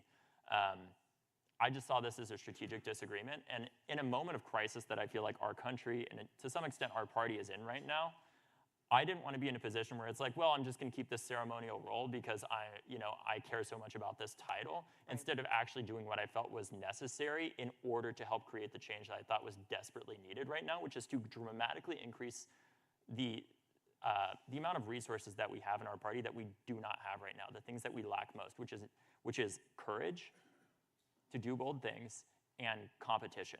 I think there are far too many people that, frankly, if somebody goes unchallenged in a primary for 20 years, it creates a lot of potential problems down the line for the party where, for example, they could die in a red state that then a Republican governor gets to appoint that position, and then that governor gets to decide when we have a majority back. Right? And there's all kinds of other problems that come with it. And I personally believe, and I know that there's other people who don't believe this necessarily, or won't say that they will publicly, but I think competition in our safer seats makes us a lot stronger. I think a lot of us in Washington woke up to the tip sheets about Zohran Mamdani coming to D.C., and it seems like there's this narrative of progressive versus moderate or centrist, progressive versus establishment. I wanted to get your take on that divide within the party. Do you view it that way? Because I've talked to other Democrats who would say, no, this isn't about ideology. This is strategy. This is fight versus flight. How do you view that? Well, I think there's actually three dimensions that we look at a lot of the time when it comes to when we're thinking like left versus center versus right, like within the party. And we kind of mistake these things as the same thing. So I think there's the dimension of establishment versus anti-establishment. There is the dimension of, progressive versus like being more to the center and other things like that. And then there's another one that, of course, I'm blanking on right now that I'm on stage. But, the other one is like, do you want to fight or do you want to roll over and die? Yeah. And I think that we conflate a lot of those a lot of the time. And I think, honestly,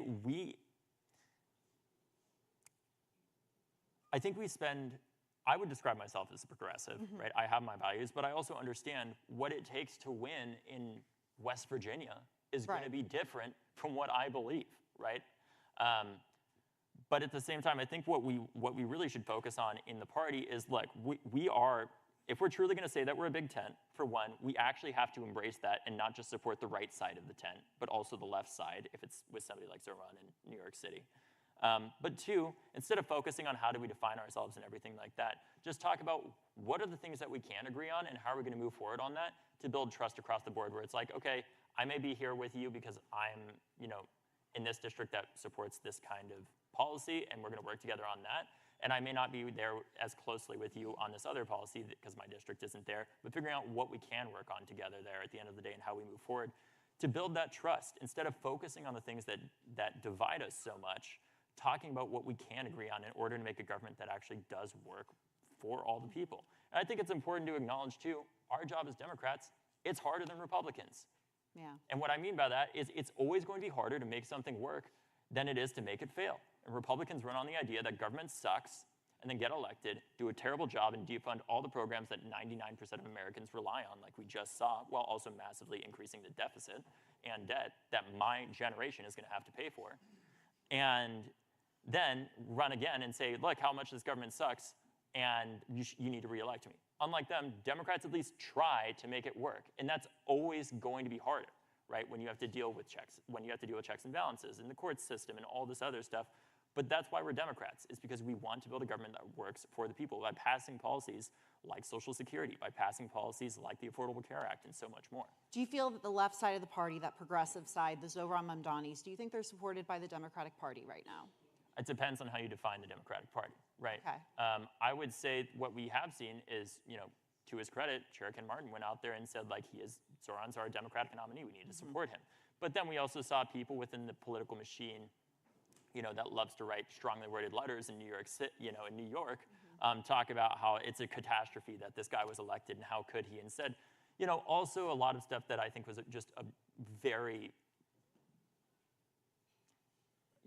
racist and just intolerant at times. It wasn't even focused on his actual policy, but was more focused on him and his identity, which I think is just the exact opposite of what we should represent as Democrats. We need to be talking and debating the policies that we represent, but also coming back together and figuring out, like, what are the things that we can't agree on, because it's undeniable that he won on a message of talking about affordability relentlessly over and over and over and over again, and using social media to expand the electorate. And I think there's a lot of lessons, even if you aren't, to the left as far as Zohran, to learn from that policy. Right. I've had other moderate Democrats tell me that as well.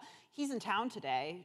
Any plans to see him? Have you chatted with him? He's a very busy man. I want him to focus on doing everything he can, obviously, to win come the general election. But, we talk, not infrequently, and Leaders We Deserve was very proud to be one of the largest contributors to his IE effort. And you'll be involved in the general election, I assume? Yeah, most likely, yeah. Absolutely. You look at people like Zohran Mamdani, for example, but then you have in neighboring New Jersey, Mikey Sherrill. You have across the river here, Abigail Spanberger, two moderates. I mean, could you see yourself, you describe yourself as a progressive, working, I know that Leaders We Deserve is about, uplifting younger candidates, but working with moderate candidates like that? Look, we need to get Democrats elected, period, at the end of the day. And we'll fight as hard as we can, obviously, in primaries to get who we think the best representative of the district is and who can push the Democratic agenda forward as much as possible. But let's be clear, right? With somebody like Abigail Spanberger, do I necessarily agree on everything, especially things like right to work, for example, that she's said that she's not planning on changing? No, I don't agree on that. But ultimately, we need to change gun laws, obviously, in Virginia, and I'm sure that there's some overlap that we have there that we should be working on. And that's part of what I mean, is even though that there are significant policy disagreements at times between Democrats, let's figure out, once we do have a Democratic nominee, how to line up behind them, get them across the finish line, and attain power so that we can actually do something and not just get caught up endlessly in this debate about what does it mean to be progressive or what does it mean to be just let's get the power and do something and deliver and show through good governance how bad government is not a consequence of government itself. It is a consequence of bad, often intentionally bad leadership. It's a tough time to be a Democrat in Washington right now. What's one thing you're hopeful for? The fact that I'm going to outlive a lot of the people who are against me. Okay.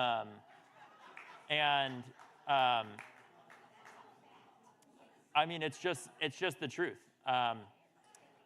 And the other thing is, honestly, I feel like a little bit DC right now with the number of older people that have just clung on to power for so long.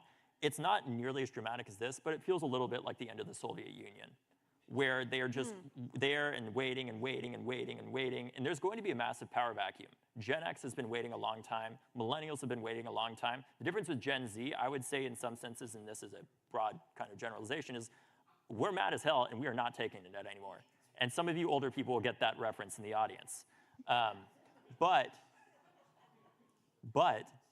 we're going to challenge the status quo, even if it is a tough fight, and Leaders We Deserve is here to support those candidates. And we understand that, obviously, the Democratic Party, we are a big tent, and we want to do everything to get Democrats into the majority, but we also want to make sure that we're not sacrificing how our base genuinely feels and who they want to see representing them to make sure that they're properly represented, as well as making sure that we are able to still be competitive in more moderate or red districts at the end of the day. Because the truth of the matter is there's a lot of the cards are stacked against us, right? We have to get to 60 votes, really, if we ever want to do something substantial in the Senate, right? So we have to figure out, how do we win back not just the working class, but how do we win back a generation that is increasingly leaving the Democratic Party and increasingly feeling hopeless about the future of this country? And that's part of why we exist at Leaders We Deserve. We want to find a lot of those young people who helped to lead their walkouts at their high schools after Parkland in one of the largest student protests in American history, and bring them into power so that they're able to challenge the people that are there to say, what are we doing on guns right now? Because we've seen the power of that. After Parkland, when we helped to make this a front and center issue, after we helped to gain back the majority in the House, after we got a trifecta, Democrats actually did something on guns. We passed the first federal gun law in 30 years in a bipartisan fashion, and we've seen across the board in many major cities, like Baltimore, for example, major double-digit reductions in gun violence. And at the end of the day, what we're looking to do at Leaders We Deserve, more than anything, is give young people just some semblance of hope that maybe not everything is so screwed that you shouldn't even bother trying at the end of the day, because there still is somebody out there, whether it's Zoran or whether it's Deja or somebody else that can represent you, that hears you and has that lived experience of being told by your government what it's like to be told by them the only thing it can do to protect you from a weapon of mass destruction is how to hide under your desk better at the end of the day. And what we saw as my final point is this is a long-term bet of helping to hedge the bet of the gun safety movement, where we saw with President Biden's generation, they didn't go through school shooter drills, but they did go through nuclear bomb drills. And they went on to pass some of the largest arms reduction treaties in human history. And I think part of the reason for that is A, because they started when they were young, because they had a huge amount of political power because their population was so big, but two, because they understood that anxiety of being that old. And the difference is for our generation is that the bomb is going off every day, or multiple times a year at least when it comes to school shootings. The question is, do we have the political will and capital and financial support to bring these young people like Maxwell Frost into office that then can result in these major policy wins where gun violence across the board is down right now about 25% since 2021. David Hogg, thank you so much. Appreciate Thank you. it. Yeah.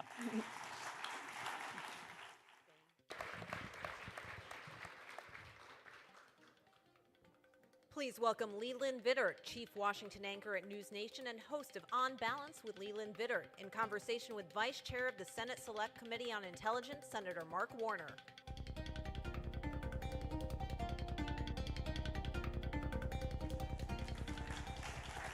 Senator, welcome. Thank you for joining us. Thank you very much. Welcome you to the Hill Nation Summit. One of the things that I think is most interesting in Washington right now is anything that even comes close to being bipartisan that is lacking. The Intel Committee is the last bastion, I think, of bipartisanship. I know it's something you've worked very hard on in the Senate. What's changed, what's stayed the same over the past 6 months on Intel? Well, the good news is we just passed out the Intel authorization bill out of committee yesterday. I think it was 15-2, so still broadly bipartisan. I have been concerned that there have been a series of items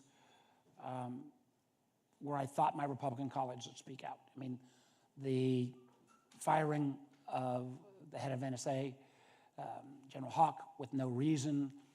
I feel very strongly that Director Gabbard has, while she promised that she would not politicize the IC, we've seen her go off and literally try to change an intelligence product when the product didn't reflect what she wanted. She tried to force a change, or had her chief of staff force a change. What are you speaking about? This was an assessment about the situation in Venezuela. Tren del Agua, the really bad guy gang. They are bad guys, but they were trying to say they were directly tied to Maduro's government. The intel came back and said bad guys, but not directly tied. And people were asked to change the intelligence product, and when they didn't change, they got fired. And as recently as just Sunday, and she's done this repeatedly, she goes on, mostly right-wing media, and basically trashes the workforce. On Saturday, she was at Charlie Kirk's Turning Point Conference, trashing the workforce. I found that outrageous because we've never had directors of national intelligence politicize the intelligence. Because the truth is, when you politicize the IC and the product, you end up with an Iraq. Do you think, is it fair though, the criticism that the IC or the work product coming out of the IC has become political just by its nature? I have huge respect for the workforce in the IC. I didn't come into this with a lot of knowledge. I've been chair, I'm now vice chair, but I am amazed by the quality of the people, and I do not think, whether it's under Trump 1 or under Biden or under Obama, Bush, that we've seen that kind of politicization. I think their professionals do their job, and I think the morale right now is extraordinarily low because they feel like, they feel embattled. They feel like they don't have people guarding their back, and they feel like there was enormous push to try to get a product that would benefit the president. Literally, the Gabbard's chief of staff was said, you got to change this because it might embarrass POTUS. That should not be the criteria we use on our intelligence. Describe your relationship, and I think it's important for people, and we oftentimes forget when we see you on TV or on the Senate floor or in committee, that's the version of interaction we see as senators, and then you are also real people. Describe for me your relationship with Tom Cotton. Evolving. No, I mean, listen, Tom's a hardcore partisan. We worked really well together on the Intel authorization bill. I mean, he was part of the group where we had the unanimous vote of the Intel committee when my dear friend Richard Burr was chairman, and we came out with the Russia report about Russian intervention in 2016. And I make a joke, but this is the crowd that would get the joke. I work in the only place in America where being a gang member is a good thing. I've got gang tats up and down my sleeves here. There is not a bipartisan piece of legislation that I've not been in the room on. And that goes back to the Trump first administration when we did the last COVID bill, it was the CHIPS bill, it was the infrastructure bill, it was a lot of the stuff in the IRA, the Electoral Count Act. There has been a core group of about 6 or 8 of us that have been involved in all of these. And matter of fact, anything that happened under Biden that was significant was bipartisan. I'd love to see that come back under President Trump's second term. It's been hard. It's been a hard 6 months. Although I would argue, if you got, especially after a glass of wine, the vast majority of Republican senators who are not hardcore MAGA are having a pretty miserable time as well. Okay. It seems as though you're hopeful, perhaps, that after you have the big, beautiful bill go through, that it opens up more chances for bipartisanship as we get closer to the midterms, as we get closer to... That's a good question. The only bipartisan bill that's happened this year, and I was, again, in the middle of it for good or bad, was the stablecoin bill. I got 19 Democrats to go along on that. Not because I necessarily was a huge fan of crypto, but I think it's going to be here. I think stablecoins are going to be a piece of this. And I'd rather have American rules around it. And I think crypto does have a role to play. I think the challenge now after I would not call it beautiful, the big awful bill, really burnt through a lot of goodwill. And one of the things that'll happen over the next day or so will be this process around rescissions. And that will truly, and I give Susan and Lisa and Mitch credit for voting no, the idea that the whole appropriations process is going to be thrown out the door is Washington crowds know there's really 3 parties on the Hill, the Democrats, the Republicans, and the appropriators. And if the appropriators literally give up all their power and saying, why reach a budget if then a Russ vote at OMB can arbitrarily pick and choose what to fund, that's again one of those norms or barriers that once you break through, right, it's hard to come. It's like, the situation with Canada. We could reverse all the tariff policy on Canada, and it's still going to be a long time before Canadians start buying American bourbon. Last time you and I talked, it was on my show. Which is a great show, Bob. Thank you very much. We appreciate it. Tell your friends. The last time you and I talked, it was about Signalgate, which at the time was this raging inferno in Washington. and it is completely moved on. But Leland, here's the point on that.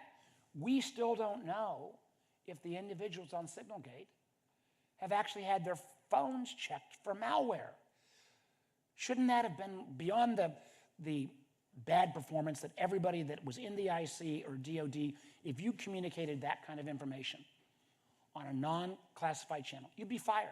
And anybody that disagrees, I would love to bring Pete Hegseth or Tulsi Gabbard down to Norfolk, where the sailors who were on the Truman, which the flights deployed to hit the Houthis, and try to explain how that information didn't put their loved ones in harm's way. I understand the point, but in the sense that America moved on pretty quickly from that and has moved on pretty quickly from that, is there a lesson there? That the things that used to resonate in Washington are not resonating with the rest of the country? Well, yeah, that is a huge concern. You know, it is not only the fact that Signalgate didn't get more people fired.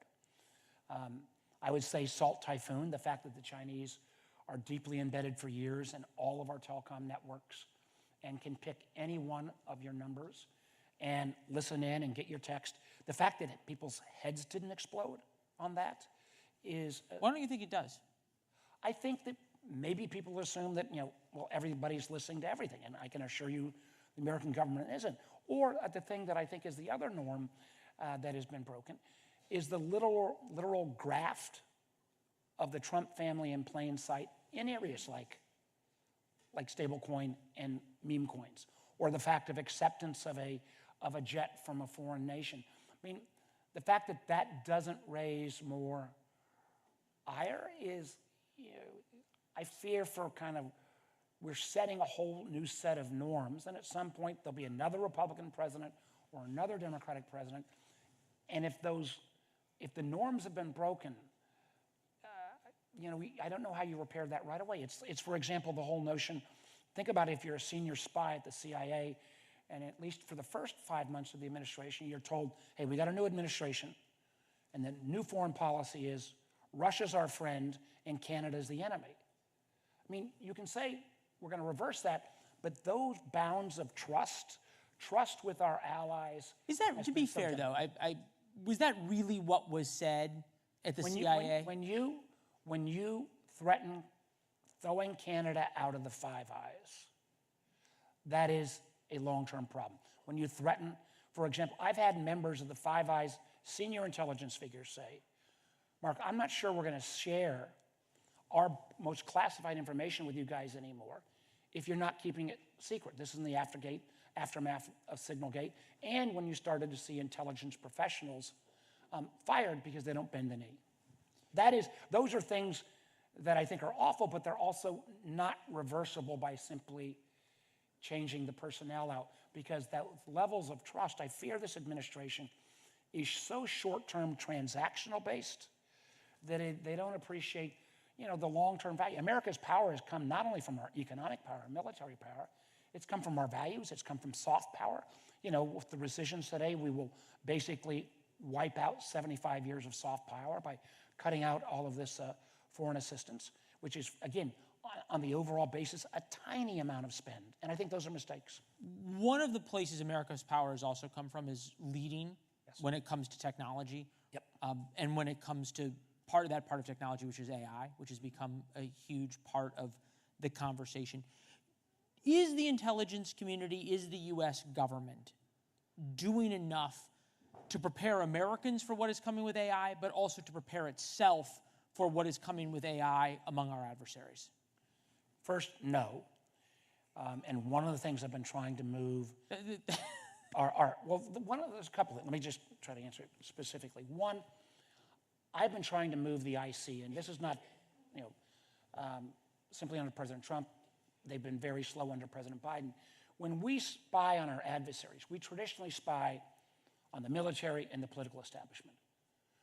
We have not been spying, for example, on Chinese tech as they make announcements. And we got caught off guard when China created below 7mm chips, when we got caught off guard with DeepSeek.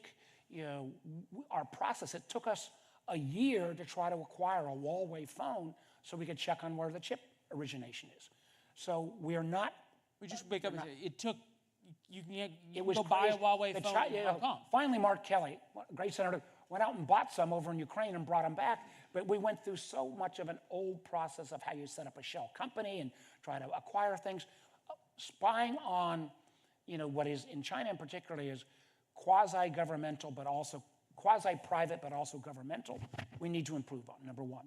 Number two, on AI, and I probably have spent more time with the AI leaders than anybody in the Congress, the whole notion of who's going to win in AI has fundamentally changed, and it's really hard to keep up. I think we are still ahead.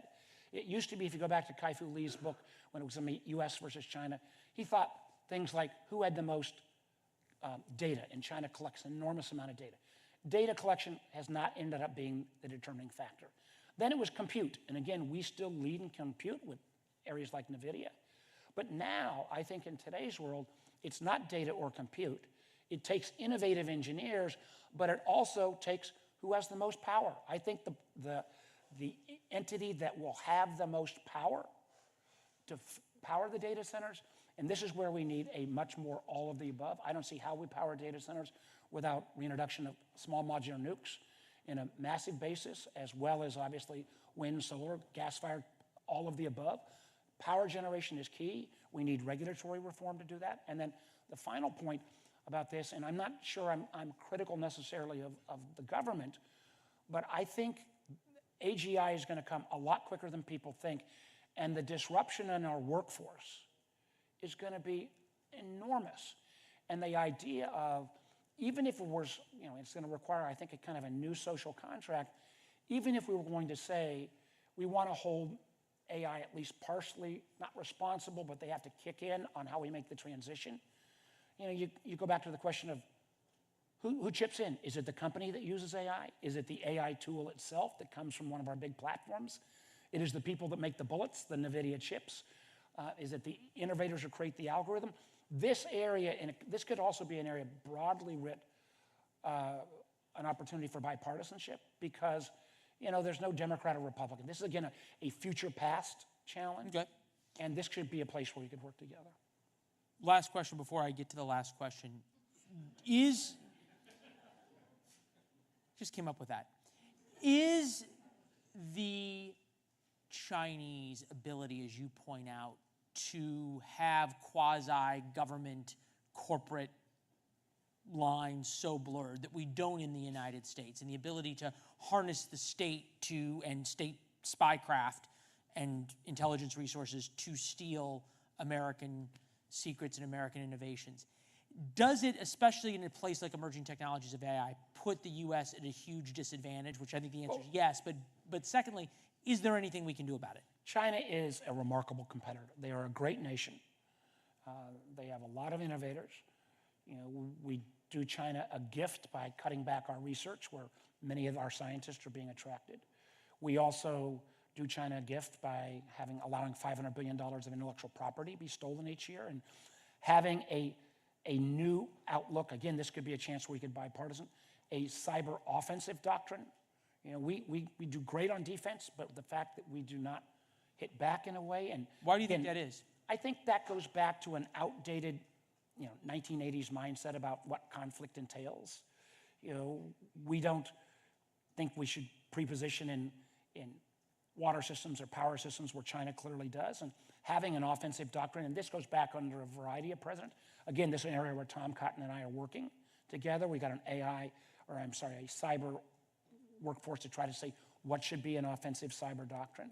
But I also think it's going to require the United States to make the kind of major investments in a series of domains. I mean, for all the challenges around the chip spill, we would never have built another semiconductor fabrication facility in America without that.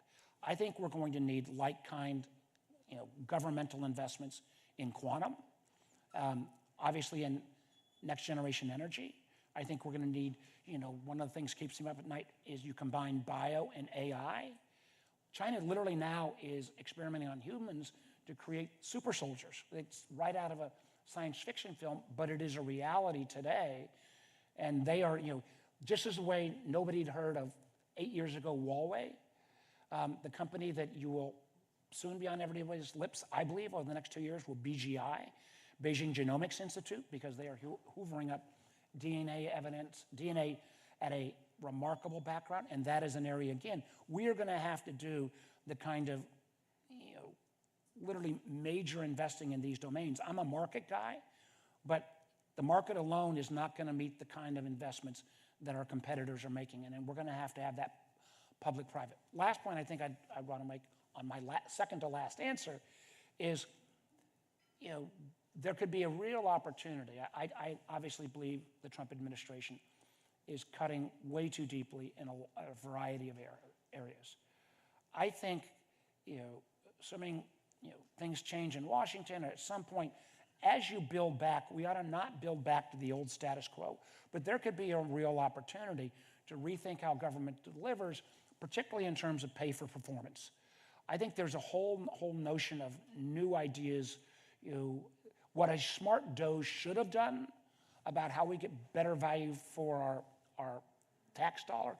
And how to incentivize government. How to incentivize, for example, as we think about AI transformation, maybe we ought to pay for workforce trainings that actually get people placed, and you only get paid if they're there 6 months later, as opposed to the inputs.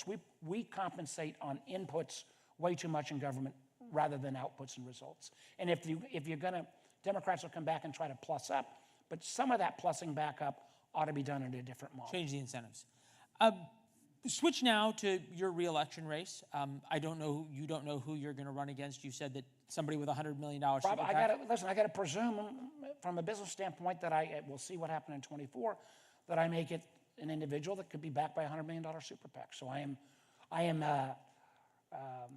and I've not made any formal announcement, but I can assure you I'm doing more call time and more events than any rational person should. Any rational person who's not running for reelection should. What are you learning, though, as you're starting to think about reelection? What are you learning as you travel your Commonwealth about the direction of the country and where we are? Well, three things. One, I think people hired President Trump because they wanted the border more secure and prices lowered. I think you can have the border more secure without having masked ICE agents grab people off the street, or when somebody goes and pays a parking ticket. And I think Americans are overwhelmingly in data coming out on that.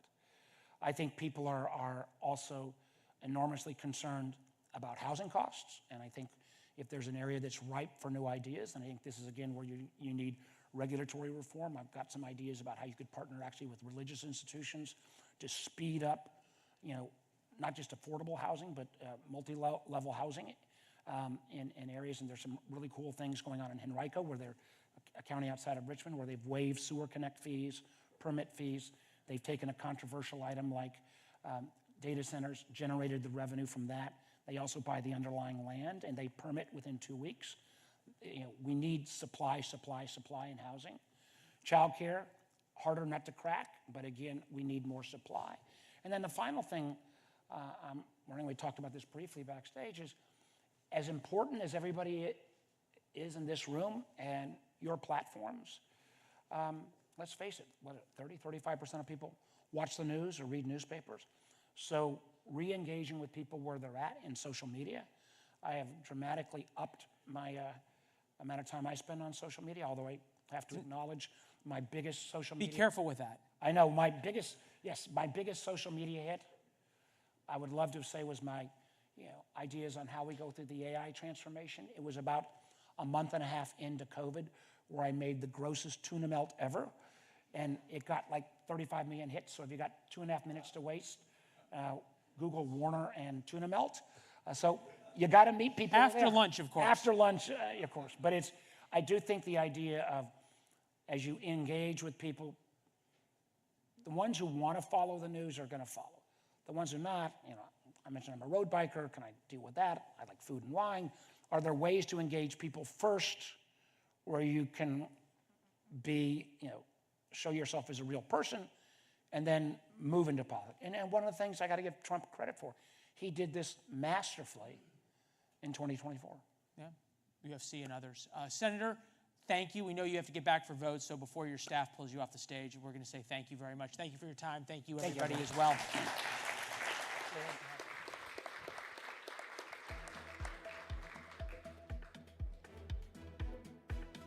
Please welcome the Hill's congressional reporter, Emily Brooks, in conversation with former Speaker of the House and Chair of the Alpha Institute, Kevin McCarthy.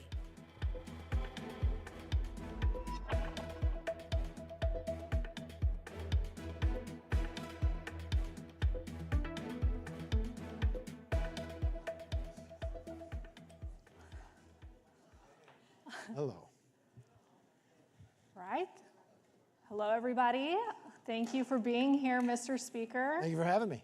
So good to have you here. How have you been enjoying post-speakership and post-congressional life? Fabulous. We don't have Matt Gaetz anymore. Well, oh, wow. I think we all know how you feel about Matt Gaetz. No, I mean, you look at where the party is so much stronger now. You look at the successes of the president.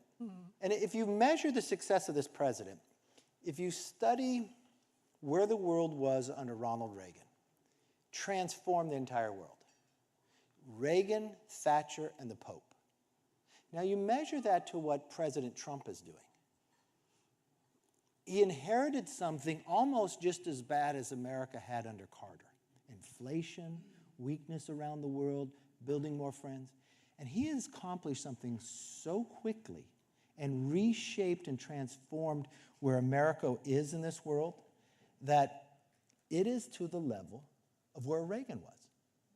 And the world is going to look fundamentally different. And people will talk about that. I'm having this discussion. It's only the second time in...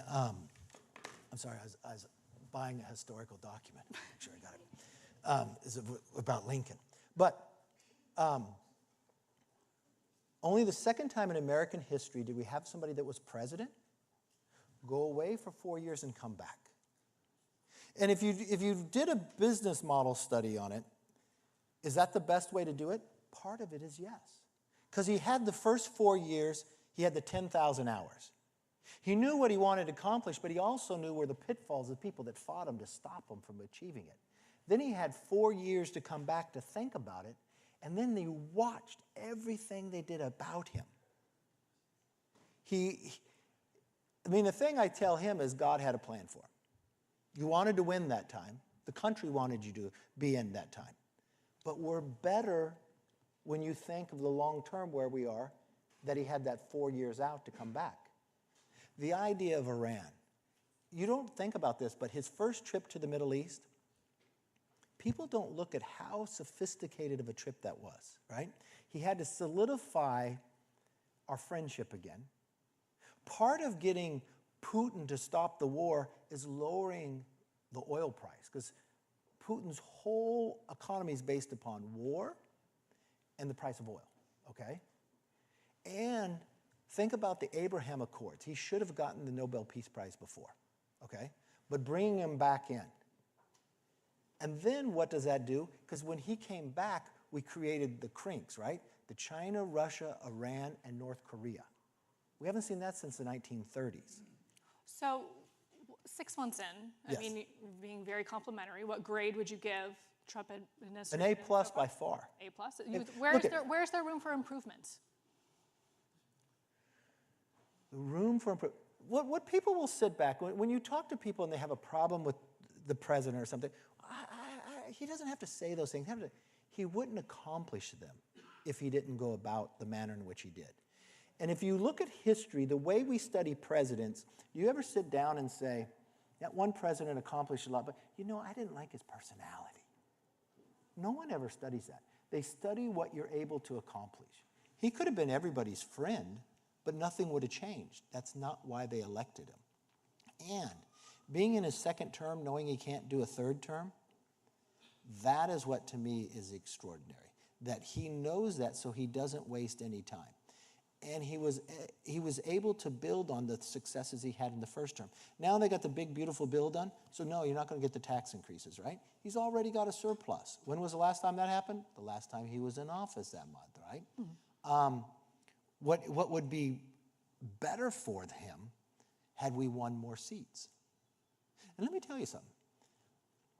So if you look at the last 70 Senate races under the president, 69 of those Senate races go exactly how you vote for president, okay? The only state that was different was Maine, voted for Collins but didn't vote for Trump.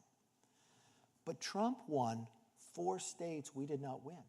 Republicans should have won 4 more states. We should have won Arizona, we should have won Nevada, we should have won Michigan, and we should have won Wisconsin.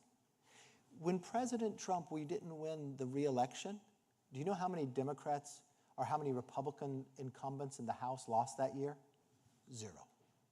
That hasn't happened since 1994. And Biden comes in and wins, but he loses 13 seats.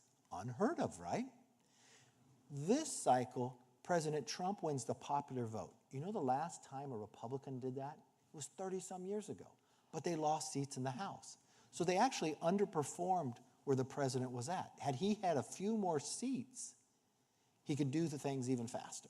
And we're, of course, seeing the struggles in Congress of having just a slim majority.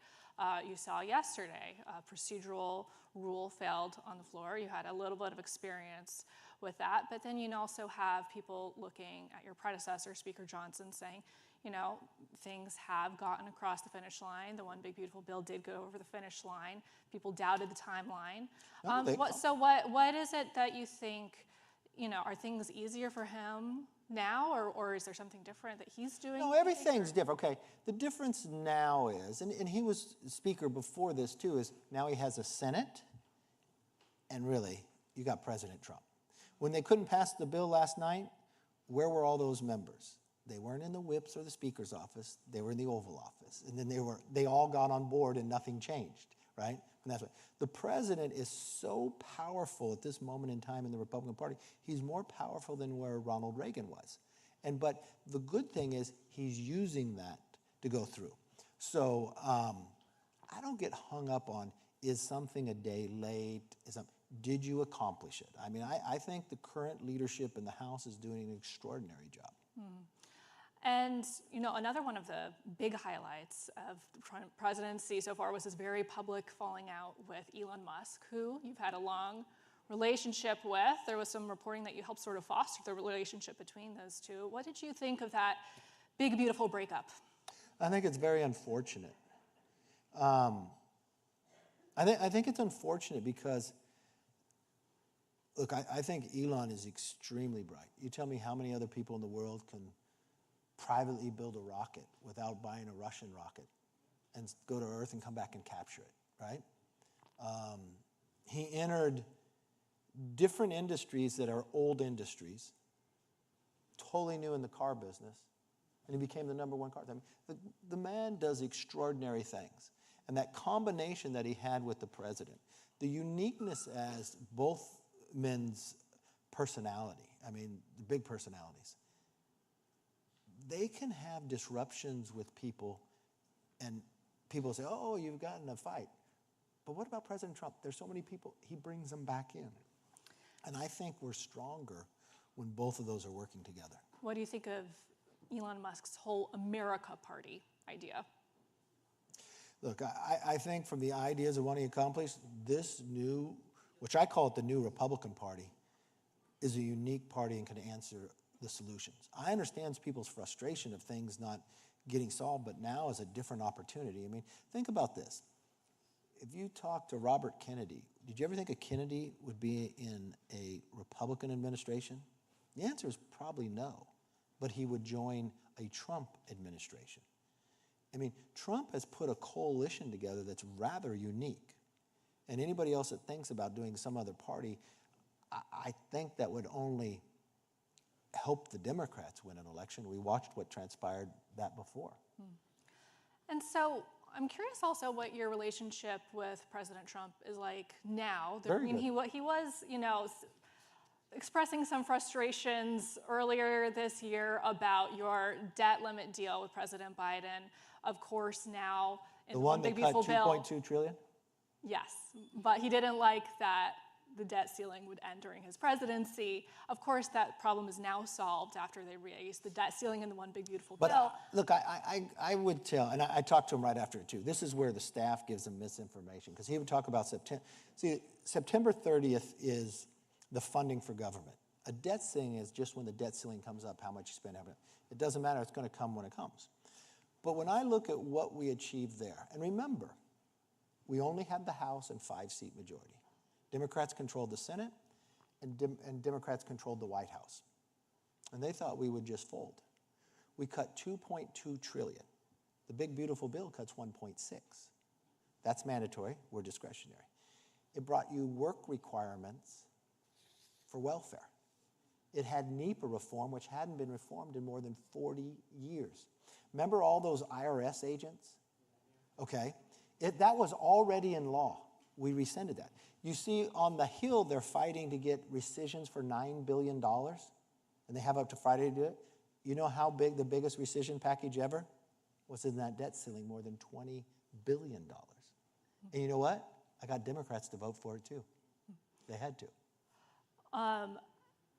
Also, you know, there was another big historic moment a couple weeks ago when Minority Leader Hakeem Jeffries broke your record for longest floor speech. Longer. Are you disappointed to no longer be the record holder? No. No, okay. But the one thing I would say is he spoke and that bill became law. So he didn't accomplish something. Mm-hmm. When I spoke, afterward the bill died. It had to be resurrected by Manchin and a different thing. So. And I do want to ask you a bit about your post-congressional work. One of the things you've started as the Alpha. Well, first of all, you know, I didn't set out to break the record. Just on a You didn't? No. When we went down, you know, staff said you could do it. But Pelosi had the record for like 8 hours.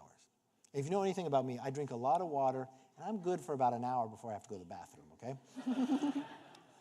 So I went down there. I said, I'll go for an hour or so, right? And I start to talk, and we're going at it, and Pelosi's getting mad at me. They don't expect it. And then AOC is yelling at me from back of the room. And Ryan said, so it just fires me up, right? So I just keep going and going. And then Pelosi gets all upset, and she goes to all the Dems, tells them to leave the floor, but only one or two. Now we're into like midnight or something, and my staff writes a little note, hey, the Dems all left, you can quit. I said, no, I'm going for it now. I had no idea I had to do 6 more hours when I said that. You're one of your post-congressional initiatives is the Alpha Institute, focused on the technology race, essentially. Can you tell us a little bit more about that? Well, the Alpha Institute is to continue to work on policies of what we fostered, okay? Mm-hmm. So I created what, if you watch the Select Committee on China in there, and the AI Committee. So MIT teaches a course to all the generals in our military for AI and quantum. Whichever country captures that first has an advantage. So I took 10 members and had them develop a course for members of Congress so we have a clear understanding of it, right? Our defense. I'm really concerned that the defense, you won't fight the war the same way. War today will be fought in space. And look, China watched how we fought Desert Storm. That was an ever-changing battle, right? We bring an aircraft carrier 250 miles from you and we touch you. So what did China do? They didn't build aircraft carriers, they built missiles to sink aircraft carriers. Then they built islands, lied to us, and then weaponized us to push us back. They watched that we fight with GPS, that we send a missile through a window and come get you, right? So they went to space too. Do you know they landed on the backside of the moon, the dark side? We never have, it's difficult. They got a rover on Mars. And so we've got to turn the Defense Department to be like Silicon Valley. You can't send a $10 million missile to knock out a $10 drone. The next war is who can overwhelm you, right? That's why we have to have Elon and the president back together in a lot of this. And so what this institute does is focuses on those issues, right? And the only way we're going to be able to really win the war on AI is have a good energy policy. Because we have to double our grid to be able to have these data centers. And then what you have to do is once you've got to do energy, you've got to do AI, you've got to do defense. These are all issues that I pushed when we were in Congress, and our greatest threat is none of those. It's our debt. It will break us if we don't do something about that. We're almost out of time, but one of the things I also want to ask you about was you had originally been open to a potential role in the Trump administration if he won, and then you said that you weren't really going to consider anything. Would you ever consider joining the Trump administration or going back to government service? I talk to the president often. I will do whatever I can to help this president be successful. I'll do whatever I can to help this country be successful. I think there's things I do now that do that in the way that I don't have to take a paycheck from the government.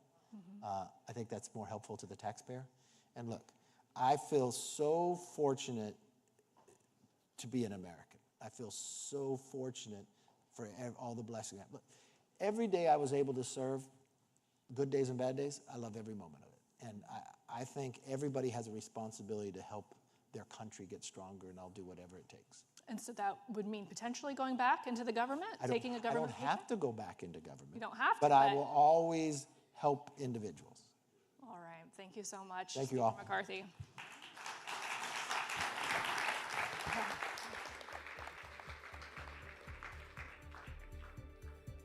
Please welcome to the stage News Nation political editor and anchor of the Hill Sunday on News Nation, Chris Stirewalt, in conversation with the chair of the House Judiciary Committee, Congressman Jim Jordan. Yeah, there you go. You could give a little, there you go. You could give a little, you could zhuzh it up a little bit. You could zhuzh. Don't let that post-lunch malaise come over this room. Maintain the energy. Okay, you all know who Jim Jordan is.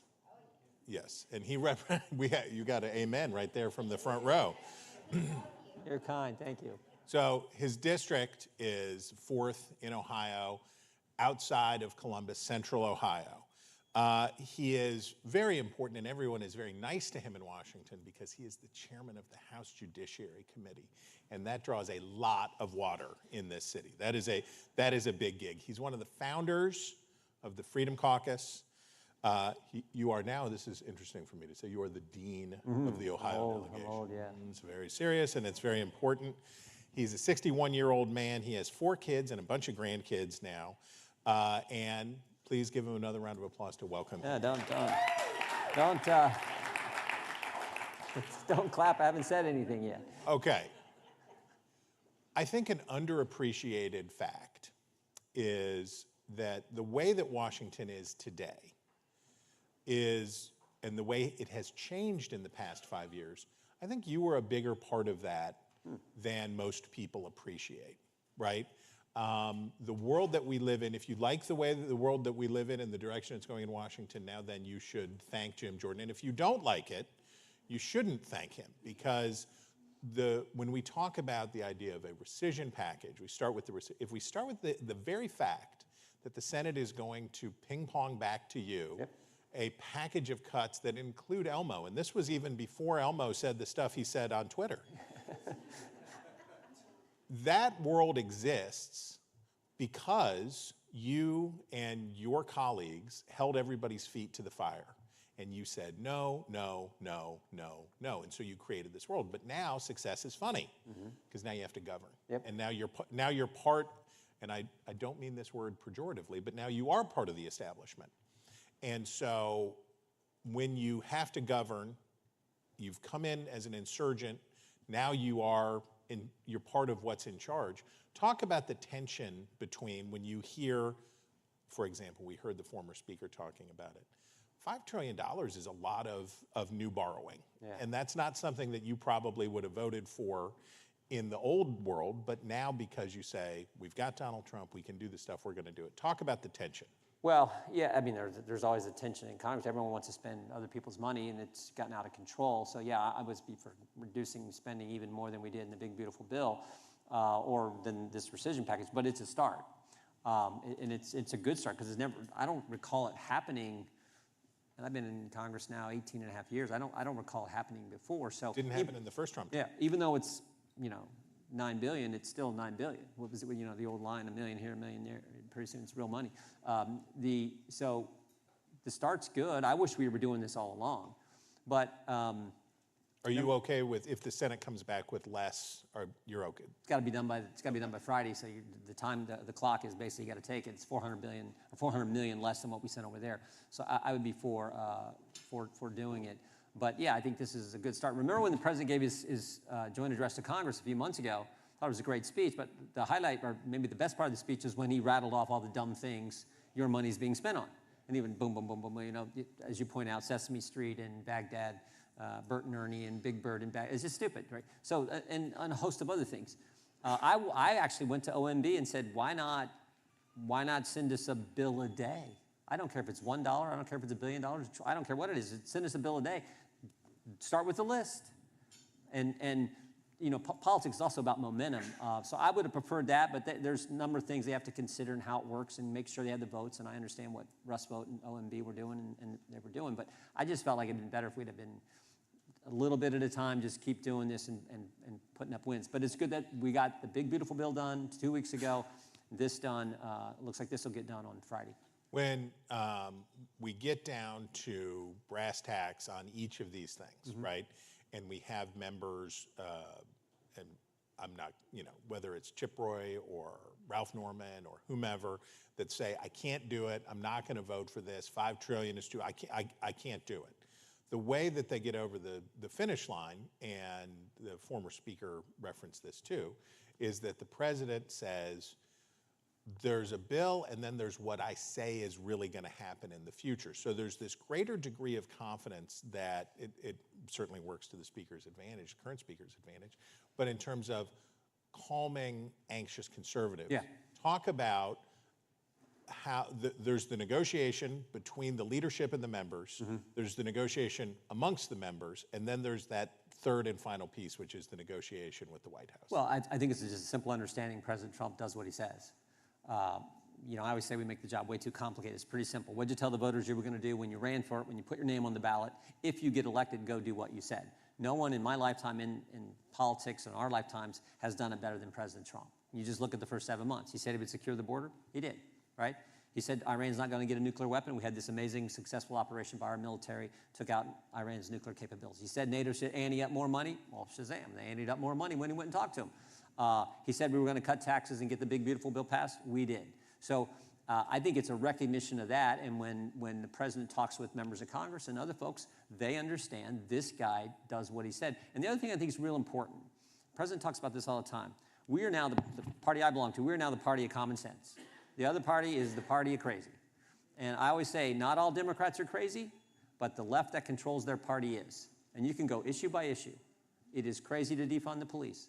It is crazy not to have a border, which was the case under Joe Biden. It is crazy to have men compete against women in sports.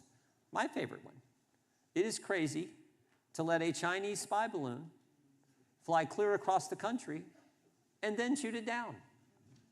I mean, my guess is everyone in this room would have said, I know I would, I think Chris would, I know the president would, I'd have shot it down before it went across the country, right? Like, so you can just, they understand the president is a common sense focused individual who cares about the country and is going to do what he said. And so when he tells members of Congress, look, we may not have this bill where we want on spending reductions, I mean, we can all agree to that, but we're going to keep working on that. And 2 weeks later, here we go, first rescission package in 18 years that I can recall going through Congress. So in the area where the president wants trust right now, big area right now, and he is, as the kids would say, big mad today about people pestering him about the Jeffrey Epstein case and the case file.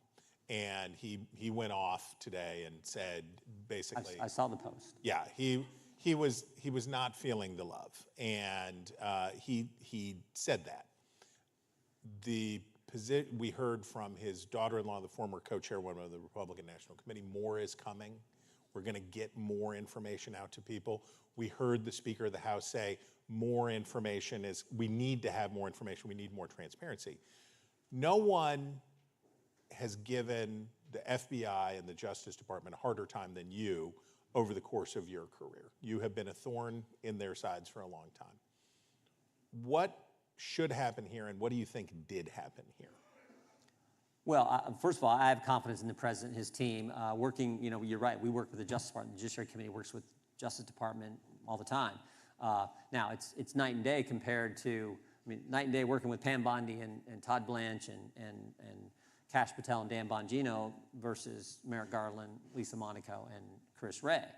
In fact, I think Kash, we sent him 7 subpoenas on the second day on the job, asking for information. We got the information. Go figure. So I have complete confidence in President Trump and his team. We've been working on this prior to this whole Epstein issue this last week and a half, but there's an annual trek that the Attorney General, and you know this, Chris, the Attorney General and the FBI Director make to Capitol Hill in front of the Judiciary Committee. We've been working on that. We think we've got dates already scheduled later this summer where they'll be in front of the committee, and I've told everyone, you can ask them, you know how those things go. Yeah. Republicans don't have questions for them, Democrats don't have questions for them on this issue and a host of other issues. And so we've already been working on that. And I think that's how it should proceed. And we've, like I said, been working on scheduling this. We think it's going to happen as soon as we get back from the August break.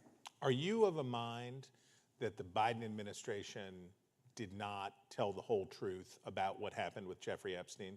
Because it was an Inspector General's report under the Biden administration. It was Biden DOJ that said in 23, they said grace over it basically and said it was a suicide, yeah. It's fine. Do you think that they were not telling the whole truth? I don't know. I do believe on lots of things the Biden administration wasn't square with the American people. I also think there could have been, who knows what the president, it's unfortunate, but President Biden, I just didn't think was up to the task, and we all sort of saw that coming. That's been an issue in and of itself. So whether they misled us or not, who knows? I don't know. Okay. All right, so one of the other ways that you help shape the world that we live in now is when it came to what we in Washington call jawboning, but when it came to what the Biden administration was doing around COVID to suppress dissent and all of that stuff. And we all read the Twitter files and we all talked about all of that stuff, about the way that the Biden administration used the force of the federal government to intimidate the private sector, to limit speech. When you look at the Trump administration, they're not doing anything quietly, right? They're doing it out loud. They go pound on the door at the universities, at media outlets, and other places and say, you better change your tune or you're in trouble. Is there anything that you see from a jawboning kind of perspective or from an undue influence kind of perspective? I don't see the attack on the First Amendment that we saw or the attack on the Constitution. Remember, to take COVID as an example. During COVID, I remember Bill Barr, then Attorney General, when it first started, put out a memorandum, said the Constitution is not suspended in a crisis. And I would argue that, in fact, is when it is most important. Right. That's when it counts the most. And then you had the Biden administration come in there and fire people. They tried to fire anyone who worked at a major company, let alone what they did to folks in the military. If you don't get the shot, you get out. And then remember how much they lied to us. Everything they told us turned out to be false. Everything, right? You can go down the list. They said it wasn't our money used at the lab in Wuhan, China. Yes, it was. They said it wasn't gain-of-function research done at the lab in China. Yes, it was. They said it didn't come from the lab in China. No. It was a bat to a pangolin, to a hippopotamus, to Joe Rogan, and then we all got COVID, right? Remember that whole thing? They said the vaccinated can't get it, vaccinated can't transmit it. They said masks work. They said 6 feet social distancing is based on science. And they said this is the first virus in history where there's no such thing as natural immunity. Like, you can't lie to us 8 times and then censor people who disagree with you, which they did. And the first person they tried to censor, this is scary, because what they did on the First Amendment stuff, working with big tech at the time, January 23rd, third day of the Biden administration, 2021, there was an email sent to Twitter, take down this tweet ASAP. And the tweet was from RFK Jr., who was their announced opponent in the Democrat primary. That is not supposed to happen in America. Take down someone's speech, and oh, by the way, they're running against me for the highest office in the land. That's what they did. And we'd had a whole investigation in our committee about this, and it resulted in August of last year, Mark Zuckerberg sending me a letter saying, the Biden administration pressed us to censor. We did it. We're sorry, and we're not going to do it again. And since then, the tech companies have changed. So that is unbelievable what they tried to do to your First Amendment rights as someone in the press in America. That is frightening. And the change that you saw, Elon Musk bought Twitter, and like I said, made a huge difference. The world did change, but now when you look at, let's say, the law firms, the president says to the law firms, Either you come across and start doing the stuff that I want you to do, or you're not gonna be allowed to basically, we're gonna make it impossible for you to practice if you don't do the stuff that I want to do. Does that give you any It's not pause? censorship. It's not like, you know, law firms, we're going to tell the tech companies, take down certain things you post on your law firm website and everything. And that to me is, I think a huge distinction. What I know is what they did, the censorship they did to American citizens relative to COVID and other issues. And remember, they also attempted to set up a bureaucracy to tell you what you could say, what you could tweet, what you could post, what you could read. It was called the Disinformation Governance Board. Like, what? Is that the most Orwellian sounding thing I've ever heard? Nina Jankowicz is going to run this out of the Department of Homeland Security. They always put it out security. Like, that's their goal. It's scary what they were doing. But you feel confident that if you saw that kind of behavior happening in this administration, you would stand up, you'd get up on your hind legs. First Amendment's the First Amendment, regardless of whether it's Republicans in control, Congress, the White House, the Senate, what have you. It's just, the First Amendment's the first. It has served us well. We had Rupa Subramanya, journalist from Canada, testify in front of our committee. She covered the big trucker crisis, strike and blockade, everything up there. She came in, and one of the things she said was, it's one of the hallmarks of Western civilization is you can debate. You can say what you want. Chris has even said a few negative things about me, if you can imagine that. No, I would you can say what you want. I would never say that. You can say what you want. I can say what. We have debate, because if you don't have debate, the alternatives to settling disputes is frightening.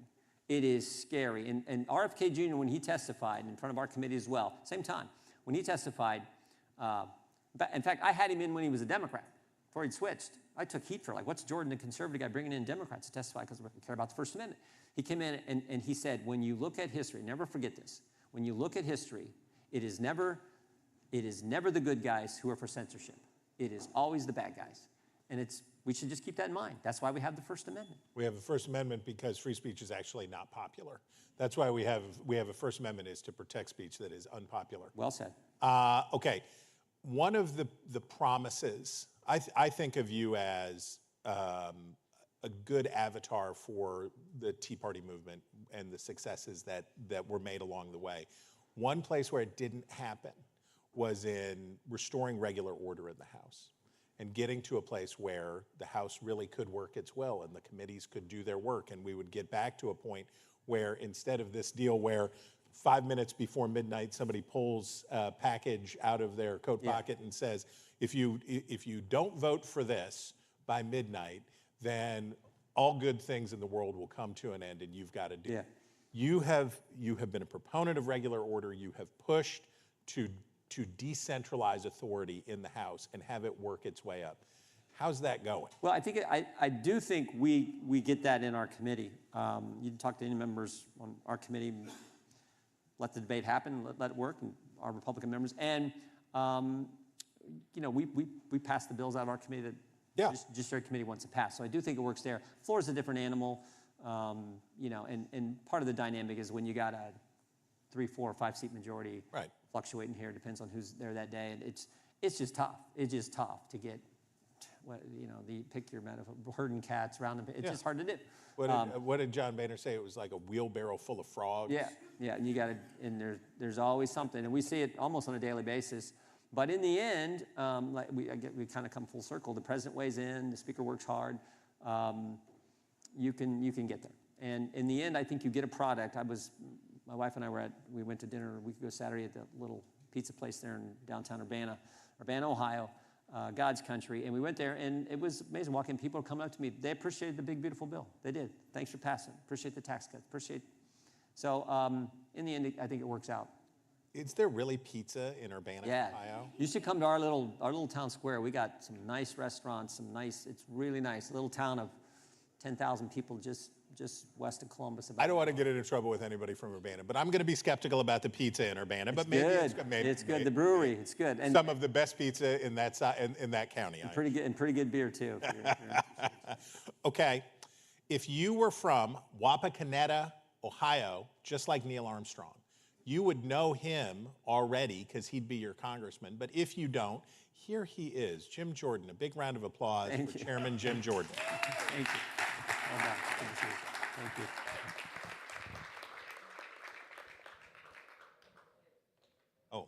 I'm staying here. I don't know what I'm going to do, but Now I'm going to stay right here. And Now somebody joining better Chris bring me some new Stirewalt. note cards. Ah, there you have it. I got you, Chris. Oh, Anna Sugg, ladies and gentlemen, the great Anna Sugg. Now joining Chris Stirewalt on stage, please welcome Congressman Jim Himes, a Democrat representing Connecticut and ranking member of the House Permanent Select Committee Hey, on that's a good one. Intelligence. Hey, that's a real good one. Good to see you. Good to see you. Have a seat. Well, aren't you all lucky? You Where's all my got- walk-on music? I know. What would your walk-up music be if you had to choose walk-up? YMCA, of course. He may be kidding. He may be kidding. We're going to look into it. Here are things that you should know about Congressman Jim Himes, other than that he obviously has a sense of humor. He represents the Connecticut 4th, the fighting 4th. He's been there since 2009. He's the ranking Democrat on Intel. He's also on financial services. Oh, you just had a birthday. You just turned 59. You're 59. Sometimes what is left unsaid. No, you look. I tell people I'm not 49. I'm 59, so that they say you look pretty good for 59, like medium. He's a Harvard man, a Rhodes Scholar, studied Latin America before he spent 12 years, Goldman Sachs. Fooled around a little bit, local government, tried that out for a while, but 2009 took the leap to go to the House, and we are very grateful that you are here. Okay. Voting today, there's action today. And you're definitely not a finance bro, you're a finance man. You're a finance adult person. But you've been a big part of the discussion around what to do about cryptocurrency and how to manage that. Now, the way I understand it, you're a yes on bank-style regulations for what's called stablecoin, which is pegged cryptocurrency. It's just a digital version. It's pegged to the dollar. It's a digital version. And you're a yes on setting up a kind of FDIC structure for that stuff, but you're a no on a regulatory package on the investment side of this part. So there's the Genius Act, which is for this dollar-pegged stuff. This is like the banking-style regulation. And then there's the Clarity Act, which is the Wall Street kind of regulation stuff. Why are you for one and not the other? Yeah. So you got it right. There's 3 bills. One is pretty easy. So, the stablecoin, the Genius Act, which has come over from the Senate, which is, by the way, why your conference was probably disrupted, because we had a 45-minute kerfuffle on the floor about accepting something yet again from the Senate without the ability to amend it in the House. You could talk to the Freedom Caucus guys about that. But anyway, stablecoin is pretty straightforward, right? Jim stablecoin.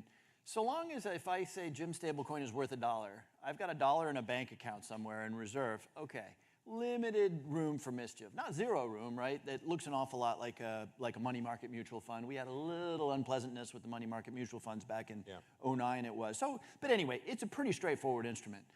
When you start talking about things like digital commodities, which is the subject of the Clarity Act, this gets pretty exotic. This is not, I'm telling you this is worth $1 and there's $1 underneath it. This is, I'm going to promise you a decentralized token, and it's going to be on a decentralized blockchain in 10 years. It will be programmable to pay for your music consumption and your food, and it will also vote for you or something. Yeah. I don't know. Some of this stuff is pretty fantastical, and you do have questions about, is this a security? Is it a commodity? What exactly is it? The Clarity Bill, as Fit 21, some of you will remember Fit 21, is an okay attempt to try to divide jurisdictional authority between the CFTC and the SEC. It's got a whole bunch of problems, but anyway, and here's what I report sadly. I was a yes on Fit 21. French Hill is one of my closest friends in the House. Yeah. I desperately wanted to be a yes on Clarity, even though I think it's got lots of problems.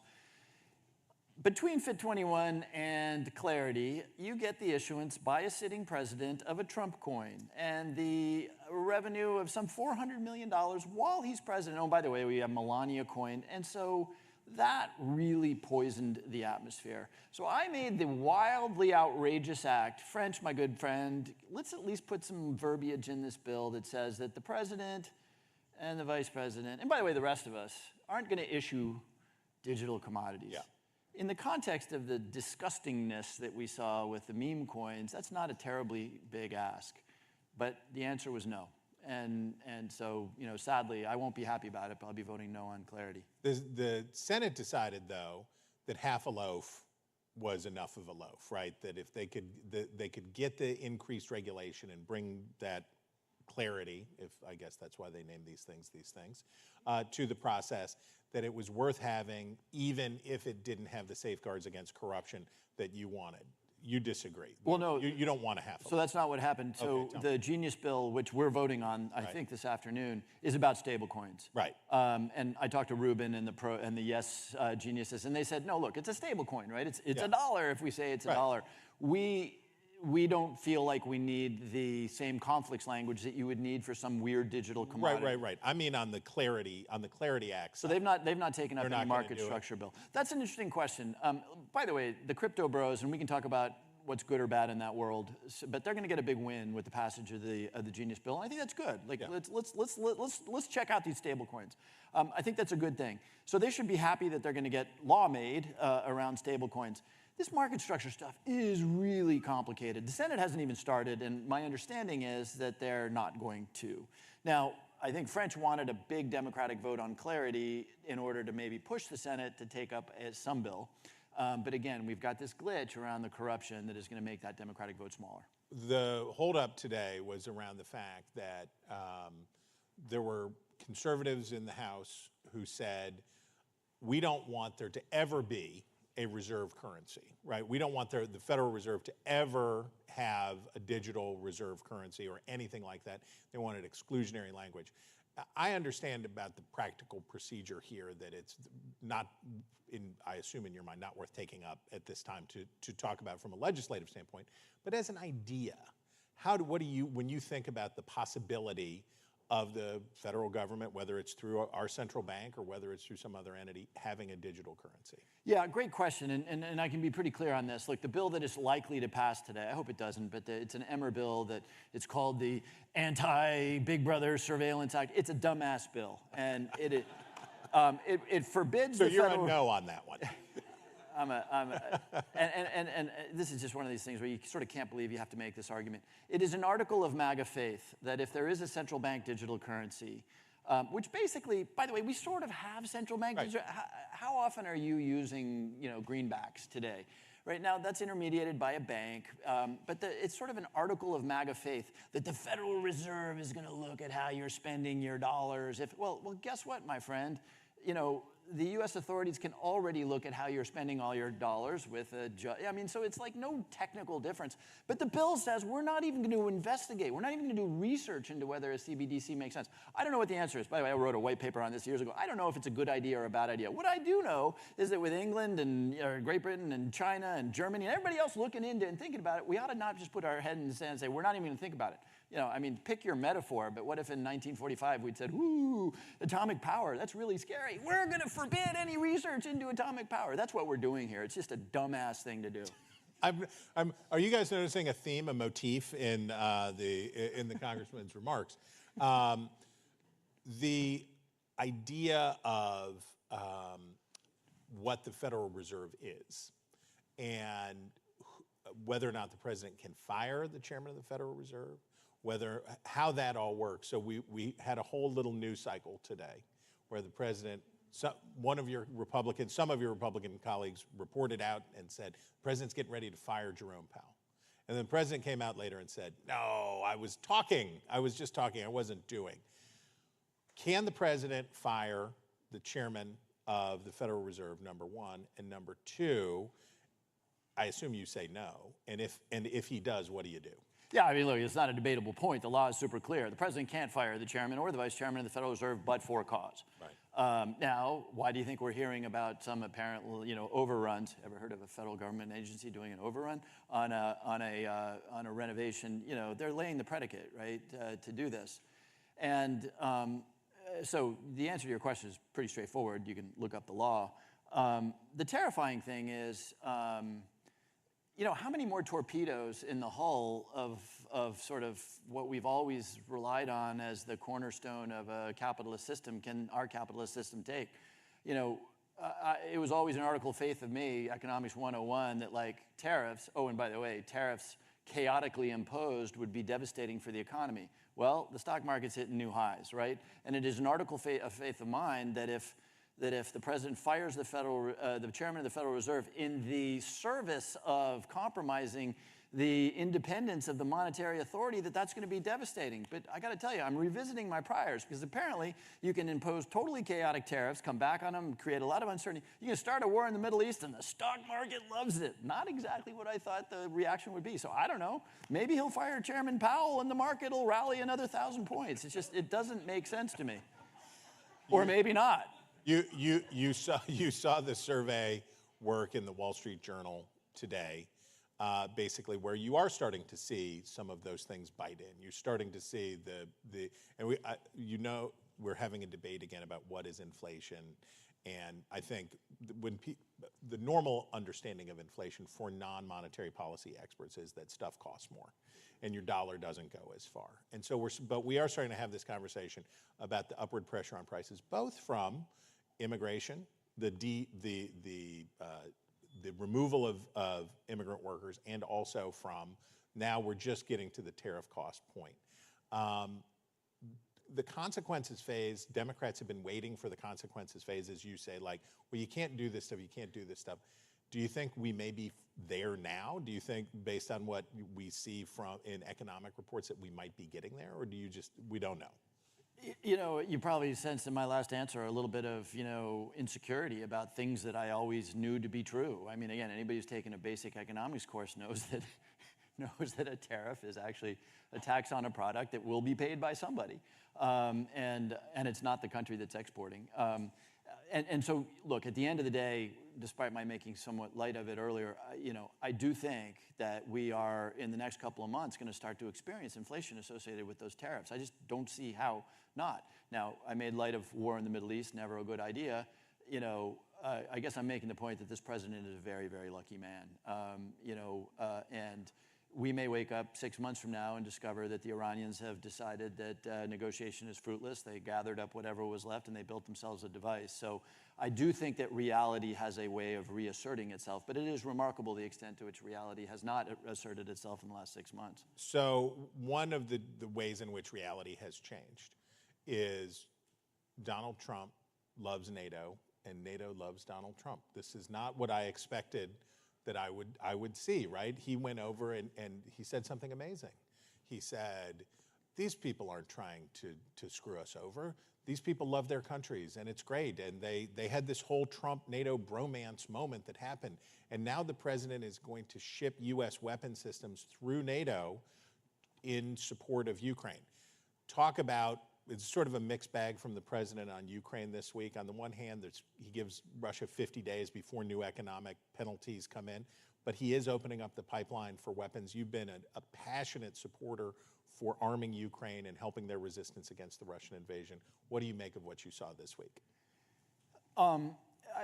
I'm probably not the right person to psychoanalyze the president. I haven't spent a lot of time in his company. But, look, it's clear to me that the Secretary General, as embarrassing as it might have been for all of us to watch by calling him Big Daddy or whatever he called him, and, Donald, this will be your massive... It's pretty clear that global leaders have figured out how to work this guy. And it's pretty clear that Putin pissed him off. And look, I can sometimes sound more disparaging than I mean to sound. It's very clear that Donald Trump lives for Donald Trump and to win. And Putin was standing in the way of him winning. Not that campaign promises are ever much of a thing, but, when he doesn't end the Ukraine-Russia war on day one, I suspect that nags a little bit. And, I think that the president probably understands that he's been played by Vladimir Putin, and so he's coming around. I celebrate that, I really do. It's an anxious base on which to build a foreign policy, but it's better than where I think. Look, when the president is casting doubt amongst European allies about whether we would abide by Article 5 commitments if the Russians rolled into Estonia, that's very, very serious. But I got to give him credit. Look, I could spend the next hour talking about things I don't like about this presidency or about MAGA, but I will give him some real credit on foreign policy, right? The opening to Syria, I did not anticipate that. That's pretty amazing. He's taken a practical approach in the Middle East that I think is, again, the Iranian question will play out over the next year or so, but there have been a lot of things that have surprised me in the Middle East, including, I don't know that any of us would have anticipated that whatever you think of Bibi Netanyahu his ability to wipe out Hezbollah, Hamas, and to put the Iranians on their knees. I'm not sure any of us would have predicted that. The catastrophic consequences of the October 7th attack for Iran and its satellites is amazing, right? From a world historical standpoint in terms of miscalculations. But now, we see today, I saw the reports just a couple hours ago about Israel hitting targets in Syria, right? So we have airstrikes going on. And it feels like, well, tell me how it feels, as much as you're allowed to tell us outside of a skiff, it feels like we're in a real churny period. It feels like a lot of things are being remade and reimagined than they were before. And the Overton window is so big. When you look at this, and you wouldn't be the only Democrat to point out that Trump has been able to do things vis-a-vis Israel that Joe Biden couldn't do or Barack Obama couldn't do, didn't have the political stature to do. When you look at the region and you see what's going on, what's your optimism, pessimism percentage right now? Yeah, I think, like everything else, the Middle East is pretty murky. We should be doing all we can, and again, I give the president and his administration credit for this, to build up and support the Syrian regime. The reason the Israelis are still being very kinetic in the area is that a lot of it is ungoverned space. ISIS is still very much a threat in the east. There's a lot of messy stuff in the south. If we really commit ourselves to creating a powerful central government in Damascus, that'll be good for everybody. And ISIS will get squeezed, and that's all good. I was sort of trying to decide whether I agreed with your statement that he's accomplished things. No question that between the Israelis and the United States, we have set the Iranian program back meaningfully. Now, whether meaningfully is 6 months or 6 years is still very much open to question.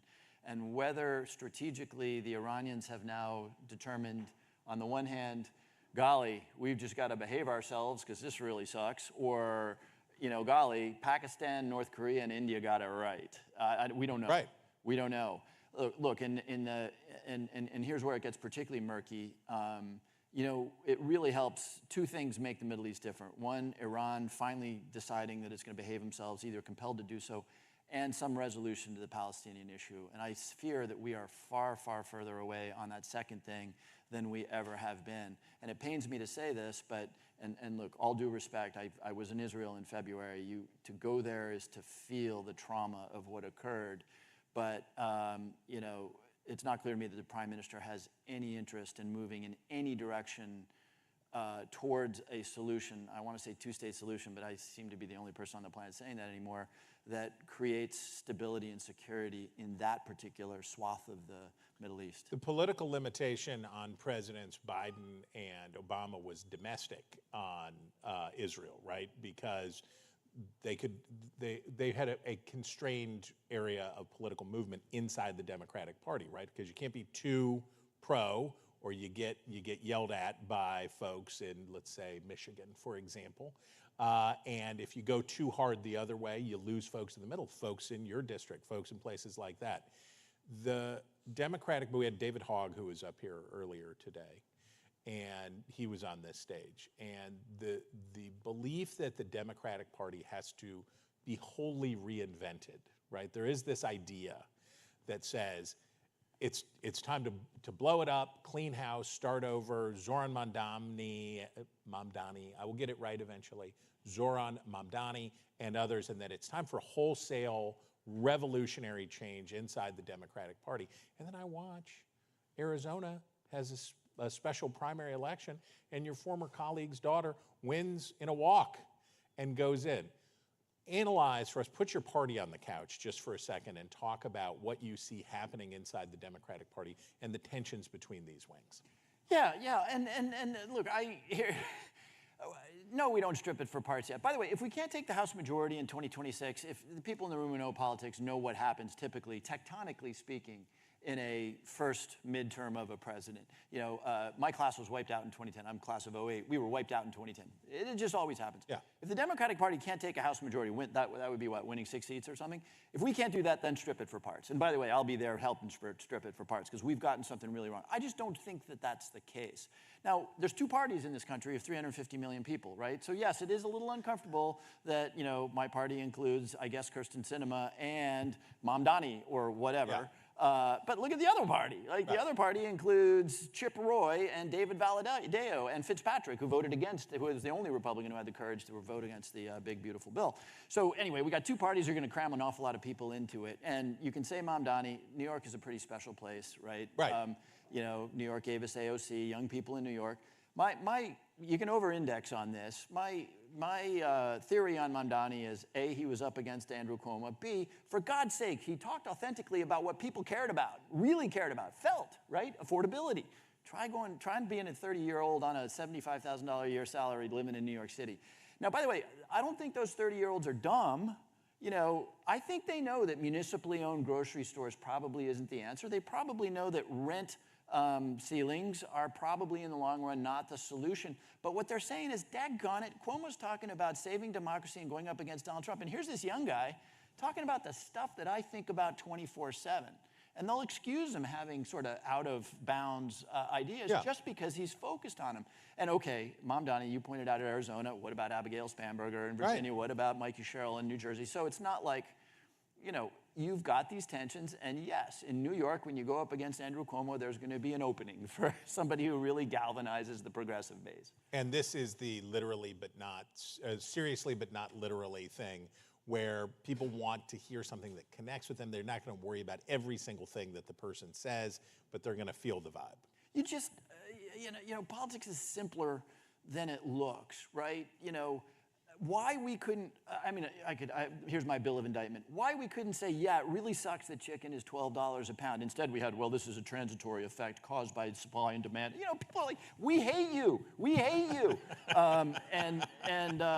You know, just speaking authentically, clearly. Look, if you can't even, it's a terrible mistake in politics. I have no idea why the President Biden and then subsequent presidential candidate Harris couldn't do this, which is to say, yes, this really sucks. I feel you. I feel you. I may not even have the solution, but I feel you. If you don't even feel somebody, you're done in politics. And look, Mamdani, he may have been crazy on a lot of his policy proposals, but people looked at him and he said, damn it, he gets me. Yeah, and he talks like people talk. Yeah, authentic. Like people talk. Well, there was a good dose of authenticity for you. All right, if you knew which was the good side of Greenwich, you would know him already. But if you don't, there he is, Congressman Jim Humes. Please give him a big round of applause.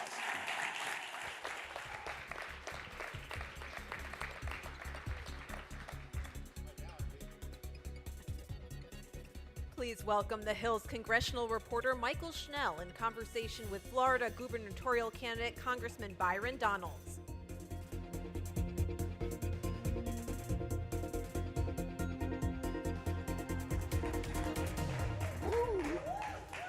I like her.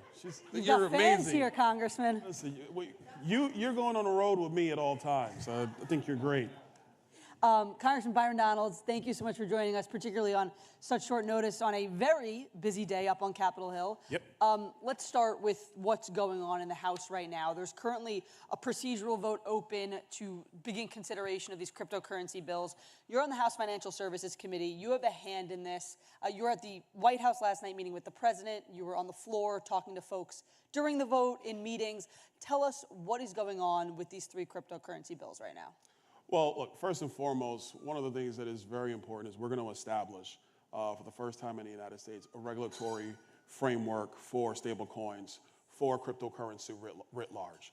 This is monumental for the future of the United States. But there is a policy item that is now being vigorously talked about on Capitol Hill and in the White House last night, and that's the creation of a central bank digital currency. That is something I vehemently oppose. There are members that vehemently oppose CBDCs. They do not want to see that happen in the United States. The Chinese can do what they want. The Europeans can play with it if they choose to. But in America, we have our economic system, the bedrock of it is our trust system, meaning that people know that when you spend your money, you don't have Big Brother over your shoulder figuring out what you spent it on, how you're going to go about doing it, so on and so forth. And we just want to make sure that there is no regulatory or legal framework for the Federal Reserve to ever create a central digital currency, a central bank digital currency. It opens up major privacy issues. Now, in terms of where we are on the Hill, I think we're close in those conversations to try to find a pathway to make sure that a CBDC is not basically produced in the United States. We are completely supportive of decentralized stable coins, obviously. Meme coins come up all the time, whether it's Bitcoin or any other type of form of cryptocurrency. Blockchain technology is going to be essential. But the CBDC conversation is something that is a critical policy question that we're just going to have to work hard to make sure we answer in this Congress.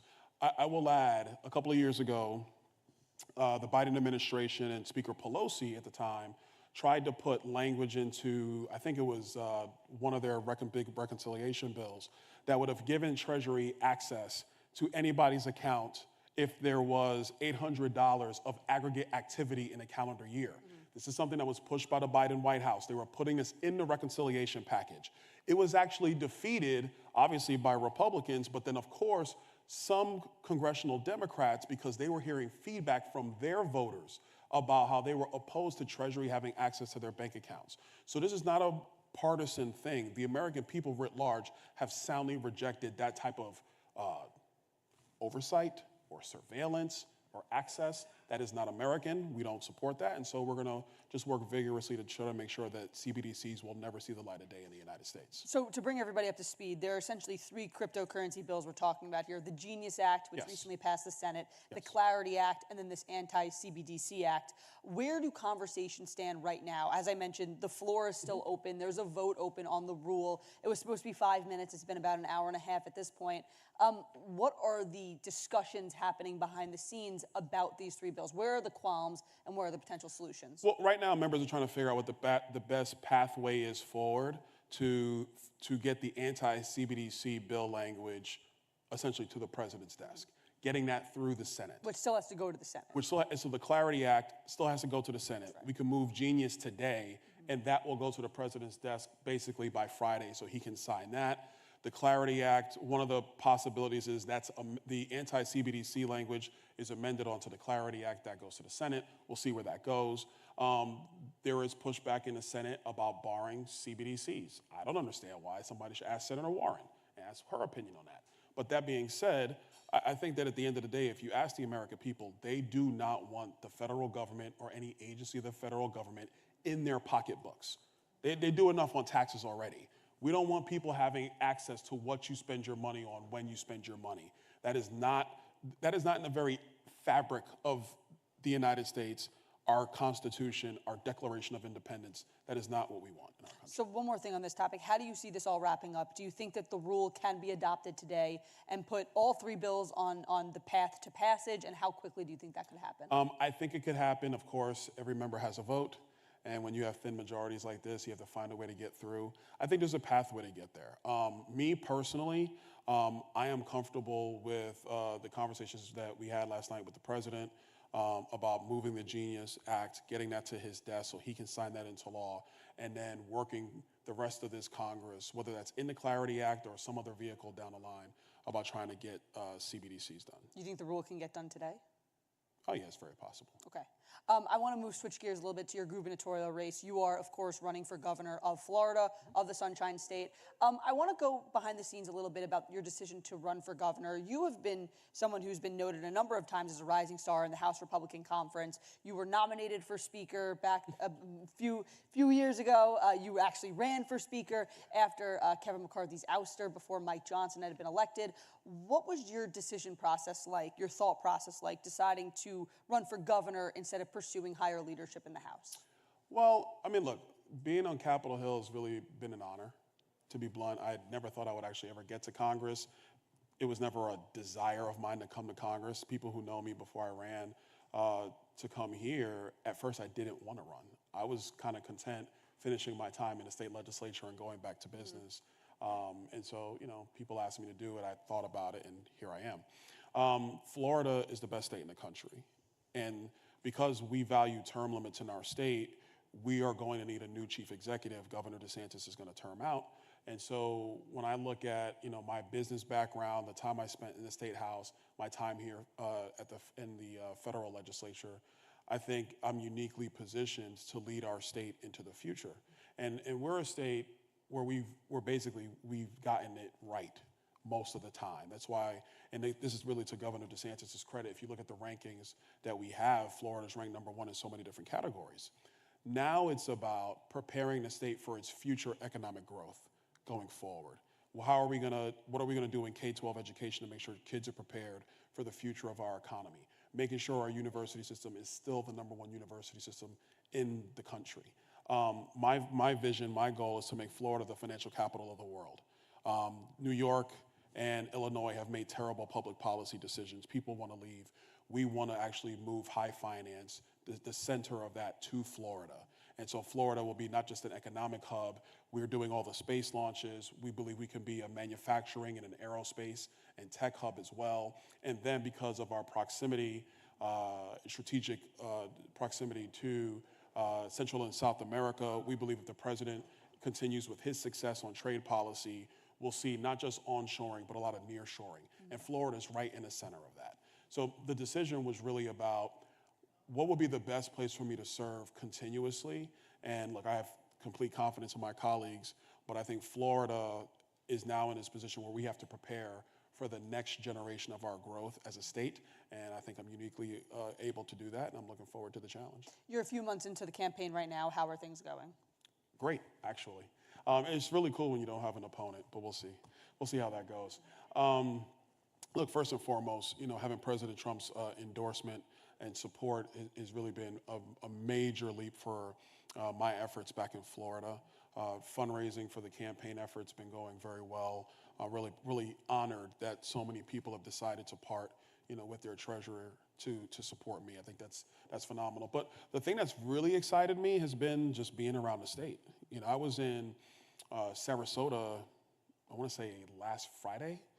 Last Friday I was in Sarasota, and it's July in Sarasota, so it's hot, right? And this club, this Republican Women's Club, they don't do meetings in the summertime, but they held a special meeting because the dates worked out. So they were like, we're going to invite you in a special meeting. I mean, the place was packed, wall to wall. In the hot summer sun in Florida, that says something. And it's packed. We did a breakfast in Miami the next day, Saturday morning. Next day, packed. So the vibe, I guess, the feel from the people has been wonderful. I'm really excited about that. You mentioned a potential opponent. You mentioned Governor DeSantis. I want to get into that right now. You've notably had a bit of a frosty relationship with Governor DeSantis in the past. Not always. A little bit, not always. I mean, look, I think, the governor and I, things have been better than they are now. It's fine. Yeah. When he ran for governor the first time, I was on the debate team, helping in the campaign in where I could. Obviously re-election for him in 22 was smooth sailing. Things were a lot simpler then. And, it's been better, but it's a work in progress.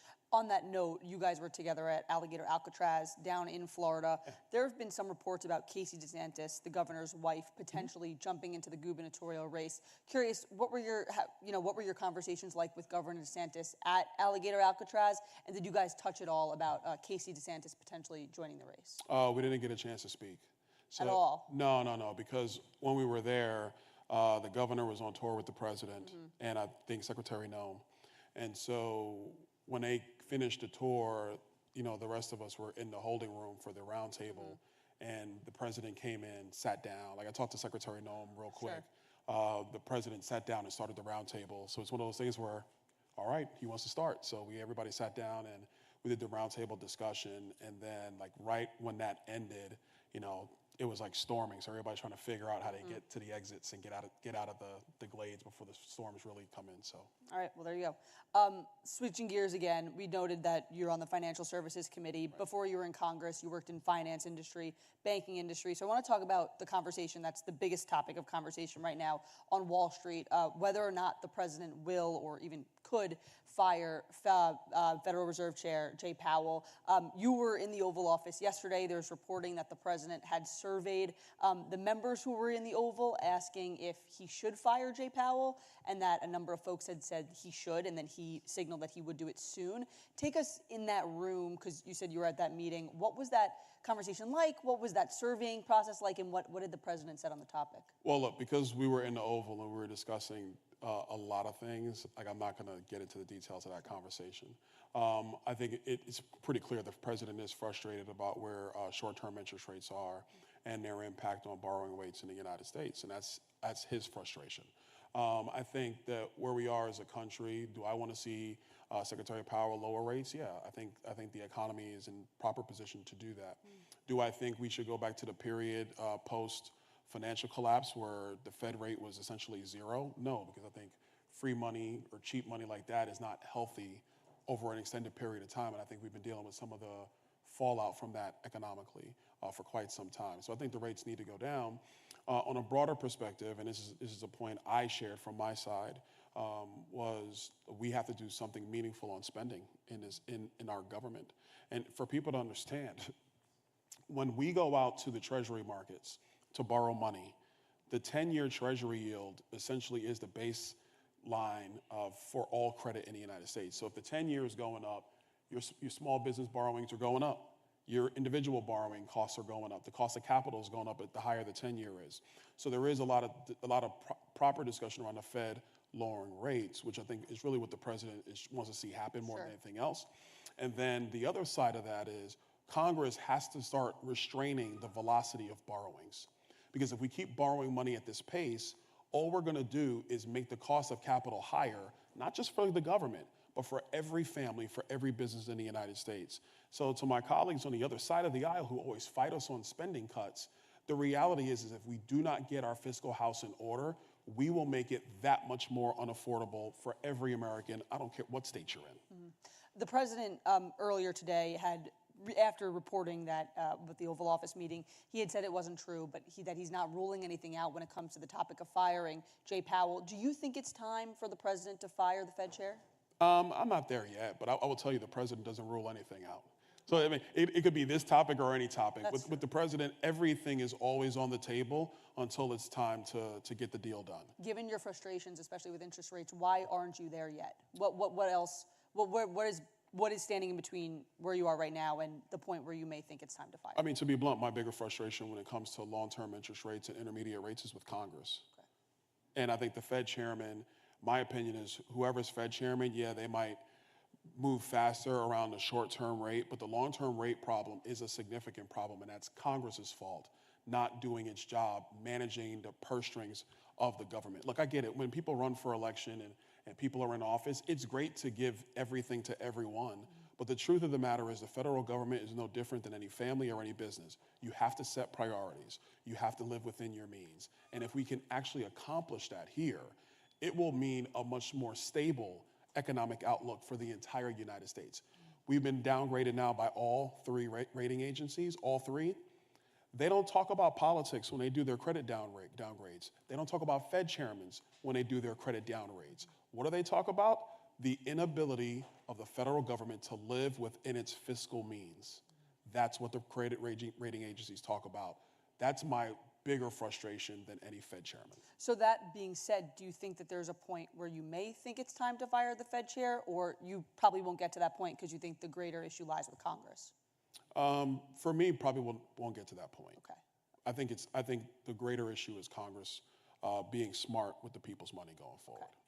Okay. Another topic I want to talk about, you're a member of the Conservative House Freedom Caucus, which we here at the Hill write a lot about, NewsNation talk a lot about. You're a very central group up on Capitol Hill. No. It was founded more than a decade ago as this sort of way to be a thorn in leadership's side, try to make legislative products more conservative, move folks to the right, which has certainly achieved in recent years, but over the past 6 months, the first 6 months of the Trump administration, there have been a number of instances where the Freedom Caucus has made very lofty threats to leadership, particularly regarding the big, beautiful bill, and then right before the vote, have a meeting with President Trump or talk to President Trump. And I'm not talking about you specifically, I'm talking about members of the group at large. And then folks have fallen in line. That most recently happened about 2 or 3 weeks ago with the final passage of the big, beautiful bill. A number of the Freedom Caucus members have said they can never vote for the Senate changes, and then a few hours later, they ended up voting for it. Given those dynamics, are you concerned that the recent acquiescence by Freedom Caucus members takes away how people see the group and how much stock that people give the group and how much they take them seriously? No, I don't think so. I think, look, being a Freedom Caucus member, yeah, we're trying to move every package we can to the right and to be the most conservative policy that can be accomplished. And I think that Congress is better served with the Freedom Caucus as an organization. And I can give you numerous examples of my times here. But I go back to a couple of years ago when we were trying to figure out how to do the debt ceiling with then Speaker McCarthy and Speaker McCarthy and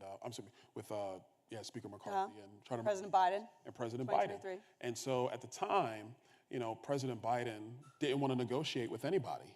Well, the push on you need to negotiate, that came from the Freedom Caucus, where Freedom Caucus members were insistent about saying we have to be insistent that President Biden meet with Speaker McCarthy to discuss this. And so I think that people might have disagreements, whether it's within the House chamber or anywhere else, about some of the tactical decisions that HFC decides to use or employ. But at the end of the day, it is actually proven to be effective to move the various policies that have gone through Congress essentially to be more conservative packages. Like in One Big Beautiful Bill, one of the big concerns was that there were people in the conservative movement and even on Capitol Hill were concerned about a lack of cuts. But I will tell you right now, if it wasn't for House Freedom Caucus, the cuts that are in the One Big Beautiful Bill wouldn't have happened. I'm just telling you, because I was there. But on that note, and particularly what got a lot of attention was about 3 weeks ago with the final passage vote, a number of Republicans in the Freedom Caucus saying they had problems with the Senate changes, and then nothing was different in the final product. Are you concerned that episodes like that have the Freedom Caucus lose credibility among the public? No, I don't think so. I really don't. I think that it's more about you in politics, you got to be in the room if you want to win. If you're trying to get something accomplished, you don't do that by sitting in your office and then waiting for the leadership to ring the bell to go vote. Sometimes you have to negotiate tough. Sometimes you have to stand toe-to-toe with your leadership, not because you're opposed to them when it comes to policy, but you just want to see the most effective thing happen for the American people. And so, no, I don't think that at all. I think that, especially with One Big Beautiful Bill, the president met with HFC members. I was there for these meetings, and I was supportive of the bill.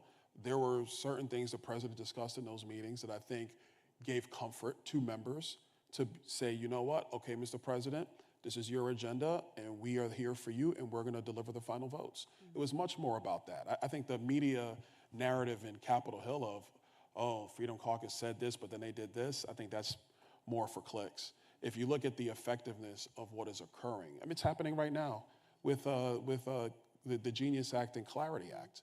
What I think is going to happen, I think Genius is going to pass.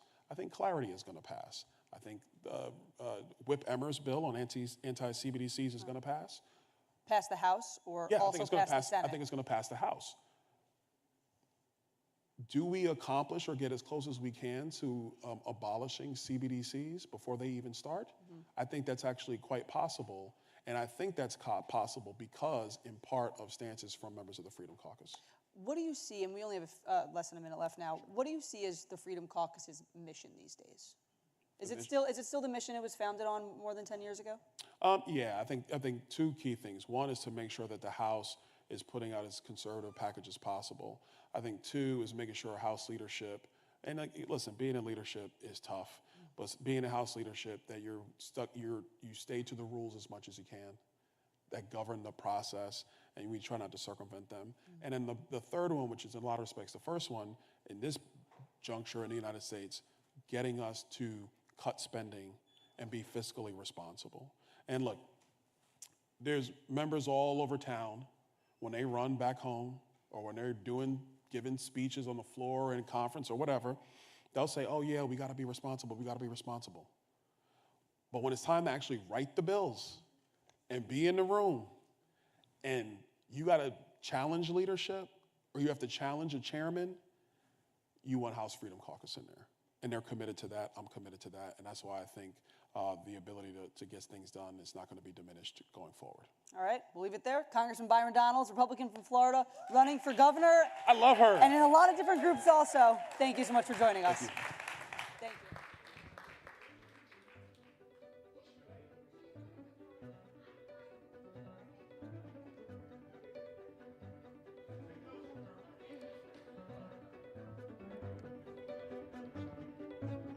Please welcome News Nation contributor Chris Cillizza in conversation with the Vice Chair of the Congressional Progressive Caucus, Congressman Ro Khanna.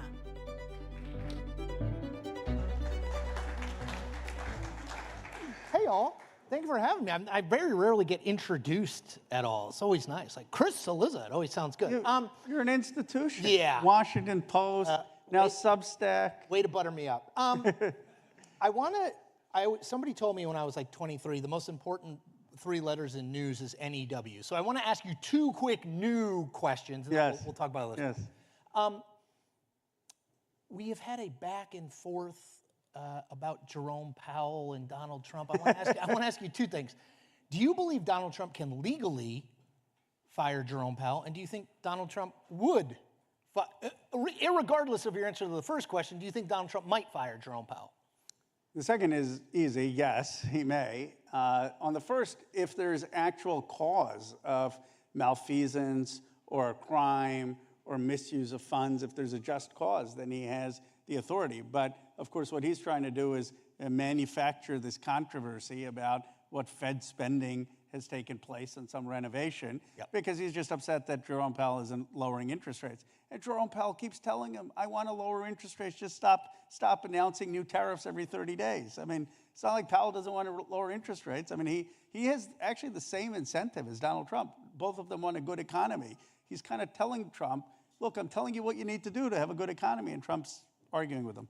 All right, second new thing. You have been deeply involved, and I just want to get the latest because I have not been super on my phone in the last 45 minutes, on the release of the Jeffrey Epstein file. I'm glad you had the release in there, not just deeply involved in the... Yeah, deeply involved. No. You got to be really careful with your words there.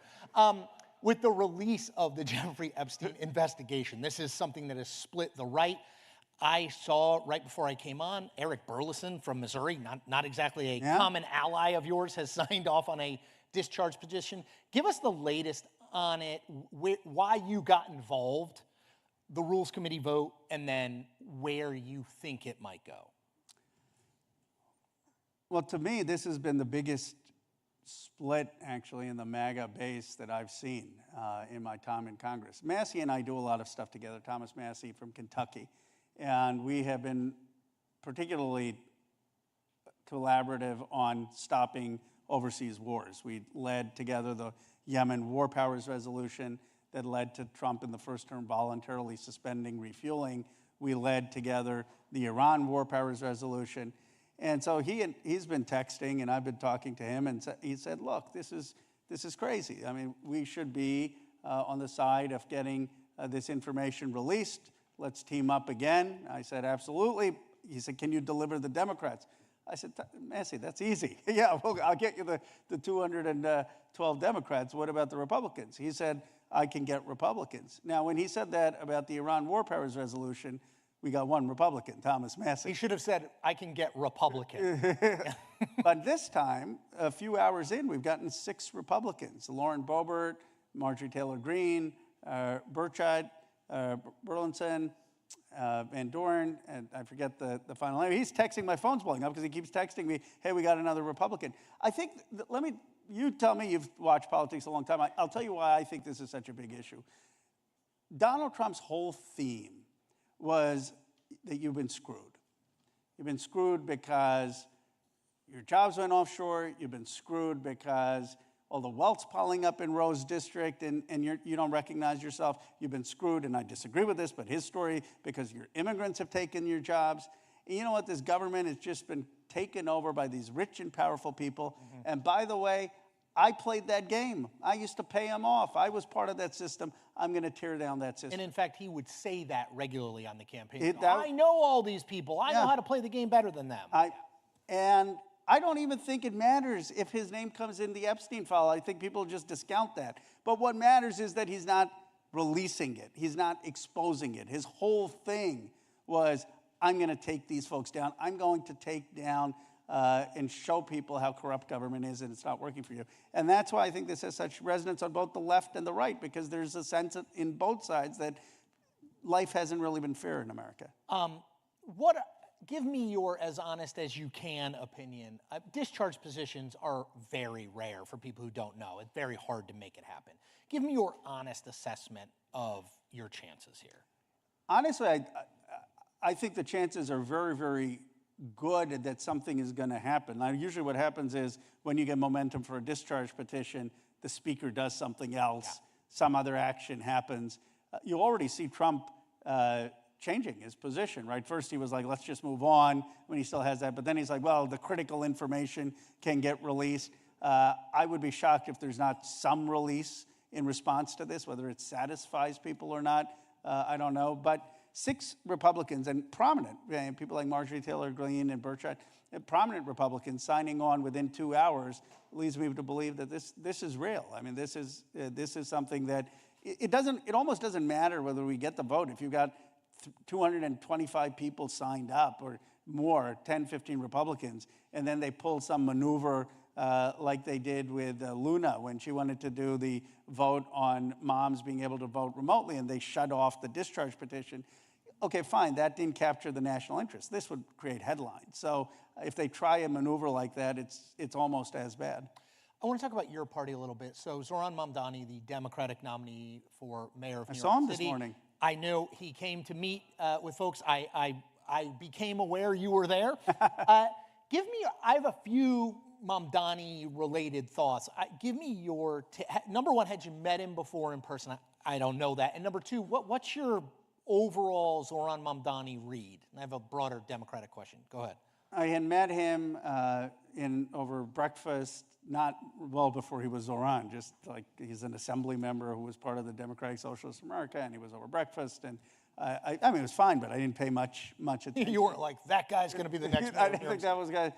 Of course, not that Zohran, I mean, is very different than Obama, but I was at University of Chicago where Obama was a lecturer, and no one really paid attention to him either. And then 4 years later, he's, keynoting the Democratic convention. So my ability to spot these things isn't always. I will, just to make you feel better about Obama, I was at a small congressional publication at the time in 2002, maybe 2000, when Barack Obama was running against for the House. And I remember meeting him and coming out, and I was like, nobody named Barack Obama is going to win anything. Yeah. It was against Bobby Rush. Now, he did lose that race, but he kind of went on to other things. Go ahead. So, he was there. One, if you haven't met him, how many people here have ever met him or heard him talk other than on TV? All right, well, I haven't met him, don't want to meet him. I know NewsNation. It's a fair place. I go on Pomo all the time. But look, he's a talented politician. I mean, I say this in that if you just meet him and you see how he talks about the issues and you see his facility with issues, I think you'll find that he's a talented politician. Just on the out, Donald Trump's a very talented politician, right? I don't agree with him as a leader. He's a very talented politician. AOC is a very talented politician. Mamdani is a talented politician. The conversation, without going into anything detail, was really here are two of the people in modern politics who have been the best at digital organizing, digital video, and what is it that we need to do to be effective at that. And that's really what the conversation was. I saw Gottheimer there. I said, do we have a Middle East peace plan yet or not? And he left. Yeah. Is he a good thing or a bad thing for the Democratic Party? He's a good thing, and I'll tell you why. He has relentless energy. He knows how to win online. We got crushed online in 2024. He is focused ultimately on the economic issues, on how are we going to reduce costs, and showing people that we can reduce costs. And Democrats are going to be judged on their own positions. I mean, for example, I've said I condemn globalized intifada for the past 10 years. And if you're a good enough leader, a good enough politician, you will be judged based on what you stand for, not based on the associative property of everyone affiliated with you. Are you surprised or not with the fact that a number of Democratic House members, I'm thinking of Tom Suozzi from New York, have come out and said, like, this is not my vision or version of the Democratic Party? Well, I think Tom is speaking, one, authentically to who he is and to his district, and that's fine. I mean, Mamdani is not Hakeem Jeffries, and he's not our nominee in 2028, and he's not the Senate Majority Leader. He's the mayor of New York, and he's part of an interesting coalition. I mean, if you were to look at FDR and the New Deal, and look at Congressman Rankin, it was a vicious anti-Semite who was also a segregationist, and we would not have had the ability to have the electric Tennessee Valley without him. And so you can have in politics a view of total purity, or you could have, I guess, Donald Trump's view, like I'll make the deal with Robert Kennedy when Kamala Harris isn't, and win. And people who win usually have bigger coalitions. I want to talk about the Democratic Party. You and I have talked about this before, but the Democratic Party right now, so much focus is on Trump. Trump is a scene eater. Whether you like him or you don't, the guy just draws a lot of oxygen. But the Democratic Party, according to every poll that I've seen, is at or close to, brand-wise, the lowest it's been in 4 decades. Yeah. People saying, do you have the basic question, do you have a favorable or unfavorable view of the Democratic Party? Number one, why is that? Mm-hmm. And number two, how the heck do you solve for that? Or what is Ro Khanna's answer to solve for that? Look, I think 3 reasons I would tell you why we're in the place we are. First, how did we allow Donald Trump to win twice, right? I mean, you know, we must have done something wrong as a party. You can't argue that the party is succeeding when this person, Donald Trump, with the favorability he has, wins twice and wins all 7 swing states. Second, total up all of the years, one of the tests I say is total up all the years that Donald Trump and J.D. Vance have in elective office, and total up all the years Joe Biden and Kamala Harris have in elective office. The people who are out there speaking for us have been in office since the 1970s, 1980s, and like the ones who are the next generation, like Kamala Harris or Gavin Newsom, been there since like the late 1990s. J.D. Vance got elected in like 2020, right? AOC got elected in 2018. And so we've become affiliated with the status quo. And third, we became, for whatever reason, the party, the non-rebellious, the non-independent party. We became the party that said, we're going to tell you what to do and things are fine. And the Republicans became the party with the edge. And they're the party with a little bit of a rebelliousness. So those, I think, are the overarching regions. Obviously, I have my own vision and my own ideology of where I think the party should go. But I think on a deeper place, whether you're a progressive like me or a more centrist, I think people would probably agree with that general assessment. And do you, I want to talk about 2028 and you, but before we get there, do you think is talking about, well, is the party going to nominate a liberal or a moderate, is that the right frame in 2028? Is that the right frame to think about? Is that the frame you think about it with? I think the first frame is, are you going to be more of the same, or are you going to be something truly different, fresh, different, willing to challenge the establishment? And that, to me, is, are you an insider or an outsider? Less about, are you going to fight or not fight? More, are you going to be something fresh? And that fresh could be someone progressive or not progressive.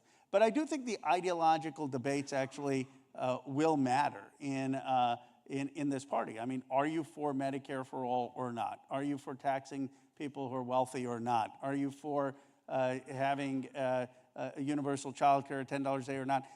The idea that Democratic voters aren't going to care about that and they'll just care about the aesthetic certainly hasn't been true in recent primaries, hasn't been true in congressional primaries, and I don't think it'll be true in 2028. I don't know that everyone is aware that you've been doing this, but one of the things that you've been doing is going around the country to districts that Republicans won. Right. Why? And then what have you heard? So there are 2 things I've been doing. One, for the past 9 years, going to towns and communities that have been deindustrialized and hard hit. Places like Johnstown, Pennsylvania, Lorain, Ohio, Warren, Ohio, Downriver, Michigan, Plainsville, Kentucky, and listening to people. And I show up and they say, okay, he's this Indian guy from Silicon Valley. We don't know much about him, but he probably understands tech.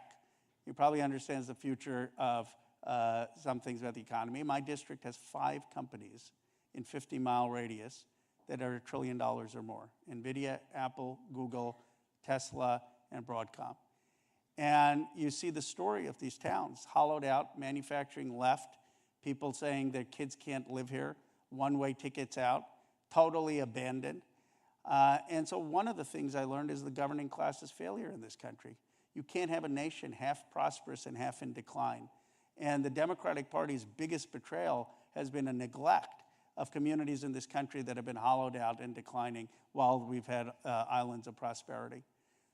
More recently, I've gone to Republican districts with large Medicaid population and tried to galvanize people to say, look, really, for the working class and you want to cut Medicaid? You know, what we really need to do is expand Medicaid. And my district doesn't need more tax breaks. I don't understand it, really. All the billionaires, statistically, are in my district. The guy who represents all the wealth, more wealth generated in my zip code than has ever been generated in the history of humanity, literally. And I'm like, tax the billionaires. They still keep sending me to Congress. Why is this a hard vote for 434 other members of Congress? You know who gets it is Steve Bannon. He's like, yeah, tax the billionaires. Tax them so we can have working class families have a fair shot. So I've been going in these districts and trying this message. Now, in fairness, 90% of people who show up are Democrats or independents, but they're showing up.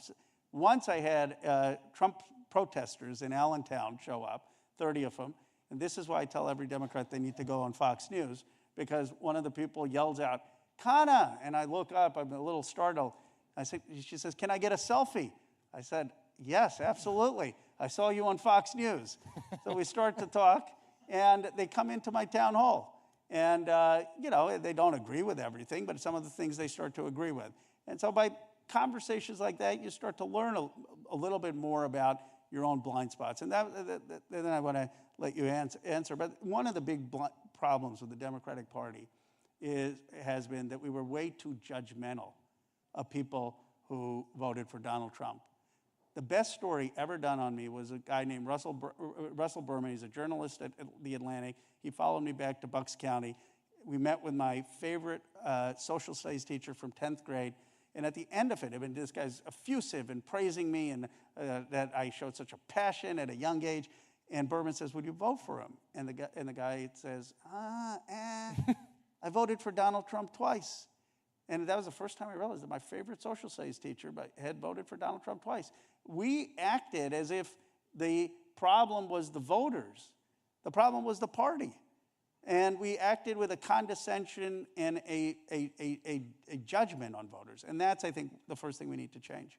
Okay, last thing. You will later this week, Friday, go to South Carolina for several days.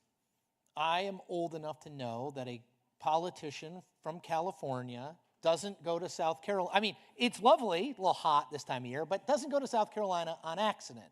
Are you running for president? Are you thinking about running for president? When will you make a decision about that? Well, first of all, I focus obviously on the House, taking out of the House, going to Nancy Mace's district, which I do think could be competitive, with Jonathan Jackson going to Timmons' district. And I've been working with Mr. Clyburn for many years on getting Silicon Valley tech partnerships with Claflin and South Carolina State, and not just in South Carolina, Jackson State and other broader regional HBCUs down in the Black South. But I want to be part of the future conversation in this party. I believe we need a 21st century economic jobs vision in this country. How are we going to actually create 21st century jobs in every part of the country? I believe we need a new economic patriotism. Donald Trump's right. We need to bring manufacturing back, but he's not going to do it just by tariffs. We need to have federal investments. We need 1,000 trade schools. We need AI academies. And I believe that I have a vision that is the right vision for this country's economic renewal to lead China. And I want that vision out there. Now, whether I run or whether I get behind someone and have a network that can then support them. I haven't decided. But I do know this. The Democratic Party has not had a compelling economic vision for years. I have a compelling economic vision. I know what this country needs to do to have prosperity in different parts. I know what this country needs to do to win in the 21st century. And if the Democrats win on that issue, a lot of the other issues will fall by the wayside, because this country, and maybe this country, what inspires me ultimately is that when my parents came to America in the 1960s, it was John F. Kennedy years, going to the moon. This was the place to be. We were humming. We were brimming with confidence. We've got to build that country again. I see that country in Silicon Valley. I see that the world is the oyster for young people. We can do that across this country, and I want that to be part of the conversation. I have more questions, but I'm being told it's the end. Congressman Ro Khanna, thank you. Thank you. We're going to go that way. Thank you, my you. friend. And I want to welcome the In the Know columnist, Judy Kurtz, in conversation with Maryland Congressman Glenn Ivey, who you may not know, but is an excellent basketball player. Excellent basketball player. Here he is. Hey, how are you, sir? Yep. Thank you. Thank you all.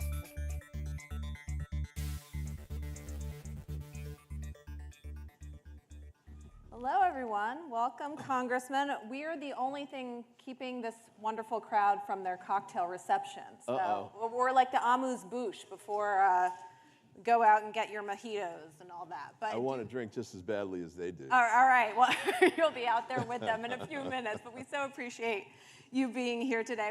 We have limited time. I want to talk first about the big tax bill that recently passed. CBO estimates that federal spending on Medicaid in Maryland will be slashed by $16 billion. What can lawmakers in the state do to compensate for that loss? Well, it's a real limited ability to compensate for that loss. My wife is on the county council for Prince George's County. My middle son, I've got 5 sons and a daughter. The middle one is in the Annapolis. He's in the General Assembly. And they're both having, funding crises right now, too. So to pass it to the state and local level, which apparently is some of the thinking behind what my Republican colleagues did, in a state like Maryland is a dead end. So we'll try and find ways to support it, but the funding is going to be limited. So what you're going to have is, especially with respect to Medicaid, you're going to have people that get kicked off the rolls and don't get certain types of health care anymore. You'll have, sometimes there'll be medical facilities that shut down, whether they're hospitals or urgent care facilities or whatever. More likely, though, for many of them is they'll shed units that are less profitable than others, or that they think carry more risk, like OBGYN. So I think that's what's going to happen in the short run. People are going to, whether people connect the dots, because it won't be immediate, the Republican strategy of pushing it down the road, I think is something we have to make sure that we keep on the public's mind. And doing it so it comes after the midterm, I think what we have to do as Democrats is say, use it for campaign fodder. Cancel the cuts needs to be the mantra we run on, I think, so that they remember that they have yet another opportunity to reverse what was done, or at least to try. How concerned are you that Democrats won't be able to leverage the deep cuts, the dead end that you mentioned, especially to Medicaid, to SNAP? They won't be able to leverage that enough in 2026 to flip the House and the Senate. I'm not very worried about that, I must say. And we can't be overconfident, but I think the public's going to be able to connect those dots. And there's so many of them, too. We keep hearing about more of them. The day before we got in the car, I heard they're cutting funding for after-school programs. So, for many parents out there who last year they were picking up junior they couldn't pick them up at 3 because they had to keep working I don't know what they're going to do. And they're giving them like 5 minutes notice because this is the end of July. So there are going to be little landmines like that keep popping up over and over again. And I think with tariffs, other things that Trump's done, tariffs is one of the worst, I think. From a Republican standpoint, I really don't understand what the thinking was there. I thought what he would do was focus on China and the technology piece, because we really are getting robbed blind by the Chinese with respect to technology. But to put tariffs on every country, on every good, everywhere at the same time is nuts. And then doing that at the same time, you're alienating our allies, whether it's in the EU or Canada or Mexico. and now Brazil, and we're getting into these trade wars. I think that'll lead to prices going up, and people aren't going to like that. The answer about getting two dolls at Christmas, if that's what happens to people, they got to cut back on the toys they get their kids. It's going to be a major problem for the Republicans as they come towards that. So we'll see if they try and avoid driving off the cliff. But right now, that's what they're doing. You said as far as the midterms, you don't want to be overconfident. Earlier at the Hill Nation Summit, your colleague Ted Lieu said that he expects the House to flip to the Democrats in the midterms. Do you share that same sense of confidence? And if you were a betting man, what percentage chance do you think Democrats have to win the House? I mean, I think it's really high that we should be able to win the House back, in part because of the historic dynamic of a president losing control frequently of the House as a midterm election. I think the mistakes he's making, and the public's getting it. I mean, this bill, H.R. 1, last I looked was underwater 21 points. And he's even starting to slip on the immigration issue, which I think he's in the negative on now. And I think he's got the lowest rating of any president at this point in the second term. So he's hurting himself a lot, and I don't know. He's a very stubborn guy. I don't know if he's going to try and correct it, and he doesn't have Republicans that are steering him in a different direction. They're kind of going along with him by and large. So I don't know that it changes. Now, to Rose's point, though, a minute ago, if we layer on top, we being the Democrats, layer on top of that an affirmative message, and there's a lot to correct, so in a way, just correcting what he's done becomes an affirmative message, right? But if we can put other pieces to that, we could really have very strong gains. I'm not going to say we're going to pick up the Senate, but if they stay on this track, it could be in play. I want to talk to you a little bit about that messaging. You said recently that your constituents who overwhelmingly voted for Vice President Harris in last year's White House race are angry, but you said, quote, "We have to channel that anger in the right way with a focus on 2026. What would you consider, how would you describe the right way to channel that anger? Well, part of what we were getting, and there's still some of this now, is do something immediately. So there are people that want immediate results. And, you know, if you saw my town hall meeting clips, it's like, go get arrested. It's, you know, go do protest things and the like. And all of that's fine. Well, I'm not going to get arrested in the short run anyway. But you know, the protest politics, which can be effective, and we're seeing some of that in LA, frankly, but it has to be aimed at the midterms, right? It has to be mobilizing voters who are angry about what he's doing. And in that instance, in part, it's immigration issues and the ICE sweeps and all of that stuff, which seem to be getting worse by the day.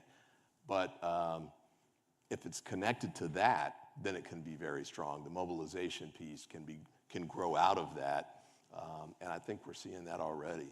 If you want to turn voters out, get them angry, get them excited, and here he's got both of those going on at the Democratic side. So we'll see if we can sustain it, but I think it's certainly heading in the right direction for us at this point.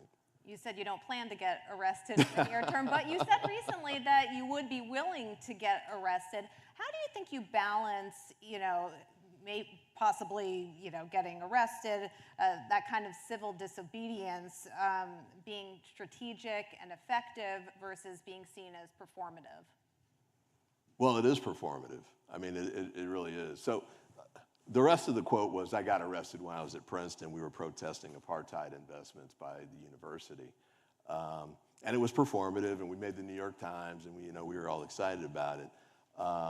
And it did get the point out there. But the performance has to be connected with results. The civil rights movement, which is also performative, Birmingham, Selma, all of those were performative efforts. And I don't mean that in a pejorative way. They were enormously effective, but they were all aimed at the Voting Rights Act, the Civil Rights Act, the Fair Housing Act, and all of those things came along in part because of their efforts and also in part because LBJ, and to some extent the work that was done on the Hill, were moving it in that direction. So, but if you can get it so it's all working together, it can be enormously powerful. Do you think Democrats right now have a unifying message going into the midterm elections? And if so, what is that message? Well, kind of, like I was saying a minute ago, reversing what just has been done is going to be a strong and unifying message. And one of the things that's interesting about today, I don't always agree with my colleagues who think there has to be that one,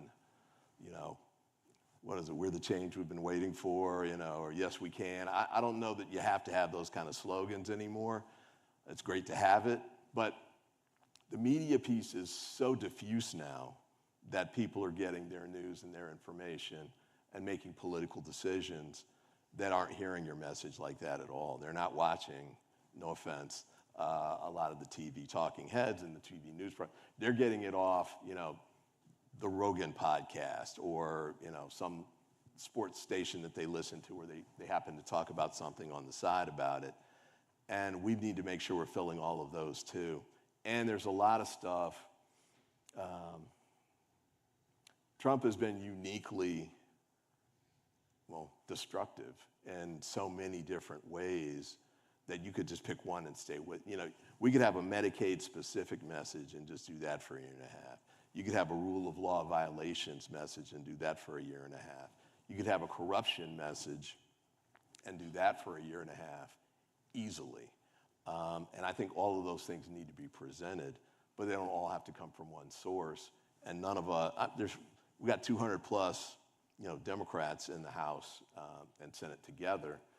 We can speak in different ways to different media outlets and different communities and get different messages across. There can be overarching messages too, but just getting the point out there is a very big one. And then the affirmative messages, man, some of them are, if he stays on the track where he's sort of undermining our relationships with our allies around the world and withdrawing our influence, part of the message could quickly turn into, we've had a Sputnik moment with China. We need to catch up. And that's going to be true, I think, on the diplomatic front. That could potentially be true on the military front, given what he's done with Russia. I wouldn't be surprised if China did some things that could put the White House in a difficult situation. And then the cuts to science and technology and education and research and development are going to set us back a generation, I think, easily. So I think all of those things, and we could do more of them, but, it's frustrating to think it through, frankly. But that's the damage he's done in 6 months. You raised some eyebrows, I would say, a few months ago when you said that it may be time for Senate Democrats to, quote, get a new leader. Do you still feel that there should be perhaps a change among Democratic leadership? Well, the Schumer comment was sort of that one. We'll see. I think we've got some votes coming up, some bills that we'll have to think through how to play them as we get there. But I'd say my worst fears have come to pass. Part of my concern then was if we didn't do something, we being the Democrats on Capitol Hill, do something to draw a line. And that was the vote where we still had the filibuster that could have derailed potentially the CR that the Senate ended up moving through. And we don't have any of those kinds of barriers to votes in the House. So it just flew through. And there's a ripple effect that comes with that, that we're going to be feeling for at least another year, I think. Hopefully, there's a sense that, I think the argument was, well, if we do that, it'll be easier for the Trump administration to lay off government employees, a shutdown. He's had no trouble laying off government employees based on that. To some extent, the courts have slowed him down, but even the Supreme Court's pulling back from the preliminary injunctions that they put in place. USAID doesn't even exist anymore. It's, 2 blocks that way? Basically, I guess there's something in, statutory about it, but all the employees are gone, the building is gone. They're talking about filling it with other, the FBI. And, the rescissions provision, it looks like they're going to pull PEPFARs out of there. I sure hope so, because if they don't, millions of people will die. But that's all happened since that vote. And, I don't think the position they took helped the Democratic Party or helped the country. Do you think that term limits are part of that conversation? One thing I've noticed, particularly among the DC area lawmakers, is the age issue. Your colleague, Maryland Congressman Steny Hoyer, is 86. He would be running for his 24th term in office. Congressman Jerry Connolly of Virginia sadly passed away. He was in his 70s. He was battling cancer. DC Delegate Eleanor Holmes Norton is 88. You're practically a tween in Congress. You're 64 years old. I'm part of the youth movement. Yeah, there you go. Do you think Democrats should be passing the torch to a younger generation? I think it depends on who it is. I was just marveling about, Nancy Pelosi, who was 87, somewhere in there. But, I asked her a question. I guess I can't put out what the conversation was, but it was like, she instantly went back to it's a piece of legislation. And she was just like, bang, bang, bang, bang. This is what we did. This is how it passed. This is what happened in the Senate. This is what you should do now. And I was like, so 87, 47, whatever that number is, it's still at the top. It's still the A game. Now, if people have slipped, that's another story. But, I think it's a tricky path to go down. So, term limits, I think, don't work because they're not connected to age or competence, really. It's just when did you get there and get started. So you could have really young people. Nancy Pelosi and Steny Hoyer would have been gone under that. Like, I don't know. They had 8 years that Matt Gaetz was proposing. Consider the source. And, they would have been gone 30 years ago. And I don't know that the nation would be better for that. Jim Clyburn was speaking at one of our caucus meetings today. Brilliant. And the fact that he could recall, it was actually about John Lewis's anniversary of his death this week. And he was talking about when he met John Lewis and their first meeting with Martin Luther King when they were trying to make a decision about how they should proceed in Selma.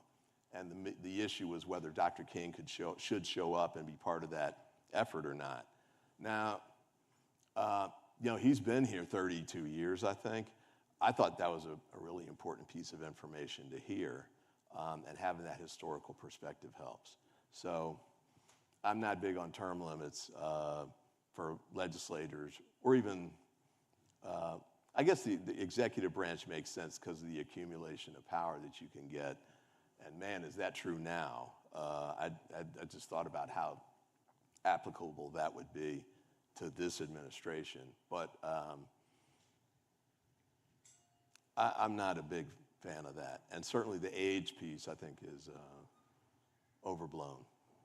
A question that's typically reserved for maybe your female colleagues has to do with family. And you mentioned you're the father of 6. How do you balance your job, your role in Congress with 6 kids? Yeah, you're right. That is typically reserved for the female. And my wife is in office, as I mentioned earlier. The way she did it was after the youngest one got to be 8 or so, she'd stayed home and, was working on raising them because she hit, after like the second kid, it was just not cost effective to keep working. And she had been working. Her first job in politics was for Ben Cardin on his press secretary when he was on the House side. So there's another one going back a ways. But she did 15 years, and then she decided he was going to go to school, and then she decided to run for office. And she ran and won the race for the House of Delegates. So I think that was one way. And then when she was running that first time, and I was state's attorney at the time, I sort of cut back so that she could be out there more. The other time that I did that too was when she ran for lieutenant governor. And I was in private practice then, but I'm home cooking and doing all that, much to my children's chagrin. They got tired of pizza. That's how bad it was. They put their money together and bought a cookbook. So, it might have been cruelty to children in a later era at this point. But you try and balance that out. But I mean, at this point in my life, my kids are grown. She's out living the same political life, you know, the work-life balance thing. I don't have hobbies. I don't play golf. We do Sunday dinners with the families because all 6 are in the area. They'll come over on Sundays. But other than that, I mean, I love my job. I love my work. And I feel that this is a pivotal moment historically, and I'm committing myself to it. We're about to wrap up, so final question. You mentioned your wife, Jolene, who's a Prince George's County Council member.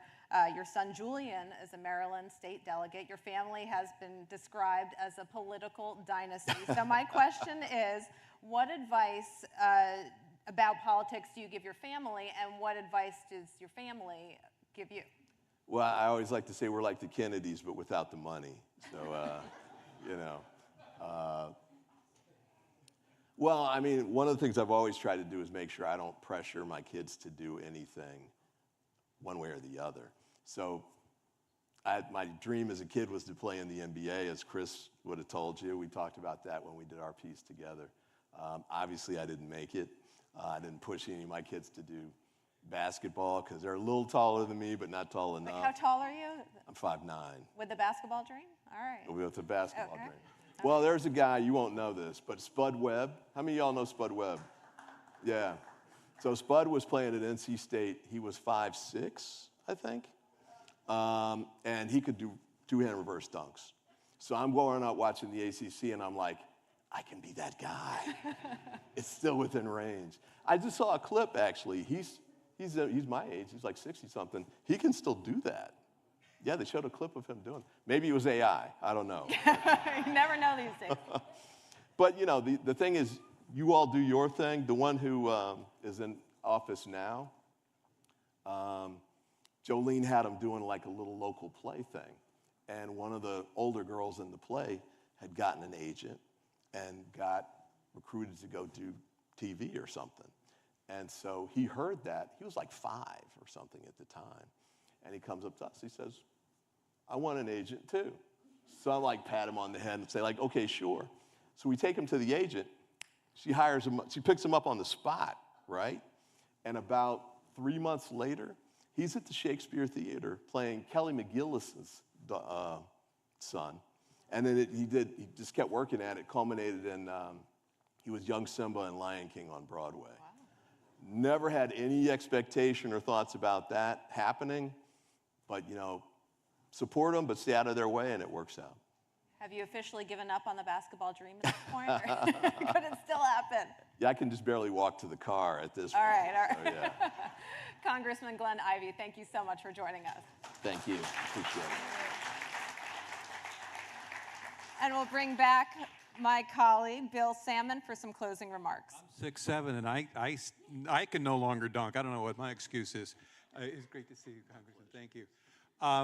I thought today would be interesting. I didn't think it would be that interesting, and I think one of the reasons it occurs to me that it was so interesting is the length of these conversations, about 15 minutes, so different than some of the TV interviews that we do that are necessarily kind of clipped and truncated. And then on the other end of the spectrum, you have the 3 or 4 hour podcast that I don't know who has time to listen to them, but a 15-minute conversation like this, it feels like the interviewee can really kind of get into a couple of ideas, a little nuance, maybe a little bit about themselves. And anyway, I enjoyed the heck out of it. I hope you did too. Thank you so much for coming. Everybody in the room, everybody who watched us on the live stream and on NewsNation. I should point out there's actually one more guest, kind of unofficial guest.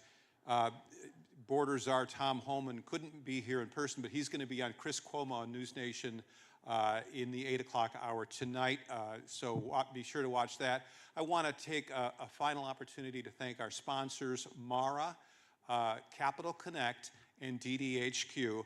And with that, my name is Bill Salmon for the Hill and the News Nation. Drinks are on the house. The cocktail party starts now. Thanks again for coming.